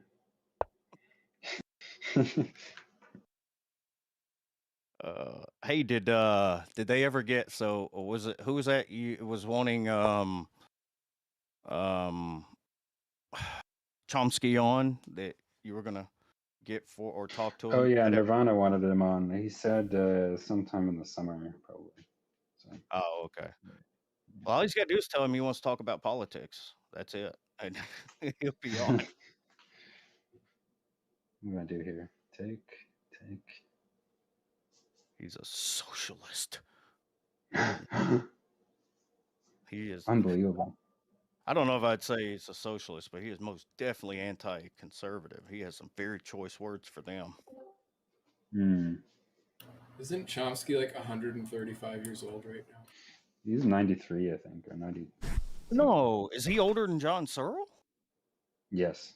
Yeah. Oh God, I thought it was the other way around. No, Chomsky was born in 38, I think. Oh no, Chomsky was born in 28. 28. 28, yeah. And Searle was born in like 31 or 2 or 3, I forget. So when Searle wrote his paper in the 70s about Chomsky's approach, yeah, Searle was in his 40s and Chomsky was like late 40s, early 50s. Yeah, but he made it sound like Chomsky was new on the scene and had come in and kind of rocked the boat. And I didn't really, I knew Chomsky was up there, but I thought that Searle was older. Dang. Wait, do you mean that like women are just like, I don't know, weaker because of that fact? Yeah. No, actually, they should be seen and not heard. Oh my god! Like, I can't wait when your wife finds out about that. Yeah. Shh, be quiet. She's in the other room. She's mean as shit. She will kick my ass. I'm pretty sure she will. That looks kind of Freaking Italians, man. You got to watch them. They'll like sit there and hover over you while you're sleeping. Be careful. They have a move with the salt in the ear. They're just going to pour like salt in your ear, so be careful when you're sleeping. What? Yeah, no. One of the ways to poison a person is like to pour salt in their ear. Come on, man. I didn't know that. I've heard something like that before. What is it supposed to do? Like dry your shit up and leak to your brain or It used to something? be the way. It used to be a way like how wives actually kill their husbands, right? You'd have to In the actually show a past. case. You'd have to show a documented case of that. Do I? I'm Do only I hearing need that to? here tonight. According to what does he have to show it? To make a person believe it, because I don't believe that. You know what I believe? I believe our children are the future. Our children are learning. We should teach them well and let them lead. Or what is it? Our children is learning. Queen takes b6. I had queen h8 mate. Not mate. Fork again in the night. Are you and TJump playing chess right now? Yeah. Freaking losers. Y'all should be playing checkers. That's a real man's game. Hey, Detroyer. I don't even know if I remember all the rules. Actually, I do. I guess. Can we and then whatever. Connect 4. That's where I'm the king. Yeah, well, there's that game is solved, right? So you just. And I think I remember. I think the optimal strategy is to when someone places one, you always place it on top, right? Pretty much. No, you jump over them. There you go. What? Yeah, What do you mean? yeah. No, You we're hop talking over about them diagonally. We're talking about Connect 4 now. We've moved on to a much harder game. Oh, okay. No, you might be Hey, right. hey, Detroyer, a Canadian Catholic told me that he feels like you've betrayed him. Oh, he Yeah, told he me tells that me that. too. What did you He do tells to me him? that frequently. Yeah. What did you do to him? He was like sounding he- all pissed off one night. But he's the smartest man in the room. How could we possibly do anything to He was upset like, him? Detroyer stabbed me in the I back. don't give him. That was I pretty don't good. give him all the attention he wants. Detroyer stabbed me in the back. Hey, Don't hey, listen did to a you know word what Detroyer Detroyer said did? because he's a backstabber. Oh, that's a pretty good Canadian there, buddy. Yeah, that was pretty good. There's so many new people on the server. Let's see. I don't ever Who's want to new? know an internet. I don't ever want to know an internet without Canadian Catholic. That's what I'm saying. That's exactly what I'm saying. You guys are masochists. He is he's such entertainment. I actually like Canadian. I enjoy talking to him. I am on his server, and he is quite a character. But I don't know if I really like him. But I can't say I dislike people because it's not a person you gotta dislike. It's their attitude. Well, there's a lot of people I dislike. I'm an equal opportunity offender and hater. Detroyer, I pinged you on your server there. Said hello. Oh, cool. Detroyer, I watched your fine tuning video. I thought it was excellent. Thanks. Although, yeah, I still need to make the updated version to it. Oh, there's an update coming. So what's the update? Yeah, I've made the stuff where I can infer what the probability should be or whatever. I've made that a bit more at the same time more concise and more general. Can I get a link to that? Did you try to like turn the argument on its head, like I've seen done a few times, where the atheist proposes that naturalism is better, or that? Wow, how do I put this? You know what I'm talking about, though, right? No, we don't. That naturalism Put in is a the only thing in propositional town? form, please. I was asking Detroyer. I was talking to Detroyer. I'm just messing with you. Yeah, no, I don't. Not exactly. You haven't heard it like people use the argument that fine tuning is something that we'd expect to see under naturalism, and not necessarily under theism. It's not like an expected. TJump said that. No, I don't make that point. Or did you say that, TJump? Yes, that's one of the things I have I made heard an it argument for. earlier. I figured he was going to say something stupid like. Yeah, Destroyer's approach is good because it starts with just like pointing out that even if you were not to point out any of the extremely lower priors for the design hypothesis, that you would still be able to establish that it's not more likely as they claim it is because the way the Bayesian proposition works. And then once you factor in the lower priors for the design hypothesis, then it's significantly less likely, depending on how you rate those priors. What do you mean lower priors?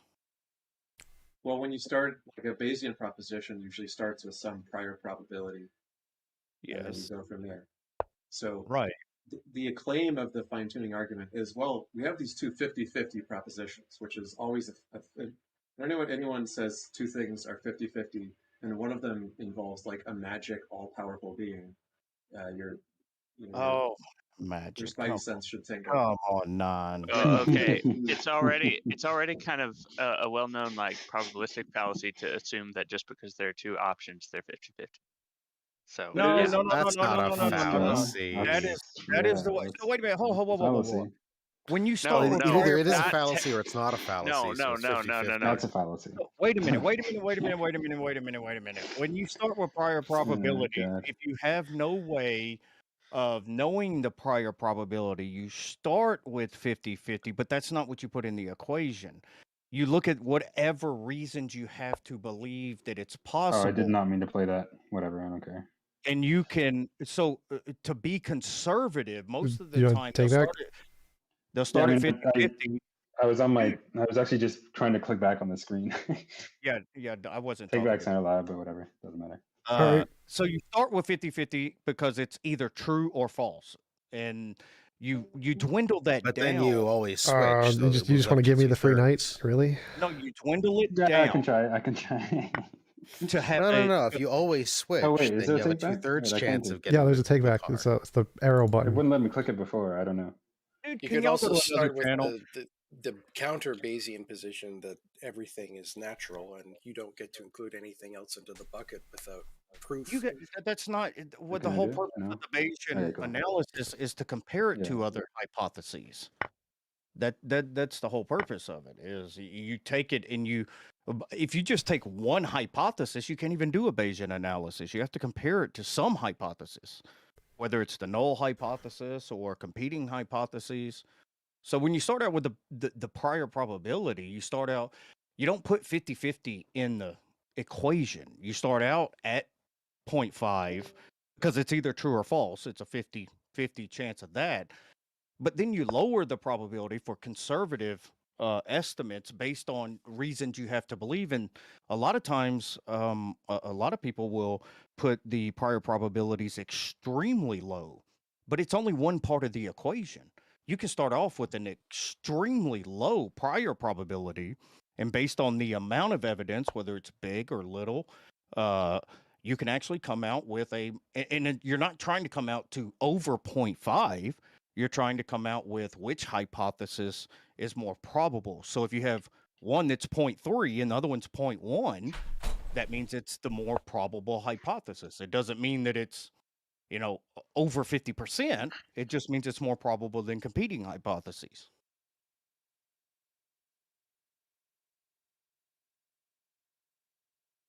Sure. But but that is the problem with Bayesian analysis is the priors. And like we were talking about Detroit, they have an objective or what they call objective Bayesian analysis where they try to use more solid numbers with it. But at the end of the day, there's always going to be some kind of subjectiveness within because say there's 10 pieces of evidence. Well, somebody else might say, no, there's only like 4 or 5. So they would run the Bayesian hypothesis with less evidence and come up to a different probability.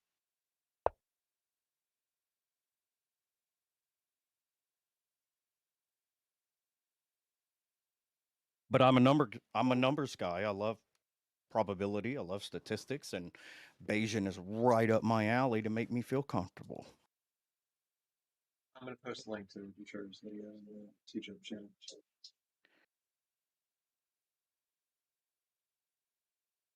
I was also watching the other one you had on regress and Reaper's Garden, which was pretty interesting. Oh, if you think want to that post it there? if you think that Detroit stuff is good, you ought to check out this channel called Brute Facts.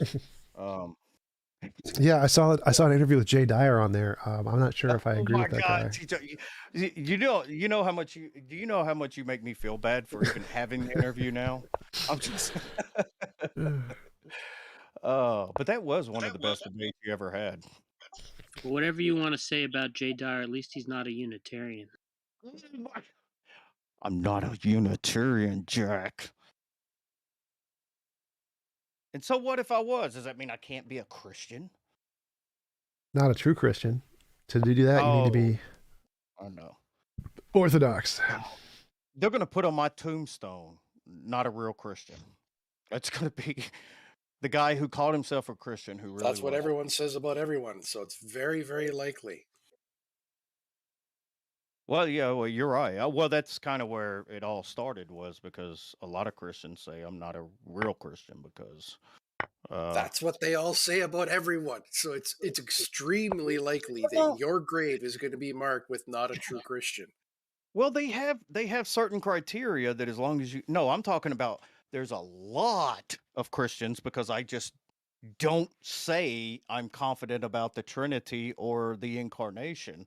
All of a sudden, I mean, we're not You're talking just an about atheist. I don't know. we're not talking about just Protestants. I've got Eastern Orthodox, Catholic, you name them, all of them. No, dude, what you need to do is accept the fact that you're a good person with good qualities, and you don't have to have a God justify that fact. I don't need God to justify that. You certainly sound like it. You have No. such pride in this.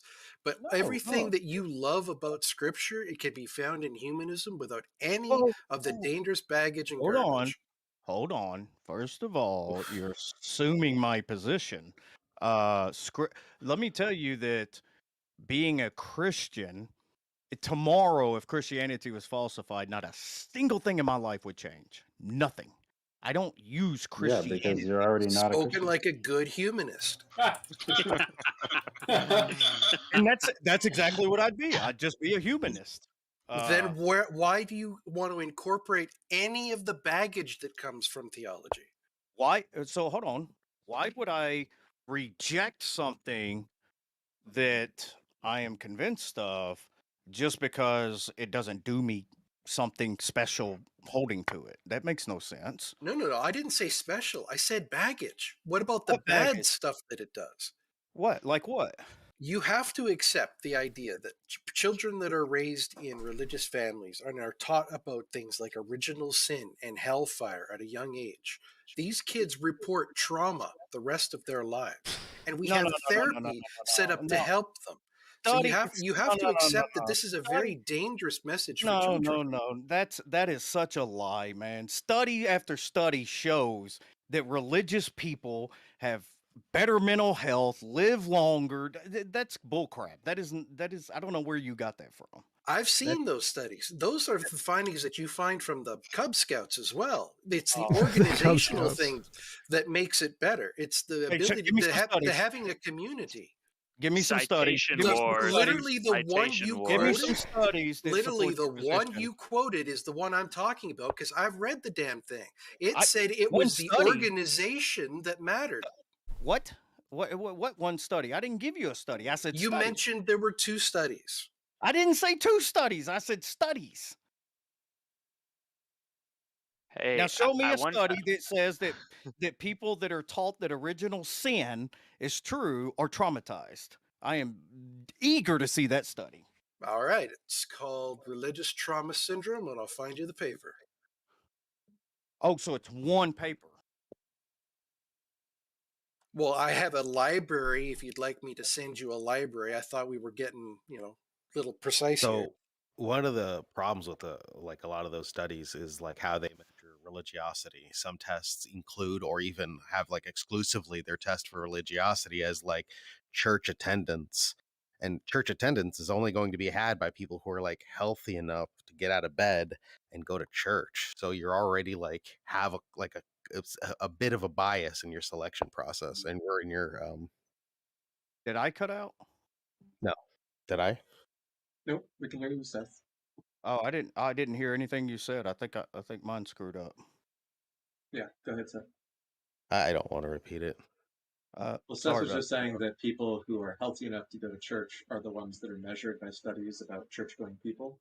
And so it skews towards people that are healthier than average because a lot of people can't go to church. You're automatically discluding in that selection process sick people. It's always skewed. It's I actually was watching a fun video about skewed statistics, and they talked about a couple famous examples. You guys have probably heard of at least one of them. One is a woman and her partner were driving around, and they got pulled over and accused of some kind of like a robbery or a murder. because their description fit those of the witnesses' testimony. That said there was a black man and a white woman in a car.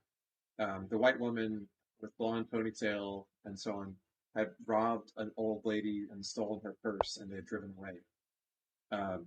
They took the criterion of what the witnesses said that they had matching the people, and they brought in a mathematician to claim that there was like a 1 in like 12 million chance that the suspects were not the perpetrators.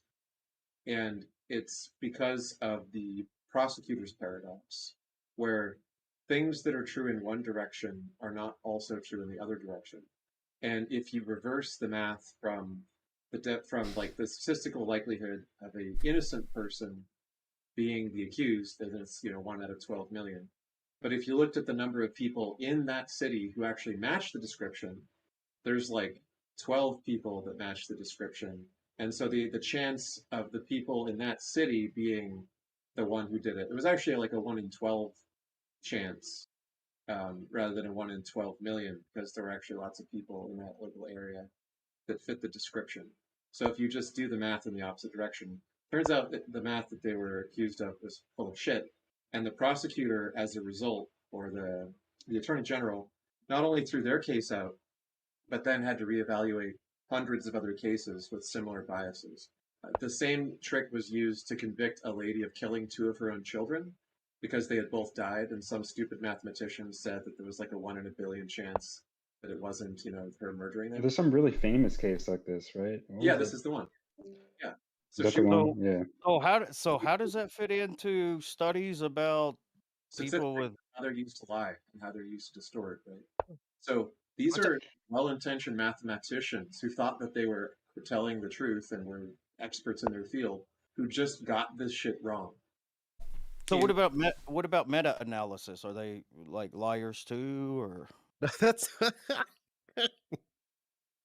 We're just saying that people can make mistakes even when they're like experts in the field of statistics. He's not saying anybody's lying. He's saying like this is how like these things can be skewed in a really bad way. Yeah, yes, I understand that. But if we're going to Even sit here and unintentionally. argue, so if we're gonna sit here and argue about statistics being skewed in a certain way, and this just because people have a problem with religion, that is fruitless. That just makes there's no sense in even going on with that. What? That's what it was about. Oh, okay. That's literally what we were talking about with studies. I'm not saying we weren't talking about studies. It was basically everything else you said. Like what? The fact that like you just like you seemingly just want to hand wave away like the fact that like there's reasons to think that some of these numbers might be skewed. So how many studies do you think's been done on people in religious beliefs? You think it's 1 or 2? No, I'm sure it's quite a bit. Okay, so are all of them skewed? No. Okay, well that's my point. point. They probably all are skewed in one way or another, depending on what conclusion you're getting from them. Right, but so that's what we were talking about. I was talking about was the studies about the benefits of being religious, and then somebody brought up skewed studies and statistics. I know everybody knows that there's it's just the kind of study, particularly the kind of study you're talking about, often is like you have to get people religious and non-religious under control, and when you select religious people, a lot of these tests, like you got to come up with criteria for who's religious and who's not. And one of the criteria that often gets used is church attendance. The problem is you've already discluded anybody too sick to go to church. So if you're like, say this is an example, like a study on hell. That is literally nothing but an assertion. I've read study after study. It didn't have anything to do with church attendance. It had to do with those that identified as religious. Guy, I'm not saying they all do. I'm saying that often. I very clearly said often. How often? Regularly. How often? I don't know. I'm not an expert in Do, these do you have a studies. do you have a citation for it's often? No. Do you want me to just Okay. find a couple of studies that use church attendance as a measure of religiosity? Do you think No, that's what I want fair? you to do is Are you make- really going to say that you find that to be preposterous, that wouldn't happen, to be a rarity? What- uh, Church attendance for religiosity? Are you Oh serious? my gosh. No, but you're making it right. sound like it's some kind of major significant portion of them that's going to skew all of these major results. I mean, oh man. You have to evaluate I'm each just study with pointing their out. standards. I'm The just standards pointing and the out sample something size. that might not have Okay. occurred to you. That's all. Why would you assume it hasn't occurred to me? Because it didn't occur to me. Okay. Didn't I just say like 5 minutes ago before we started this that I love statistics and probability? So what? Lots of people do. Lots of people who I'd expect to like that not to occur to them. I'll just leave it there. I'm not gonna argue with you. Okay. There's no sense in it. Whatever point you want to make, I'll listen to it, concede it, or whatever. I'm not gonna argue over it. See, Eddie wisely recognizes that he's a powder keg, and if this goes on any longer, he's gonna start screaming. I haven't had enough to drink for that. So he's I'm not stopping too far himself from it right though. here. What are you drinking, Eddie? I switched it up tonight. I'm usually drinking bourbon, but I'm drinking rum tonight. My wife recently bought me. I quit drinking a while ago because I'm an alcoholic. But my wife recently bought me some non-alcoholic tequila and non-alcoholic rum, and it's surprisingly delicious. Wow, non-alcoholic tequila and rum? Yeah, I'll post a picture in chat real quick. I didn't know that existed. I mean, I've heard of like. I didn't either. Good game. I'm gonna go get some food. To get a draw there. Good games. I'm gonna get some food. I'll see you guys later. Thanks for joining my stream. Check out my YouTube channel, youtube.com/TJump. Do not go to brutefacts.com, and peace out. Subscribe to TJump.